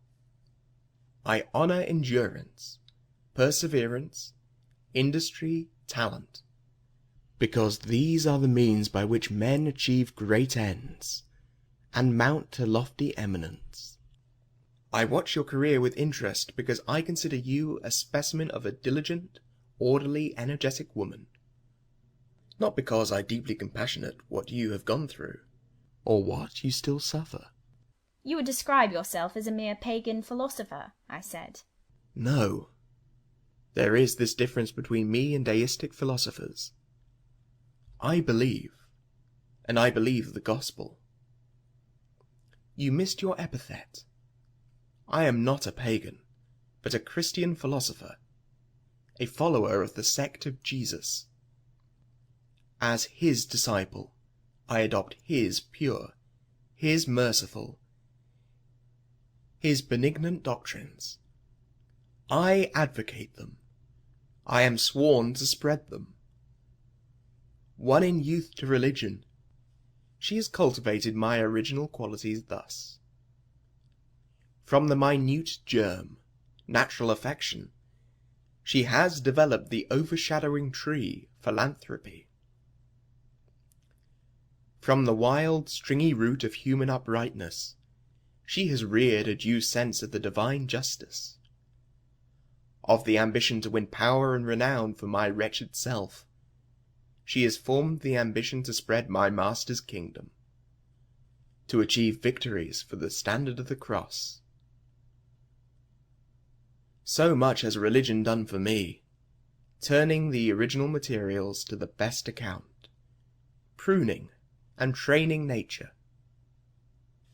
But she could not eradicate nature, nor will it be eradicated, till this mortal shall put on immortality. Having said this, he took his hat, which lay on the table beside my pallet. Once more he looked at the portrait. She is lovely, he murmured. She is well named the Rose of the World indeed. And may I not paint one like it for you? Cui bono? No. He drew over the picture the sheet of thin paper on which I was accustomed to rest my hand in painting, to prevent the cardboard from being sullied. What he suddenly saw on this blank paper it was impossible for me to tell, but something had caught his eye. He took it up with a snatch. He looked at the edge, then shot a glance at me, inexpressibly peculiar and quite incomprehensible, a glance that seemed to take and make note of every point in my shape, face, and dress, for it traversed all, quick, keen as lightning. His lips parted as if to speak, but he checked the coming sentence, whatever it was. "What is the matter?" I asked. "Nothing in the world," was the reply, and replacing the paper, I saw him dexterously tear a narrow slip from the margin. It disappeared in his glove, and with one hasty nod and "Good afternoon," he vanished. "Well," I exclaimed, using an expression of the district, "that caps the globe, however." I in my turn scrutinized the paper, but saw nothing on it save a few dingy stains of paint where I had tried the tint in my pencil. I pondered the mystery a minute or two, but finding it insolvable, and being certain it could not be of much moment, I dismissed and soon forgot it. End of chapter 32.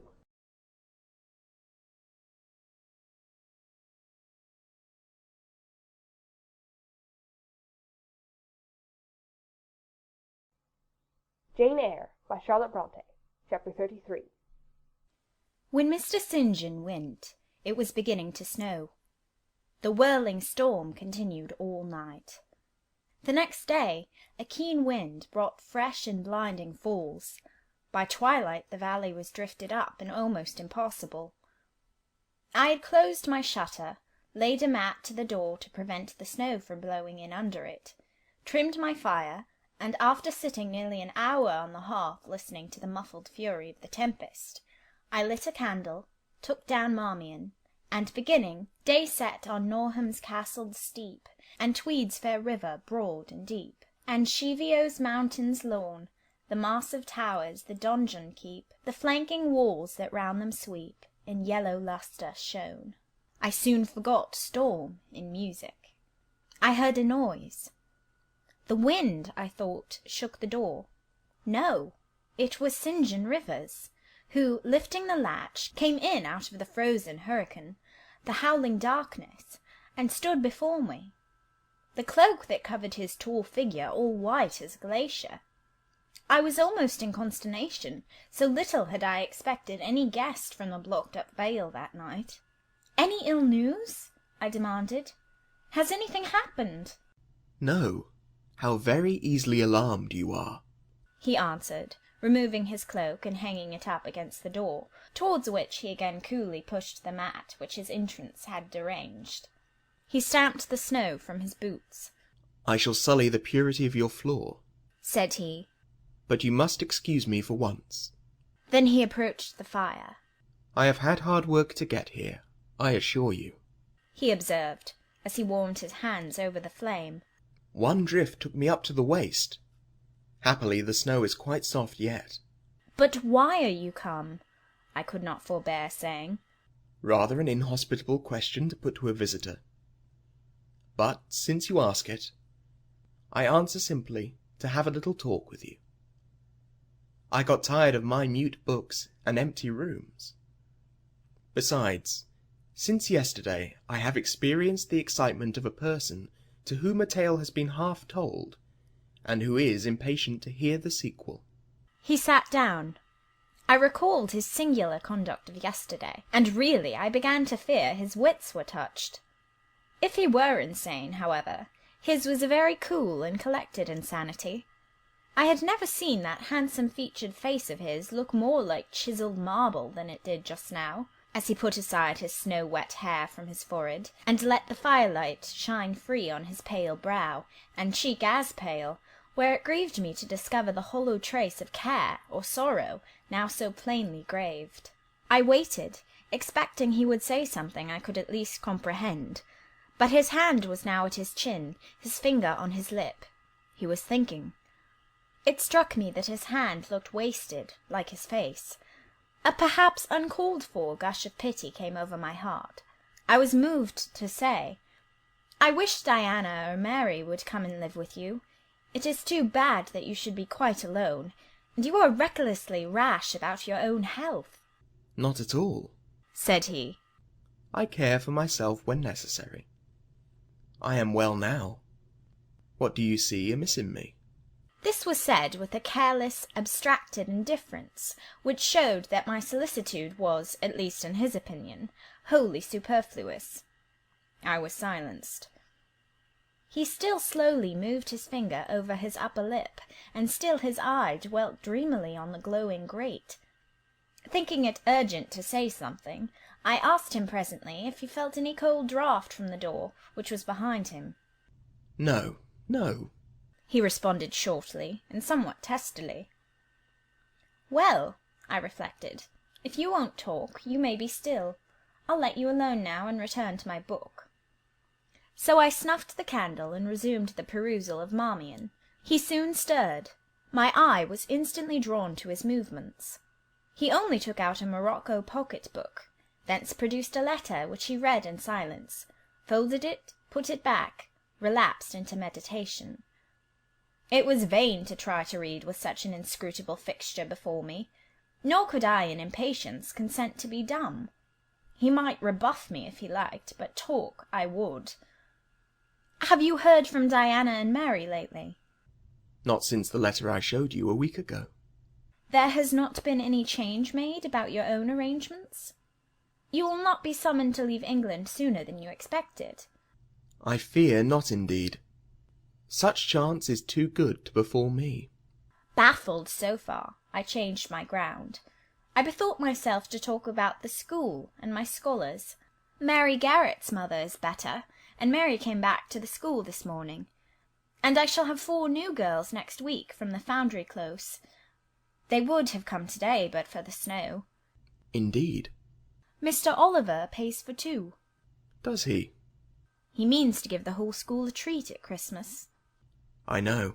Was it your suggestion? No. Whose, then? His daughter's, I think. It is like her. She is so good-natured. Yes. Again came the blank of a pause. The clock struck 8 strokes. It aroused him. He uncrossed his legs, sat erect, turned to me. Leave your book a moment, and come a little nearer the fire, he said. Wondering, and of my wonder finding no end, I complied. Half an hour ago, he pursued, I spoke of my impatience to hear the sequel of a tale. On reflection, I find the matter will be better managed by my assuming the narrator's part, and converting you into a listener. Before commencing, it is but fair to warn you that the story will sound somewhat hackneyed in your ears. But stale details often regain a degree of freshness when they pass through new lips. For the rest, whether trite or novel, it is short. 20 years ago, a poor curate, never mind his name at the moment, fell in love with a rich man's daughter. She fell in love with him and married him, against the advice of all her friends, who consequently disowned her immediately after the wedding. Before 2 years passed, the rash pair were both dead, and laid quietly side by side under one slab. I have seen their grave. It formed part of the pavement of a huge churchyard, surrounding the grim, soot-black old cathedral of an overgrown manufacturing town in Blankshire. They left a daughter, which at its very birth Charity received in her lap, cold as that of the snowdrift I almost stuck fast in tonight. Charity carried the friendless thing to the house of its rich maternal relations. It was reared by an aunt-in-law, called, I come to names now, Mrs. Reed of Gateshead. You start. Did you hear a noise? I dare say it is only a rat, scrambling along the rafters of the adjoining schoolroom. It was a barn before I had it repaired and altered, and barns are generally haunted by rats. To proceed. Mrs. Reed kept the orphan 10 years. Whether it was happy or not with her I cannot say, never having been told. But at the end of that time, she transferred it to a place you know, being no other than Lowood School, where you so long resided yourself. It seems her career there was very honourable. From a pupil she became a teacher, like yourself. Really, it strikes me there are parallel points in her history and yours. She left it to be a governess. There again your fates were analogous. She undertook the education of the ward of a certain Mr. Rochester. Mr. Rivers! I interrupted. I can guess your feelings, he said, but restrain them for a while. I have nearly finished. Hear me to the end. Of Mr. Rochester's character I know nothing, but the one fact that he professed to offer honourable marriage to this young girl, and that at the very altar she discovered he had a wife yet alive, though a lunatic. What his subsequent conduct and proposals were is a matter of pure conjecture. But when an event transpired, which rendered inquiry after the governess necessary, it was discovered she was gone. No one could tell when, where, or how. She had left Thornfield Hall in the night. Every research after her course had been vain. The country had been scoured far and wide. No vestige of information could be gathered respecting her. Yet, that she should be found is become a matter of serious urgency. Advertisements have been put in all the papers. I myself have received a letter from one Mr. Briggs, a solicitor, communicating the details I have just imparted. Is it not an odd tale? Just tell me this, said I, and since you know so much, you surely can tell it me. What of Mr. Rochester? How and where is he? What is he doing? Is he well? I am ignorant of all concerning Mr. Rochester. The letter never mentions him, but to narrate the fraudulent and illegal attempt I have adverted to. You should rather ask the name of the governess, the nature of the event which requires her appearance. Did no one go to Thornfield Hall, then? Did no one see Mr. Rochester? I suppose not. But they wrote to him? Of course. And what did he say? Who has his letters? Mr. Briggs intimates that the answer to his application was not from Mr. Rochester, but from a lady. It is signed Alice Fairfax. I felt cold and dismayed. My worst fears, then, were probably true. He had in all probability left England, and rushed in reckless desperation to some former haunt on the continent. And what opiate for his severe sufferings, what object for his strong passions had he sought there? I dared not answer the question. Oh, my poor master, once almost my husband, whom I had often called my dear Edward. He must have been a bad man, observed Mr. Rivers. You don't know him, don't pronounce an opinion upon him, I said with warmth. Very well, he answered quietly. And indeed my head is otherwise occupied than with him. I have my tale to finish. Since you won't ask the governess's name, I must tell it of my own accord. Stay, I have it here. It is always more satisfactory to see important points written down, fairly committed to black and white.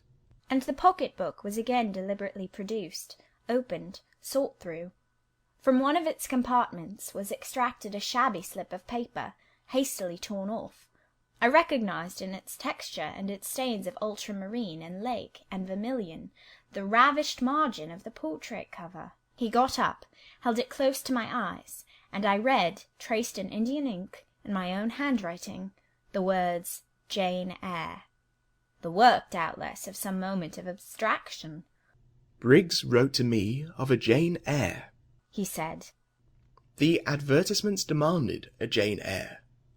I knew a Jane Elliot. I confess I had my suspicions, but it was only yesterday afternoon they were at once resolved into certainty. You own the name, and renounce the alias? Yes, yes, but where is Mr. Briggs? He perhaps knows more of Mr. Rochester than you do. Briggs is in London. I should doubt his knowing anything at all about Mr. Rochester. It is not in Mr. Rochester he is interested. Meantime, you forget essential points in pursuing trifles. You do not inquire why Mr. Briggs sought after you, what he wanted with you. Well, what did he want?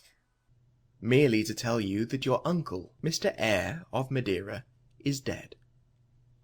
That he has left you all his property, and that you are now rich.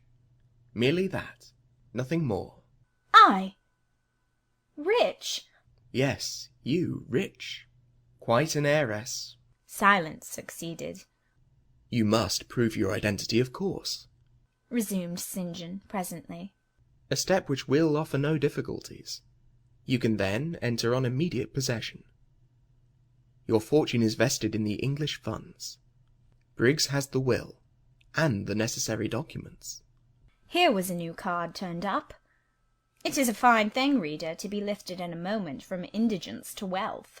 A very fine thing, but not a matter one can comprehend, or consequently enjoy all at once. And then there are other chances in life far more thrilling and rapture-giving. This is solid, an affair of the actual world, nothing ideal about it. All its associations are solid and sober, and its manifestations are the same. One does not jump and spring and shout hurrah at hearing one has got a fortune. One begins to consider responsibilities and to ponder business. On a base of steady satisfaction rise certain grave cares, and we contain ourselves and brood over our bliss with a solemn brow. Besides, the words legacy, bequest, go side by side with the words death, funeral. My uncle, I had heard, was dead. My only relative. Ever since being made aware of his existence, I had cherished the hope of one day seeing him. Now I never should. And then this money came only to me, not to me and a rejoicing family, but to my isolated self. It was a grand boon, doubtless, and independence would be glorious. Yes, I felt that. That thought swelled my heart. You unbend your forehead at last, said Mr. Rivers. I thought Medusa had looked at you, and that you were turning to stone. Perhaps now you will ask how much you are worth. How much am I worth? Oh, a trifle. Nothing, of course, to speak of. 20,000 I think they say. But what is that? 20,000 pounds! Here was a new stunner. I had been calculating on 4,000 or 5,000. This news actually took my breath for a moment. Mr. St. John, whom I had never heard laugh before, laughed now. "Well," said he, "if you had committed a murder, and I had told you your crime was discovered, you could scarcely look more aghast." "It is a large sum. Don't you think there is a mistake?" "No mistake at all. Perhaps you have read the figures wrong. It may be 2,000. It is written in letters, not figures. 20,000. I again felt rather like an individual of but average gastronomical powers, sitting down to feast alone at a table spread with provisions for 100. Mr. Rivers rose now, and put his cloak on. "If it were not such a very wild night," he said, "I would send Hannah down to keep you company. You look too desperately miserable to be left alone. But Hannah, poor woman, could not stride the drifts so well as I. Her legs are not quite so long. So I must e'en leave you to your sorrows. Good night." He was lifting the latch. A sudden thought occurred to me. "Stop 1 minute," I cried. "Well?" "It puzzles me to know why Mr. Briggs wrote to you about me, or how he knew you, or could fancy that you, living in such an out-of-the-way place, had the power to aid in my discovery." "Oh, I am a clergyman," he said, "and the clergy are often appealed to about odd matters." Again the latch rattled. "No, that does not satisfy me," I exclaimed, and indeed there was something in the hasty and unexplanatory reply which, instead of allaying, piqued my curiosity more than ever. "It is a very strange piece of business," I added. "I must know more about it." "Another time." "No, tonight, tonight!" And as he turned from the door, I placed myself between it and him. He looked rather embarrassed. "You certainly shall not go till you have told me all," I said. "I would rather not just now." "You shall. You must." "I would rather Diana or Mary informed you." Of course these objections wrought my eagerness to a climax. Gratified it must be, and that without delay, and I told him so. "But I apprised you that I was a hard man," said he. "Difficult to persuade." "And I am a hard woman, impossible to put off." "And then," he pursued, "I am cold. No fervour infects me." "Whereas I am hot, and fire dissolves ice. The blaze there has thawed all the snow from your cloak. By the same token it has streamed on to my floor, and made it like a trampled street. As you hope ever to be forgiven, Mr. Rivers, the high crime and misdemeanour of spoiling a sanded kitchen, tell me what I wish to know." "Well, then," he said, "I yield, if not to your earnestness, to your perseverance, as stone is worn by continual dropping. Besides, you must know some day, as well now as later. Your name is Jane Eyre." "Of course, that was all settled before." "You are not, perhaps, aware that I am your namesake, that I was christened St. John Eyre Rivers." "No, indeed. I remember now seeing the letter E comprised in your initials, written in books you have at different times lent me, but I never asked for what name it stood. But what then? Surely—" I stopped. I could not trust myself to entertain, much less to express, the thought that rushed upon me, that embodied itself, that in a second stood out a strong, solid probability. Circumstances knit themselves, fitted themselves, shot into order. The chain that had been lying hitherto a formless lump of links was drawn out straight.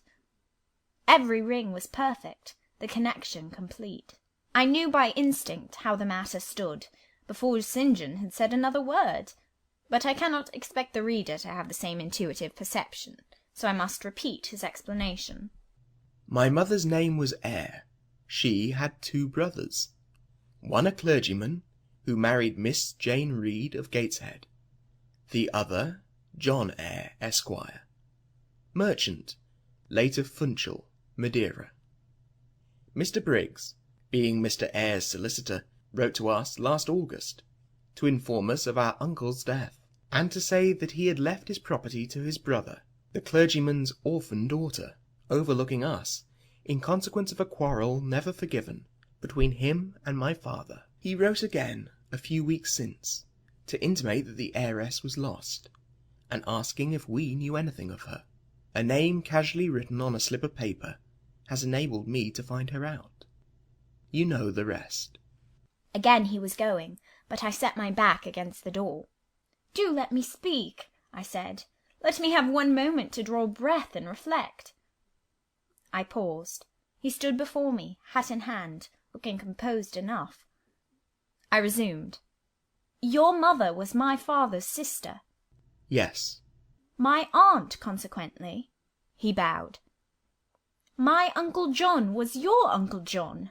You, Diana, and Mary are his sister's children, as I am his brother's child." Undeniably. "You three, then, are my cousins.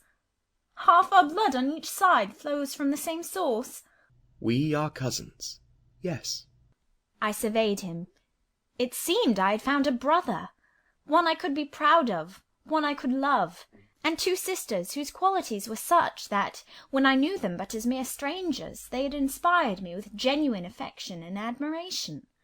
The two girls, on whom, kneeling down on the wet ground, and looking through the low latticed window of Moor House kitchen, I had gazed with so bitter a mixture of interest and despair, were my near kinswomen, and the young and stately gentleman who had found me almost dying at his threshold was my blood relation. Glorious discovery to a lonely wretch! This was wealth indeed, wealth to the heart, a mine of pure, genial affections. This was a blessing, bright, vivid, and exhilarating, not like the ponderous gift of gold, rich and welcome enough in its way, but sobering from its weight. I now clapped my hands in sudden joy. My pulse bounded, my veins thrilled. "Oh, I am glad! I am glad!" I exclaimed. St. John smiled. Did I not say you neglected essential points to pursue trifles? He asked. You were serious when I told you you had got a fortune. And now, for a matter of no moment, you are excited. What can you mean? It may be of no moment to you. You have sisters and don't care for a cousin.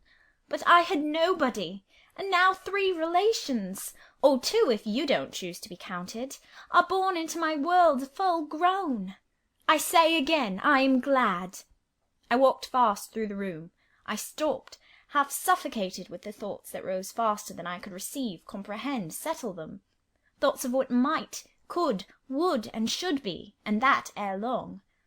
I looked at the blank wall. It seemed a sky thick with ascending stars. Every one lit me to a purpose or delight. Those who had saved my life, whom till this hour I'd loved barrenly, I could now benefit. They were under a yoke. I could free them. They were scattered. I could reunite them. The independence, the affluence which was mine might be theirs too. Were we not 4? 20,000 pounds shared equally would be 5,000 each. Justice enough, and to spare. Justice would be done. Mutual happiness secured. Now the wealth did not weigh on me. Now it was not a mere bequest of coin. It was a legacy of life, hope, enjoyment. How I looked while these ideas were taking my spirit by storm I cannot tell, but I perceived soon that Mr. Rivers had placed a chair behind me, and was gently attempting to make me sit down on it. He also advised me to be composed. I scorned the insinuation of helplessness and distraction, shook off his hand, and began to walk about again. "Write to Diana and Mary tomorrow," I said, "and tell them to come home directly." Diana said they would both consider themselves rich with 1,000 pounds, so with 5,000 they will do very well. Tell me where I can get you a glass of water, said St. John. You must really make an effort to tranquilize your feelings. Nonsense! And what sort of an effect will the bequest have on you? Will it keep you in England, induce you to marry Miss Oliver, and settle down like an ordinary mortal? You wander. Your head becomes confused. I have been too abrupt in communicating the news. It has excited you beyond your strength. Mr. Rivers, you quite put me out of patience. I am rational enough. It is you who misunderstand, or rather who affect to misunderstand. Perhaps, if you explained yourself a little more fully, I should comprehend better. Explain! What is there to explain? You cannot fail to see that £20,000, the sum in question, divided equally between the nephew and 3 nieces of our uncle, will give 5,000 to each. What I want is that you should write to your sisters and tell them of the fortune that has accrued to them. To you, you mean? I have intimated my view of the case. I am incapable of taking any other. I am not brutally selfish, blindly unjust, or fiendishly ungrateful. Besides, I am resolved I will have a home and connections. I like Moor House, and I will live at Moor House. I like Diana and Mary, and I will attach myself for life to Diana and Mary. It would please and benefit me to have £5,000. It would torment and oppress me to have 20,000, which, moreover, could never be mine in justice, though it might in law. I abandon to you, then, what is absolutely superfluous to me. Let there be no opposition and no discussion about it. Let us agree amongst each other and decide the point at once. This is acting on first impulses. You must take days to consider such a matter. Ere your word can be regarded as valid. Oh, if all you doubt is my sincerity, I'm easy. You see the justice of the case. I do see a certain justice, but it is contrary to all custom. Besides, the entire fortune is your right. My uncle gained it by his own efforts. He was free to leave it to whom he would. He left it to you. After all, justice permits you to keep it. You may, with a clear conscience, consider it absolutely your own. With me, said I, it is fully as much a matter of feeling as of conscience. I must indulge my feelings. I so seldom have had an opportunity of doing so. Were you to argue, object, and annoy me for a year, I could not forego the delicious pleasure of which I have caught a glimpse, that of repaying in part a mighty obligation, and winning to myself lifelong friends. You think so now, rejoined St. John, because you do not know what it is to possess, nor consequently to enjoy wealth. You cannot form a notion of the importance £20,000 would give you, of the place it would enable you to take in society, of the prospects it would open to you. You cannot. And you, I interrupted, cannot at all imagine the craving I have for fraternal and sisterly love. I never had a home. I never had brothers or sisters. I must and will have them now. You are not reluctant to admit me and own me, are you? Jane, I will be your brother. My sisters will be your sisters, without stipulating for this sacrifice of your just rights. Brother? Yes, at the distance of 1,000 leagues. Sisters? Yes, slaving amongst strangers. I, wealthy, gorged with gold I never earned, and do not merit. You, penniless. Famous equality and fraternization, close union, intimate attachment. But, Jane, your aspirations after family ties and domestic happiness may be realized otherwise than by the means you contemplate. You may marry. Nonsense again. Marry? I don't want to marry, and never shall marry. That is saying too much. Such hazardous affirmations are a proof of the excitement under which you labour. It is not saying too much. I know what I feel, and how averse are my inclinations to the bare thought of marriage. No one would take me for love, and I will not be regarded in the light of a mere money speculation. And I do not want a stranger, unsympathizing, alien, different from me. I want my kindred, those with whom I have full fellow-feeling. Say again you will be my brother. When you uttered the words, I was satisfied, happy. Repeat them, if you can. Repeat them sincerely. I think I can. I know I have always loved my own sisters, and I know on what my affection for them is grounded. Respect for their worth, and admiration of their talents. You, too, have principle and mind. Your tastes and habits resemble Diana's and Mary's.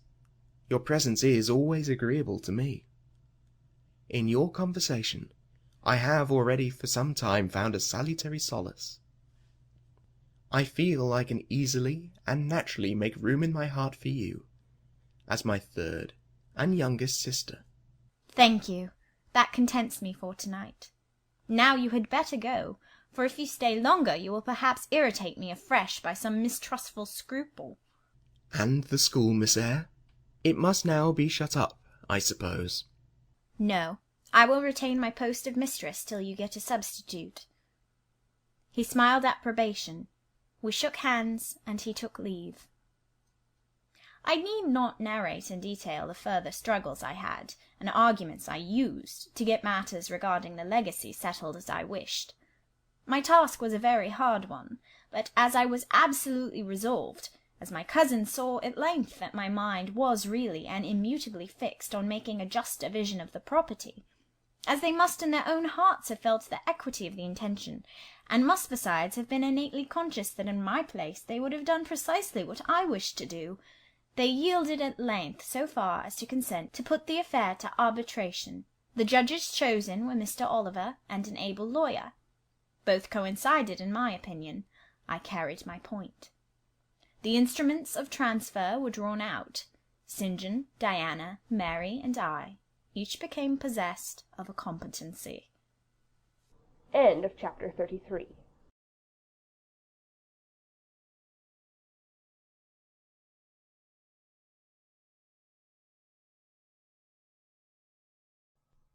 Jane Eyre by Charlotte Bronte, Chapter 34. It was near Christmas by the time all was settled. The season of general holiday approached. I now closed Morton School, taking care that the parting should not be barren on my side. Good fortune opens the hand as well as the heart wonderfully, and to give somewhat when we have largely received is but to afford a vent to the unusual ebullition of the sensations. I had long felt with pleasure that many of my rustic scholars liked me, and when we parted that consciousness was confirmed. They manifested their affection plainly and strongly. Deep was my gratification to find I had really a place in their unsophisticated hearts.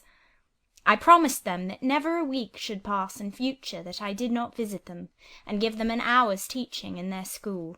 Mr. Rivers came up as, having seen the classes, now numbering 60 girls, file out before me, and locked the door, I stood with the key in my hand, exchanging a few words of special farewell with some half-dozen of my best scholars, as decent, respectable, modest, and well-informed young women as could be found in the ranks of the British peasantry. And that is saying a great deal. For, after all, the British peasantry are the best taught, best mannered, most self-respecting of any in Europe. Since those days I have seen paysans and bäuerinnen, and the best of them seem to me ignorant, coarse, and besotted compared with my Morton girls. Do you consider you have got your reward for a season of exertion? Asked Mr. Rivers when they were gone. Does not the consciousness of having done some real good in your day and generation give pleasure? Doubtless. And you have only toiled a few months. Would not a life devoted to the task of regenerating your race be well spent? Yes, I said, but I could not go on forever so. I want to enjoy my own faculties as well as to cultivate those of other people. I must enjoy them now. Don't recall either my mind or body to the school. I am out of it, and disposed for full holiday. He looked grave. What now? What sudden eagerness is this you evince? What are you going to do? To be active as I can. And first I must beg you to set Hannah at liberty, and get somebody else to wait on you. Do you want her? Yes, to go with me to Moor House. Diana and Mary will be at home in a week, and I want to have everything in order against their arrival. I understand. I thought you were for flying off on some exertion. It is better so. Hannah shall go with you. Tell her to be ready by tomorrow, then, and here is the schoolroom key. I will give you the key of my cottage in the morning. He took it. You give it up very gleefully, said he. I don't quite understand your light-heartedness, because I cannot tell what employment you propose to yourself as a substitute for the one you are relinquishing. What aim? What purpose? What ambition in life have you now? My first aim will be to clean down. Do you comprehend the full force of the expression? To clean down Moor House from chamber to cellar. My next, to rub it up with beeswax, oil, and an indefinite number of cloths, till it glitters again. My third, to arrange every chair, table, bed, carpet, with mathematical precision. Afterwards I shall go near to ruin you in coals and peat to keep up good fires in every room. And lastly, the 2 days preceding that on which your sisters are expected will be devoted by Hannah and me to such a beating of eggs, sorting of currants, grating of spices, compounding of Christmas cakes, chopping up of materials for mince pies, and solemnizing of other culinary rites, as words can convey but an inadequate notion of to the uninitiated like you. My purpose, in short, is to have all things in an absolutely perfect state of readiness for Diana and Mary before next Thursday, and my ambition is to give them a beau ideal of a welcome when they come. St. John smiled slightly. Still he was dissatisfied. It is all very well for the present, said he. But seriously, I trust that when the first flush of vivacity is over, you will look a little higher than domestic endearments and household joys. The best things the world has, I interrupted. No, Jane, no. This world is not the scene of fruition. Do not attempt to make it so.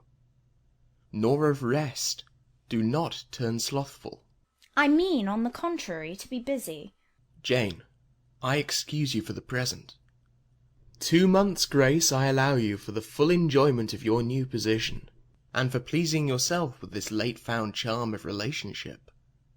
But then, I hope you will begin to look beyond Moor House and Morton, and sisterly society, and the selfish calm and sensual comfort of civilized affluence. I hope your energies will then once more trouble you with their strength. I looked at him with surprise. St. John, I said, I think you are almost wicked to talk so. I am disposed to be as content as a queen, and you try to stir me up to restlessness. To what end? To the end of turning to profit the talents which God has committed to your keeping, and of which he will surely one day demand a strict account. Jane, I shall watch you closely and anxiously. I warn you of that. And try to restrain the disproportionate fervour with which you throw yourself into commonplace home pleasures. Don't cling so tenaciously to ties of the flesh.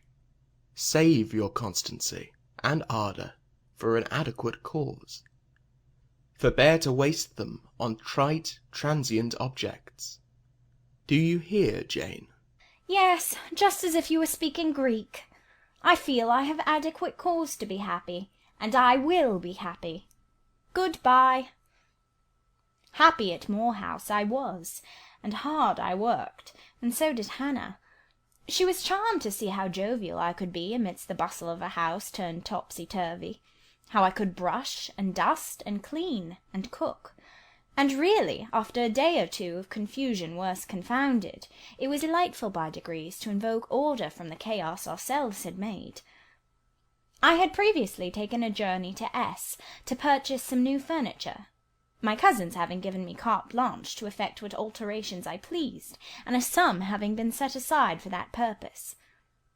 The ordinary sitting-room and bedrooms I left much as they were, for I knew Diana and Mary would derive more pleasure from seeing again the old homely tables and chairs and beds than from the spectacle of the smartest innovations. Still, some novelty was necessary to give their return piquancy with which I wished it to be invested.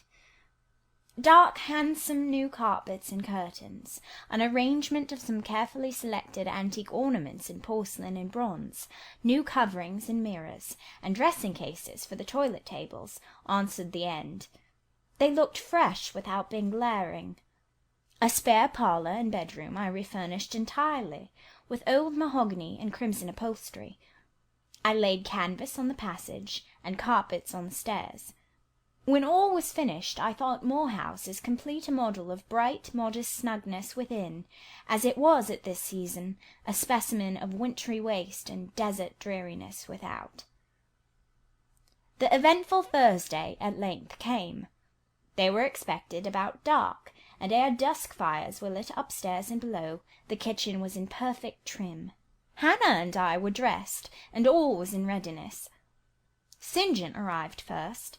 I had entreated him to keep quite clear of the house till everything was arranged, and indeed the bare idea of the commotion, at once sordid and trivial, going on within its walls, sufficed to scare him to estrangement.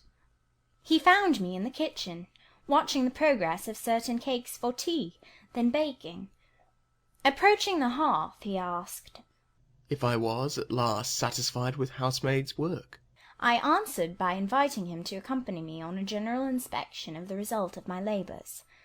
With some difficulty I got him to make the tour of the house.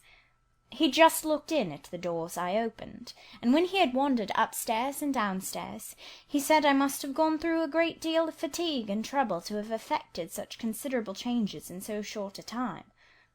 But not a syllable did he utter, indicating pleasure in the improved aspect of his abode. This silence dampened me. I thought perhaps the alterations had disturbed some old associations he valued. I inquired whether this was the case, no doubt in a somewhat crestfallen tone. Not at all. He had, on the contrary, remarked that I had scrupulously represented every association. He feared, indeed, I must have bestowed more thought on the matter than it was worth. How many minutes, for instance, had I devoted to studying the arrangement of this very room? By the by, could I tell him where such a book was? I showed him the volume on the shelf. He took it down, and withdrawing to his accustomed window recess, he began to read it. Now, I did not like this reader. St. John was a good man, but I began to feel he had spoken truth of himself when he said he was hard and cold. The humanities and amenities of life had no attraction for him, its peaceful enjoyments no charm. Literally, he lived only to aspire, after what was good and great, certainly, but still he would never rest, nor approve of others resting round him. As I looked at his lofty forehead, still and pale as a white stone, at his fine lineaments fixed in study, I comprehended all at once that he would hardly make a good husband, that it would be a trying thing to be his wife. I understood, as by inspiration, the nature of his love for Miss Oliver. I agreed with him that it was but a love of the senses. I comprehended how he should despise himself for the feverish influence it exercised over him, how he should wish to stifle and destroy it, how he should mistrust its ever conducting permanently to his happiness or hers. I saw he was of the material from which nature hews her heroes, Christian and pagan, her lawgivers, her statesmen, her conquerors, a steadfast bulwark for great interests to rest upon, but at the fireside too often a cold cumbrous column, gloomy and out of place. This parlour is not his sphere, I reflected. The Himalayan ridge or Kaffir bush, even the plague-cursed Guinea coast swamp would suit him better. Well may he eschew the calm of domestic life. It is not his element.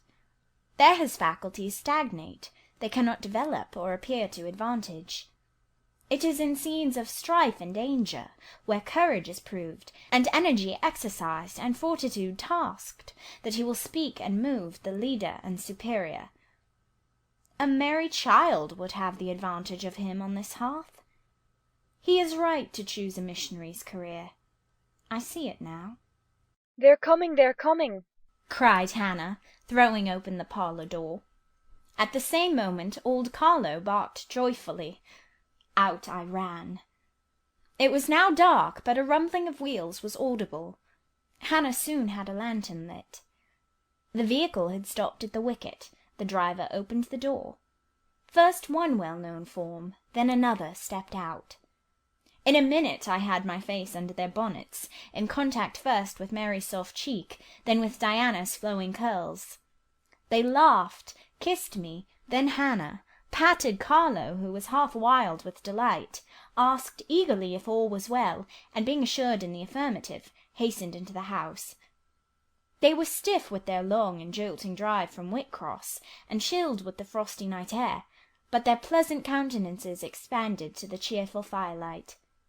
While the driver and Hannah brought in the boxes, they demanded St. John. At this moment he advanced from the parlour. They both threw their arms round his neck at once. He gave each one quiet kiss, said in a low tone a few words of welcome, stood a while to be talked to, and then, intimating that he supposed they would soon rejoin him in the parlour, withdrew there as to a place of refuge. I had lit their candles to go upstairs, but Diana had first to give hospitable orders respecting the driver. This done, both followed me. They were delighted with the renovation and decorations of their rooms, with the new drapery and fresh carpets and rich tinted china vases. They expressed their gratification ungrudgingly. I had the pleasure of feeling that my arrangements met their wishes exactly, and that what I had done added a vivid charm to their joyous return home.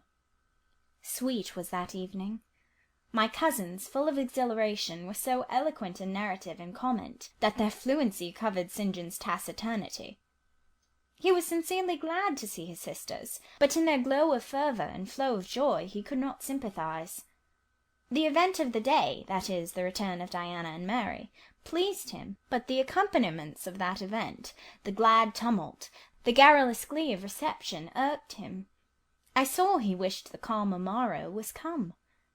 In the very meridian of the night's enjoyment, about an hour after tea, a rap was heard at the door.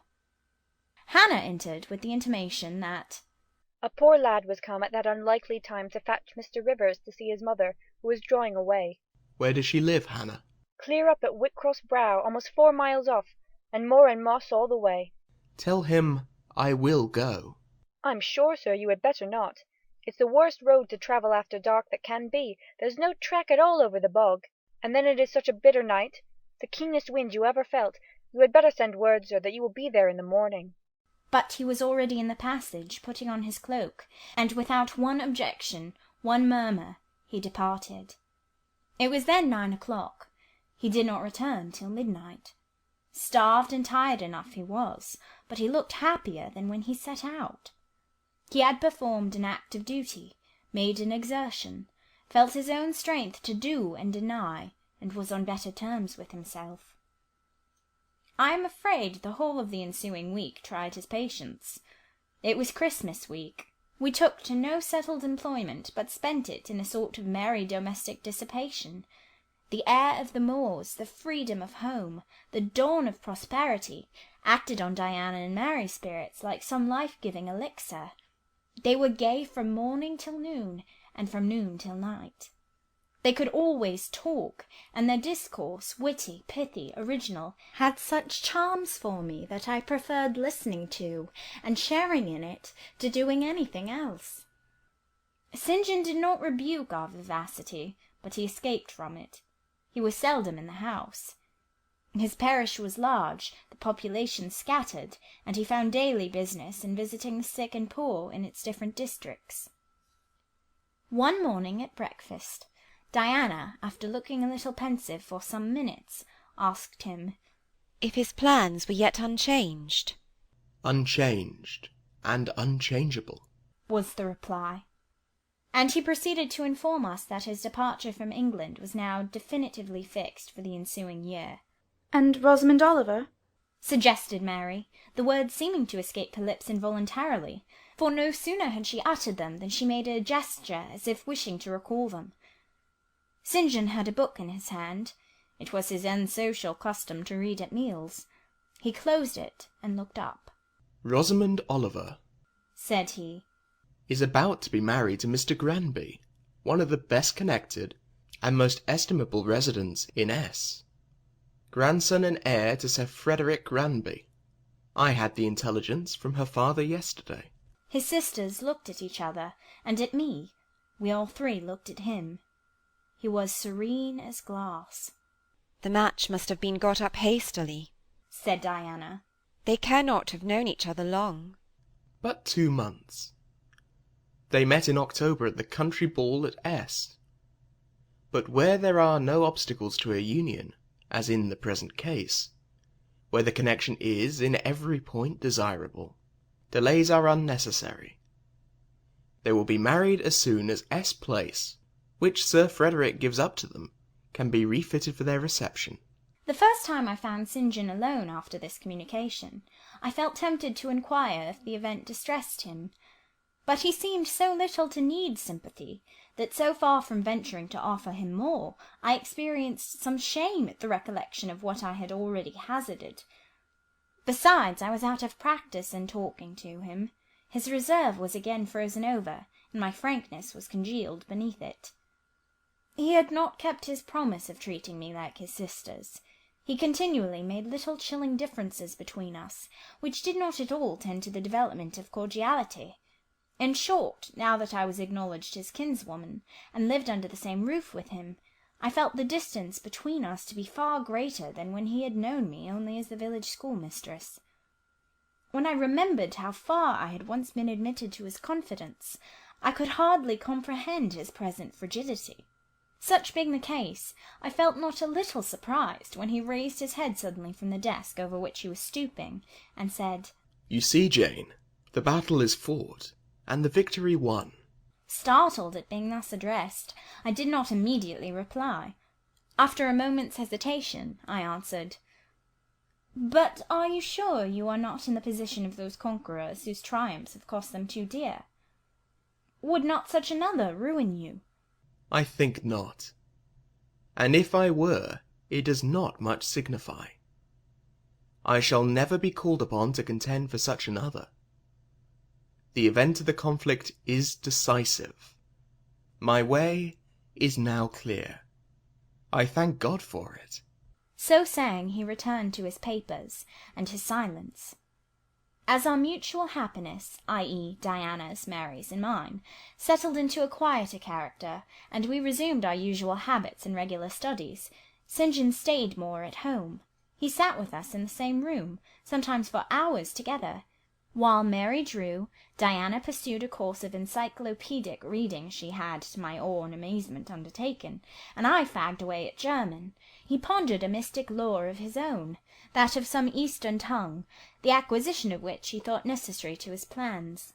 Thus engaged, he appeared sitting in his own recess, quiet and absorbed enough, but that blue eye of his had a habit of leaving the outlandish-looking grammar, and wandering over, and sometimes fixing upon us, his fellow students, with a curious intensity of observation.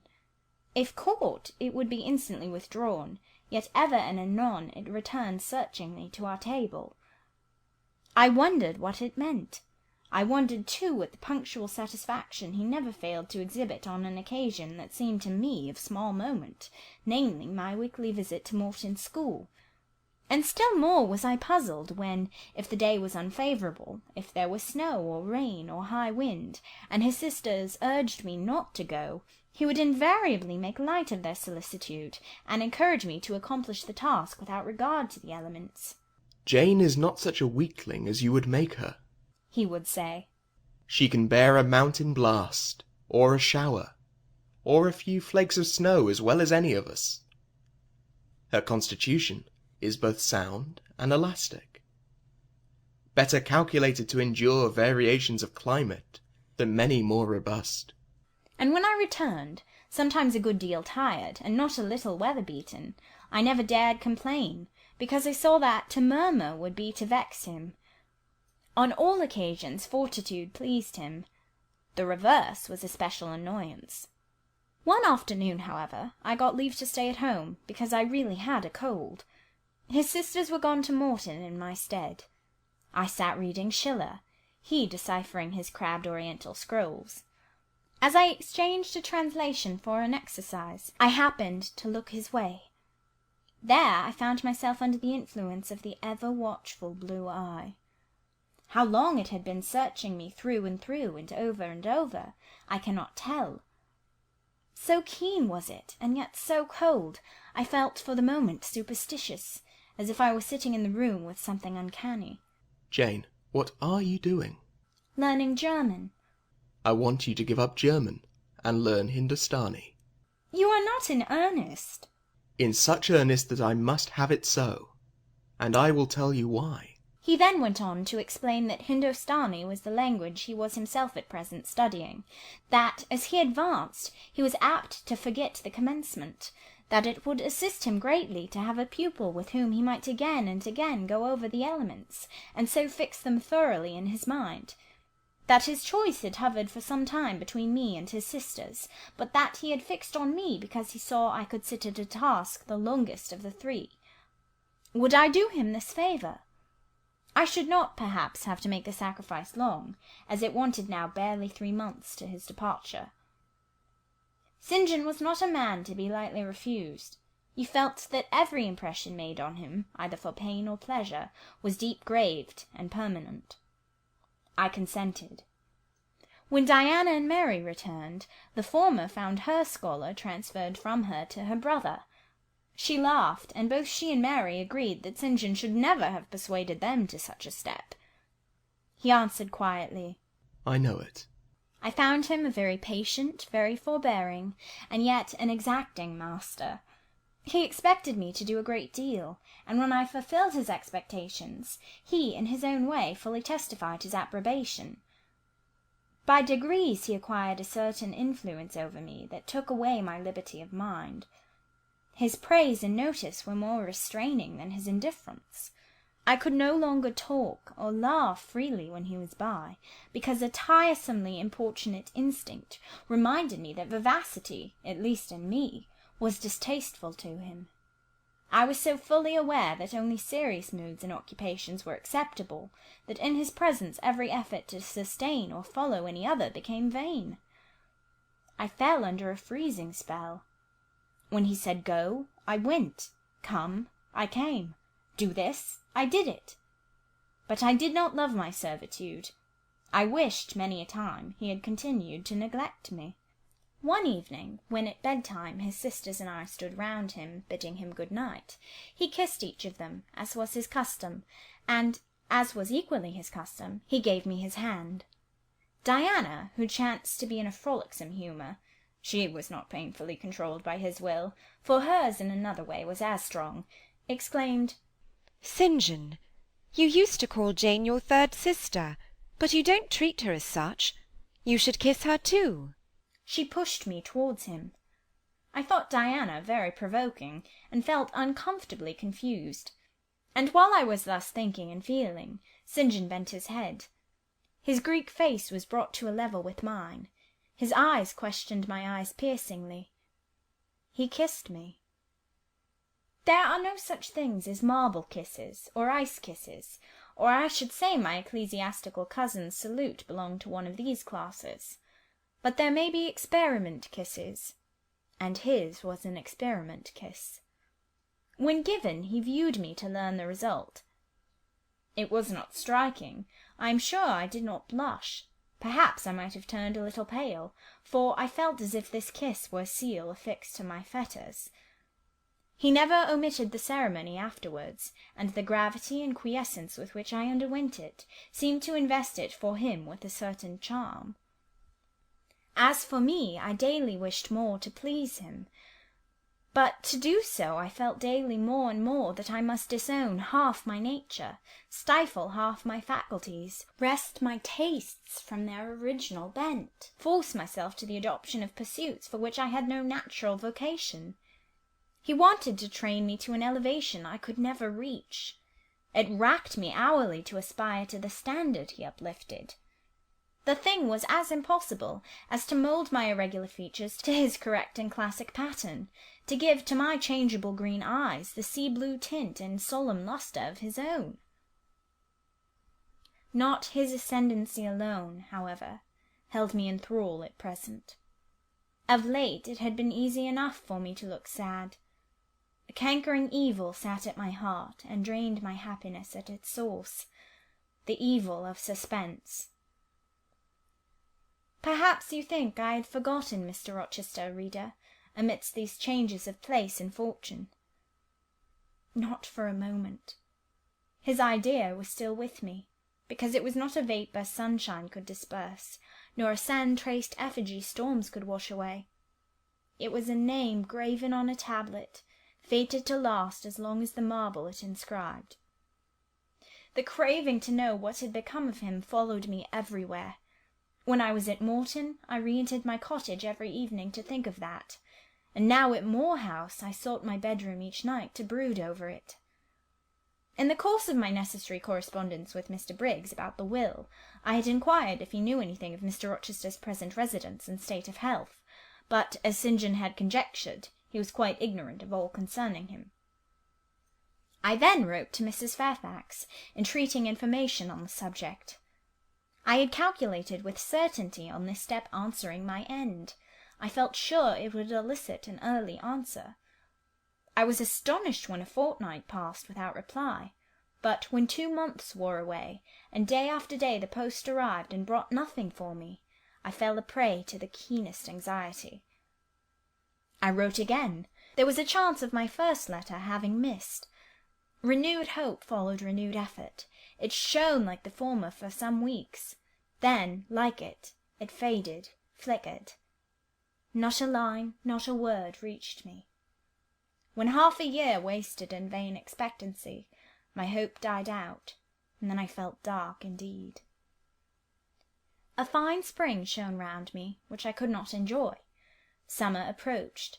Diana tried to cheer me. She said I looked ill, and wished to accompany me to the seaside. This St. John opposed. He said I did not want dissipation. I wanted employment. My present life was too purposeless. I required an aim. And I suppose, by way of supplying deficiencies, he prolonged still further my lessons in Hindostani, and grew more urgent in requiring their accomplishment. And I, like a fool, never thought of resisting him. I could not resist him. One day I had come to my studies in lower spirits than usual. The ebb was occasioned by a poignantly felt disappointment. Hannah had told me in the morning there was a letter for me, and when I went down to take it, almost certain that the long-looked-for tidings were vouchsafed me at last, I found only an unimportant note from Mr. Briggs on business. The bitter check had wrung from me some tears, and now, as I sat poring over the crabbed characters and flourishing tropes of an Indian scribe, my eyes filled again. St. John called me to his side to read. In attempting to do this, my voice failed me. Words were lost in sobs. He and I were the only occupants of the parlour. Diana was practising her music in the drawing-room. Mary was gardening. It was a very fine May day, clear, sunny, and breezy. My companion expressed no surprise at this emotion, nor did he question me as to its cause. He only said, "We will wait a few minutes, Jane, till you are more composed." And while I smothered the paroxysm with all haste, he sat calm and patient, leaning on his desk, and looking like a physician watching with the eye of science an expected and fully understood crisis in a patient's malady. Having stifled my sobs, wiped my eyes, and muttered something about not being very well that morning, I resumed my task, and succeeded in completing it. St. John put away my books and his, locked his desk, and said, "Now, Jane, you shall take a walk, and with me." "I will call Diana and Mary." "No. I want only one companion this morning, and that must be you. Put on your things. Go out by the kitchen door. Take the road towards the head of Marsh Glen. I will join you in a moment." I know no medium. I never in my life have known any medium in my dealings with positive hard characters, antagonistic to my own, between absolute submission and determined revolt. I have always faithfully observed the one, up to the very moment of bursting, sometimes with volcanic vehemence, into the other, and as neither present circumstances warranted, nor my present mood inclined me to mutiny, I observed careful obedience to St. John's directions, and in 10 minutes I was treading the wild track of the glen, side by side with him. The breeze was from the west. It came over the hills, sweet with scents of heath and rush. The sky was of stainless blue.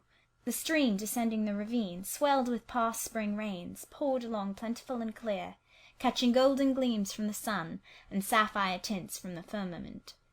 As we advanced and left the track, we trod a soft turf, mossy fine and emerald green, minutely enamelled with a tiny white flower, and spangled with a star-like yellow blossom. The hills, meantime, shut us quite in, for the glen towards its head wound to their very core. "Let us rest here," said St. John, as we reached the first stragglers of a battalion of rocks, guarding a sort of pass, beyond which the beck rushed down a waterfall, and where, still a little farther, the mountain shook off turf and flower, had only heath for raiment, and crag for gem, where it exaggerated the wild to the savage, and exchanged the fresh for the frowning, where it guarded the forlorn hope of solitude, and a last refuge for silence. I took a seat. St. John stood near me. He looked up the pass and down the hollow. His glance wandered away with the stream, and returned to traverse the unclouded heaven which coloured it. He removed his hat, let the breeze stir his hair and kiss his brow. He seemed in communion with the genius of the haunt. With his eye he bade farewell to something. "And I shall see it again," he said aloud, "in dreams when I sleep by the Ganges, and again in a more remote hour, when another slumber overcomes me, on the shore of a darker stream."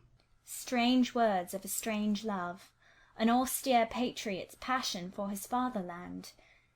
He sat down. For half an hour we never spoke, neither he to me nor I to him. That interval past, he recommenced. "Jane, I go in 6 weeks. I have taken my berth in an East Indiaman, which sails on the 20th of June. God will protect you, for you have undertaken his work, I answered. Yes, said he. There is my glory and joy. I am the servant of an infallible master. I am not going out under human guidance, subject to the defective laws and erring control of my feeble fellow worms. My king, my lawgiver, my captain, is the all-perfect. It seems strange to me that all round me do not burn to enlist under the same banner, to join in the same enterprise. All have not your powers, and it would be folly for the feeble to wish to march with the strong. I do not speak to the feeble, or think of them. I address only such as are worthy of the work, and competent to accomplish it. Those are few in number, and difficult to discover. You say truly. But when found, it is right to stir them up, to urge and exhort them to the effort, to show them what their gifts are, and why they were given, to speak heaven's message in their ear, to offer them, direct from God, a place in the ranks of his chosen. If they are really qualified for the task, will not their own hearts be the first to inform them of it? I felt as if an awful charm was framing round and gathering over me. I trembled to hear some fatal word spoken which would at once declare and rivet the spell. And what does your heart say? Demanded St. John. My heart is mute. My heart is mute, I answered, struck and thrilled. Then I must speak for it, continued the deep, relentless voice. Jane, come with me to India. Come as my helpmeet and fellow labourer. The glen and sky spun round, the hills heaved. It was as if I had heard a summons from heaven, as if a visionary messenger, like him of Macedonia, had announced, "Come over and help us." But I was no apostle. I could not behold the herald. I could not receive his call. "Oh, St. John," I cried, "have some mercy!" I appealed to one who, in the discharge of what he believed his duty, knew neither mercy nor remorse. He continued, God and nature intended you for a missionary's wife. It is not personal, but mental endowments they have given you. You are formed for labour, not for love. A missionary's wife you shall be. You shall be mine. I claim you, not for my pleasure, but for my sovereign service. I am not fit for it. I have no vocation, I said. He had calculated on these first objections. He was not irritated by them. Indeed, as he leaned back against the crag behind him, folded his arms on his chest, and fixed his countenance, I saw he was prepared for a long and trying opposition, and had taken in a stock of patience to last him to its close, resolved, however, that that close should be conquest for him. "Humility, Jane," said he, "is the groundwork of Christian virtues. You say right that you are not fit for the work. Who is fit for it? Or who that ever was truly called believed himself worthy of the summons? I, for instance, am but dust and ashes. With St. Paul I acknowledge myself the chiefest of sinners, but I do not suffer this sense of my personal vileness to daunt me. I know my leader, that he is just as well as mighty, and while he has chosen a feeble instrument to perform a great task, he will, from the boundless stores of his providence, supply the inadequacy of the means to the end. Think like me, Jane. Trust like me. It is the Rock of Ages I ask you to lean on. Do not doubt but it will bear the weight of your human weakness." "I do not understand a missionary life. I have never studied missionary labours." "There I, humble as I am, can give you the aid you want. I can set you your task from hour to hour, stand by you always, help you from moment to moment. This I could do in the beginning. Soon, for I know your powers, you would be as strong and apt as myself, and would not require my help." "But my powers, where are they for this undertaking? I do not feel them. Nothing speaks or stirs in me while you talk. I am sensible of no light kindling, no life quickening, no voice counselling or cheering. Oh, I wish I could make you see how much my mind is at this moment like a rayless dungeon, with one shrinking fear fettered in its depths, the fear of being persuaded by you to attempt what I cannot accomplish." "I have an answer for you. Hear it. I have watched you ever since we first met. I have made you my study for 10 months. I have proved you in that time by sundry tests. And what have I seen and elicited? In the village school I found you could perform well, punctually, uprightly, labour uncongenial to your habits and inclinations. I saw you could perform it with capacity and tact. You could win while you controlled. In the calm with which you learned you had become suddenly rich, I read a mind clear of the vice of Demas. Lucre had no undue power over you. In the resolute readiness with which you cut your wealth into 4 shares, keeping but one to yourself, and relinquishing the 3 others to the claim of abstract justice, I recognized a soul that revelled in the flame and excitement of sacrifice. In the tractability with which, at my wish, you forsook a study in which you were interested, and adopted another because it interested me. In the untiring assiduity with which you have since persevered in it. In the unflagging energy and unshaken temper with which you have met its difficulties. I acknowledge the complement of the qualities I seek. Jane, you are docile, diligent, disinterested, faithful, constant and courageous, very gentle and very heroic. Cease to mistrust yourself. I can trust you unreservedly. As a conductress of Indian schools, and a helper amongst Indian women, your assistance will be to me invaluable." My iron shroud contracted round me. Persuasion advanced with slow, sure step.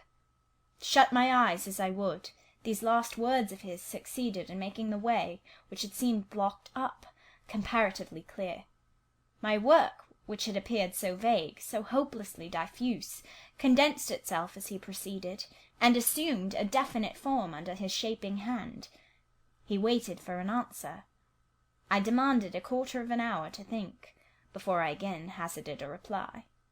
Very willingly, he rejoined, and rising, he strode a little distance up the pass, threw himself down on a swell of heath, and there lay still.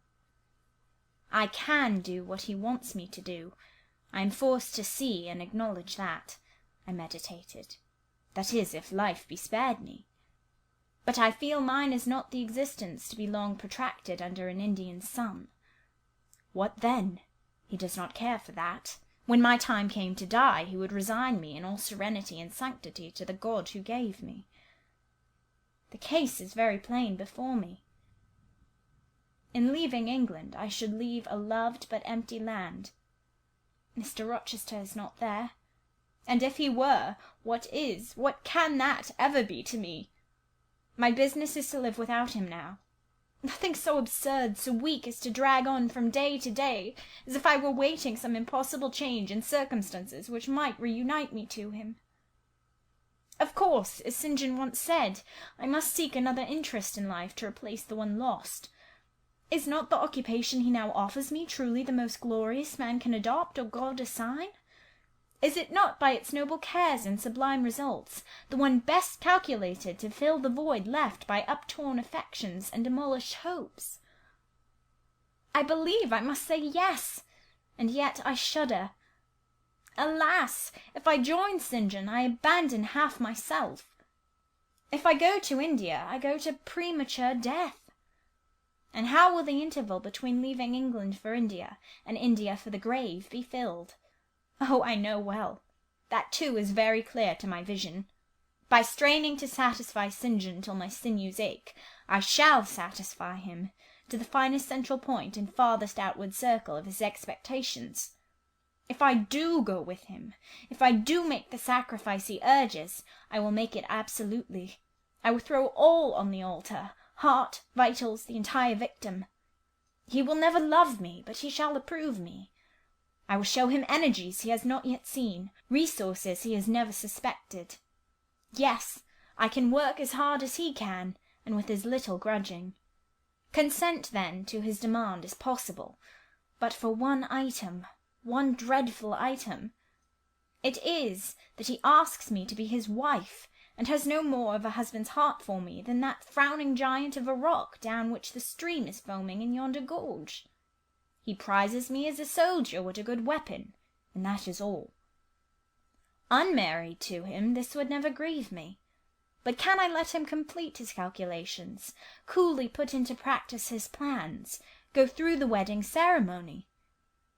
Can I receive from him the bridal ring, endure all the forms of love, which I doubt not he would scrupulously observe, and know that the spirit was quite absent?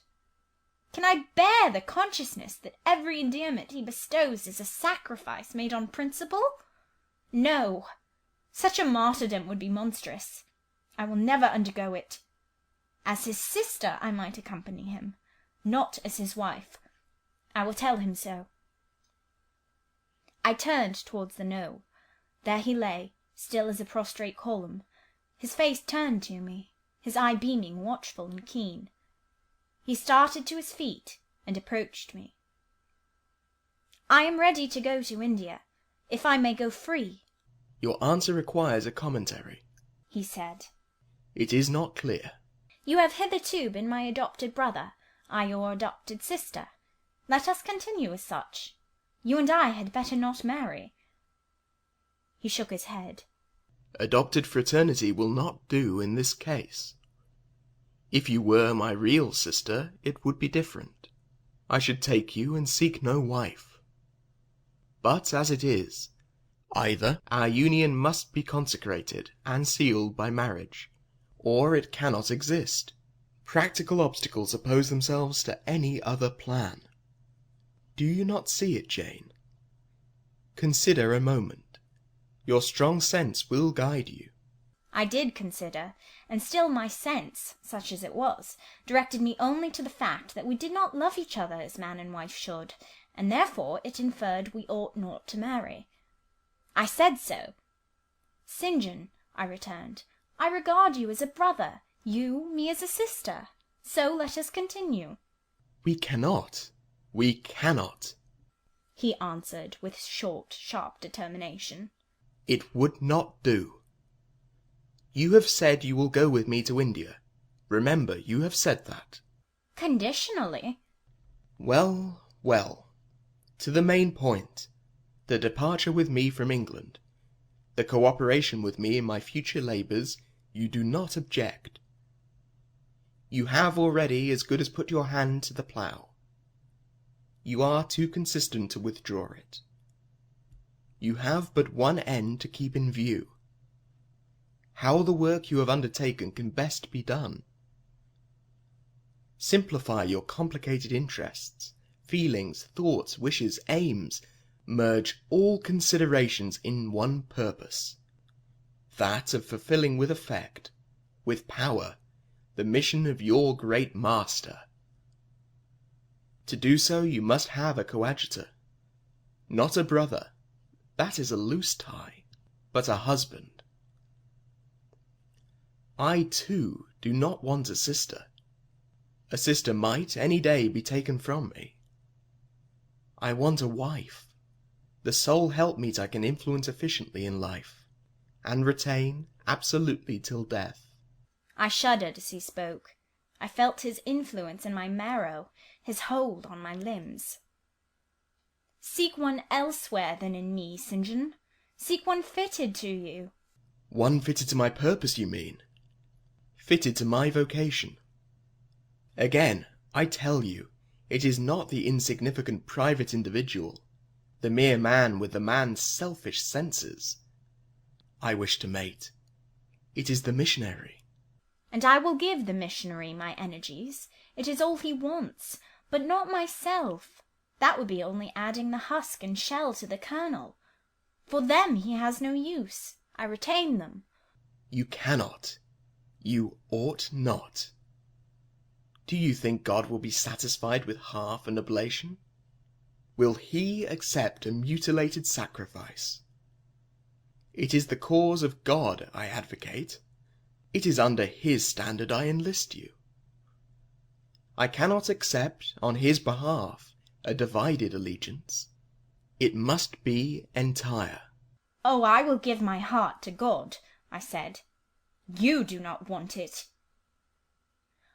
I will not swear, reader, that there was not something of repressed sarcasm, both in the tone in which I uttered the sentence, and in the feeling that accompanied it. I had silently feared St. John till now, because I had not understood him. He had held me in awe, because he had held me in doubt. How much of him was saint, how much mortal, I could not heretofore tell, but revelations were being made in this conference. The analysis of his nature was proceeding before my eyes. I saw his fallibilities. I comprehended them. I understood that, sitting there where I did, on the bank of heath, and with that handsome form before me, I sat at the feet of a man, caring as I. The veil fell from his hardness and despotism. Having felt in him the presence of these qualities, I felt his imperfection, and took courage. I was with an equal, one with whom I might argue, one whom, if I saw good, I might resist. He was silent after I had uttered the last sentence, and I presently risked an upward glance at his countenance.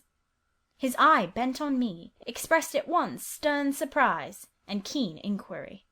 Is she sarcastic, and sarcastic to me? It seemed to say.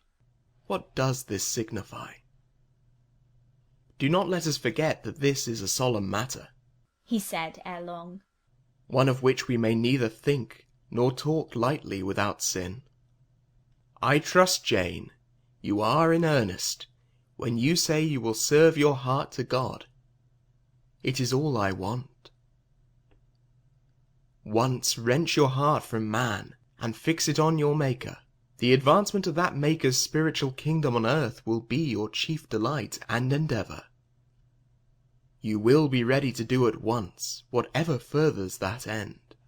You will see what impetus would be given to your efforts and mine by our physical and mental union in marriage.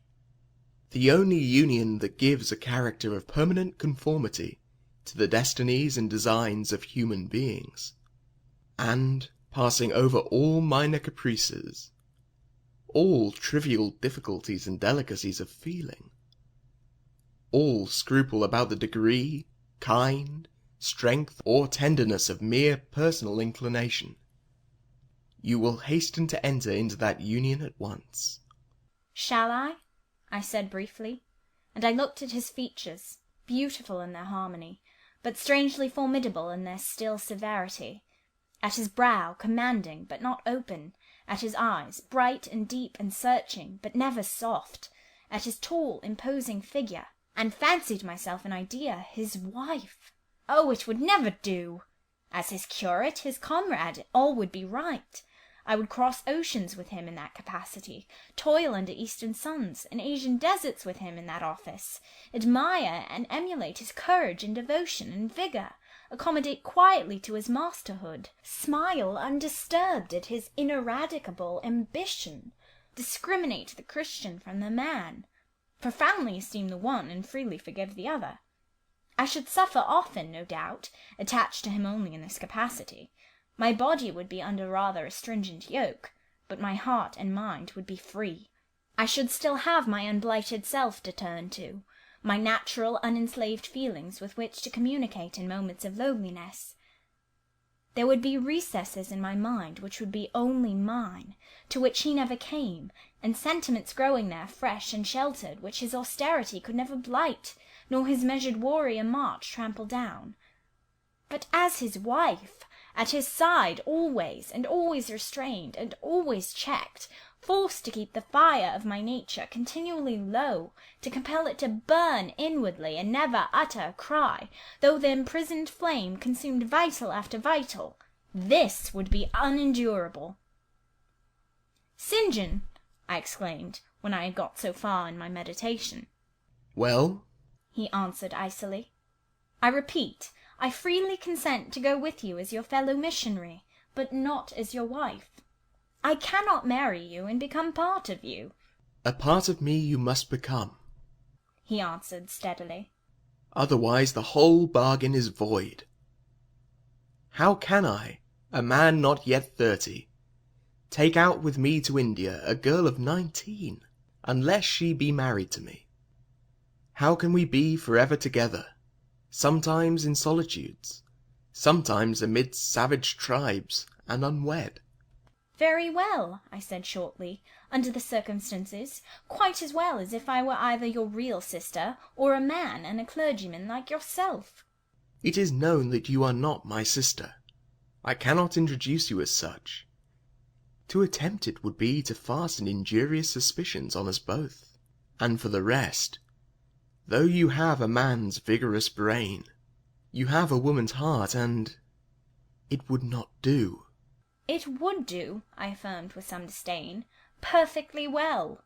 I have a woman's heart, but not where you are concerned.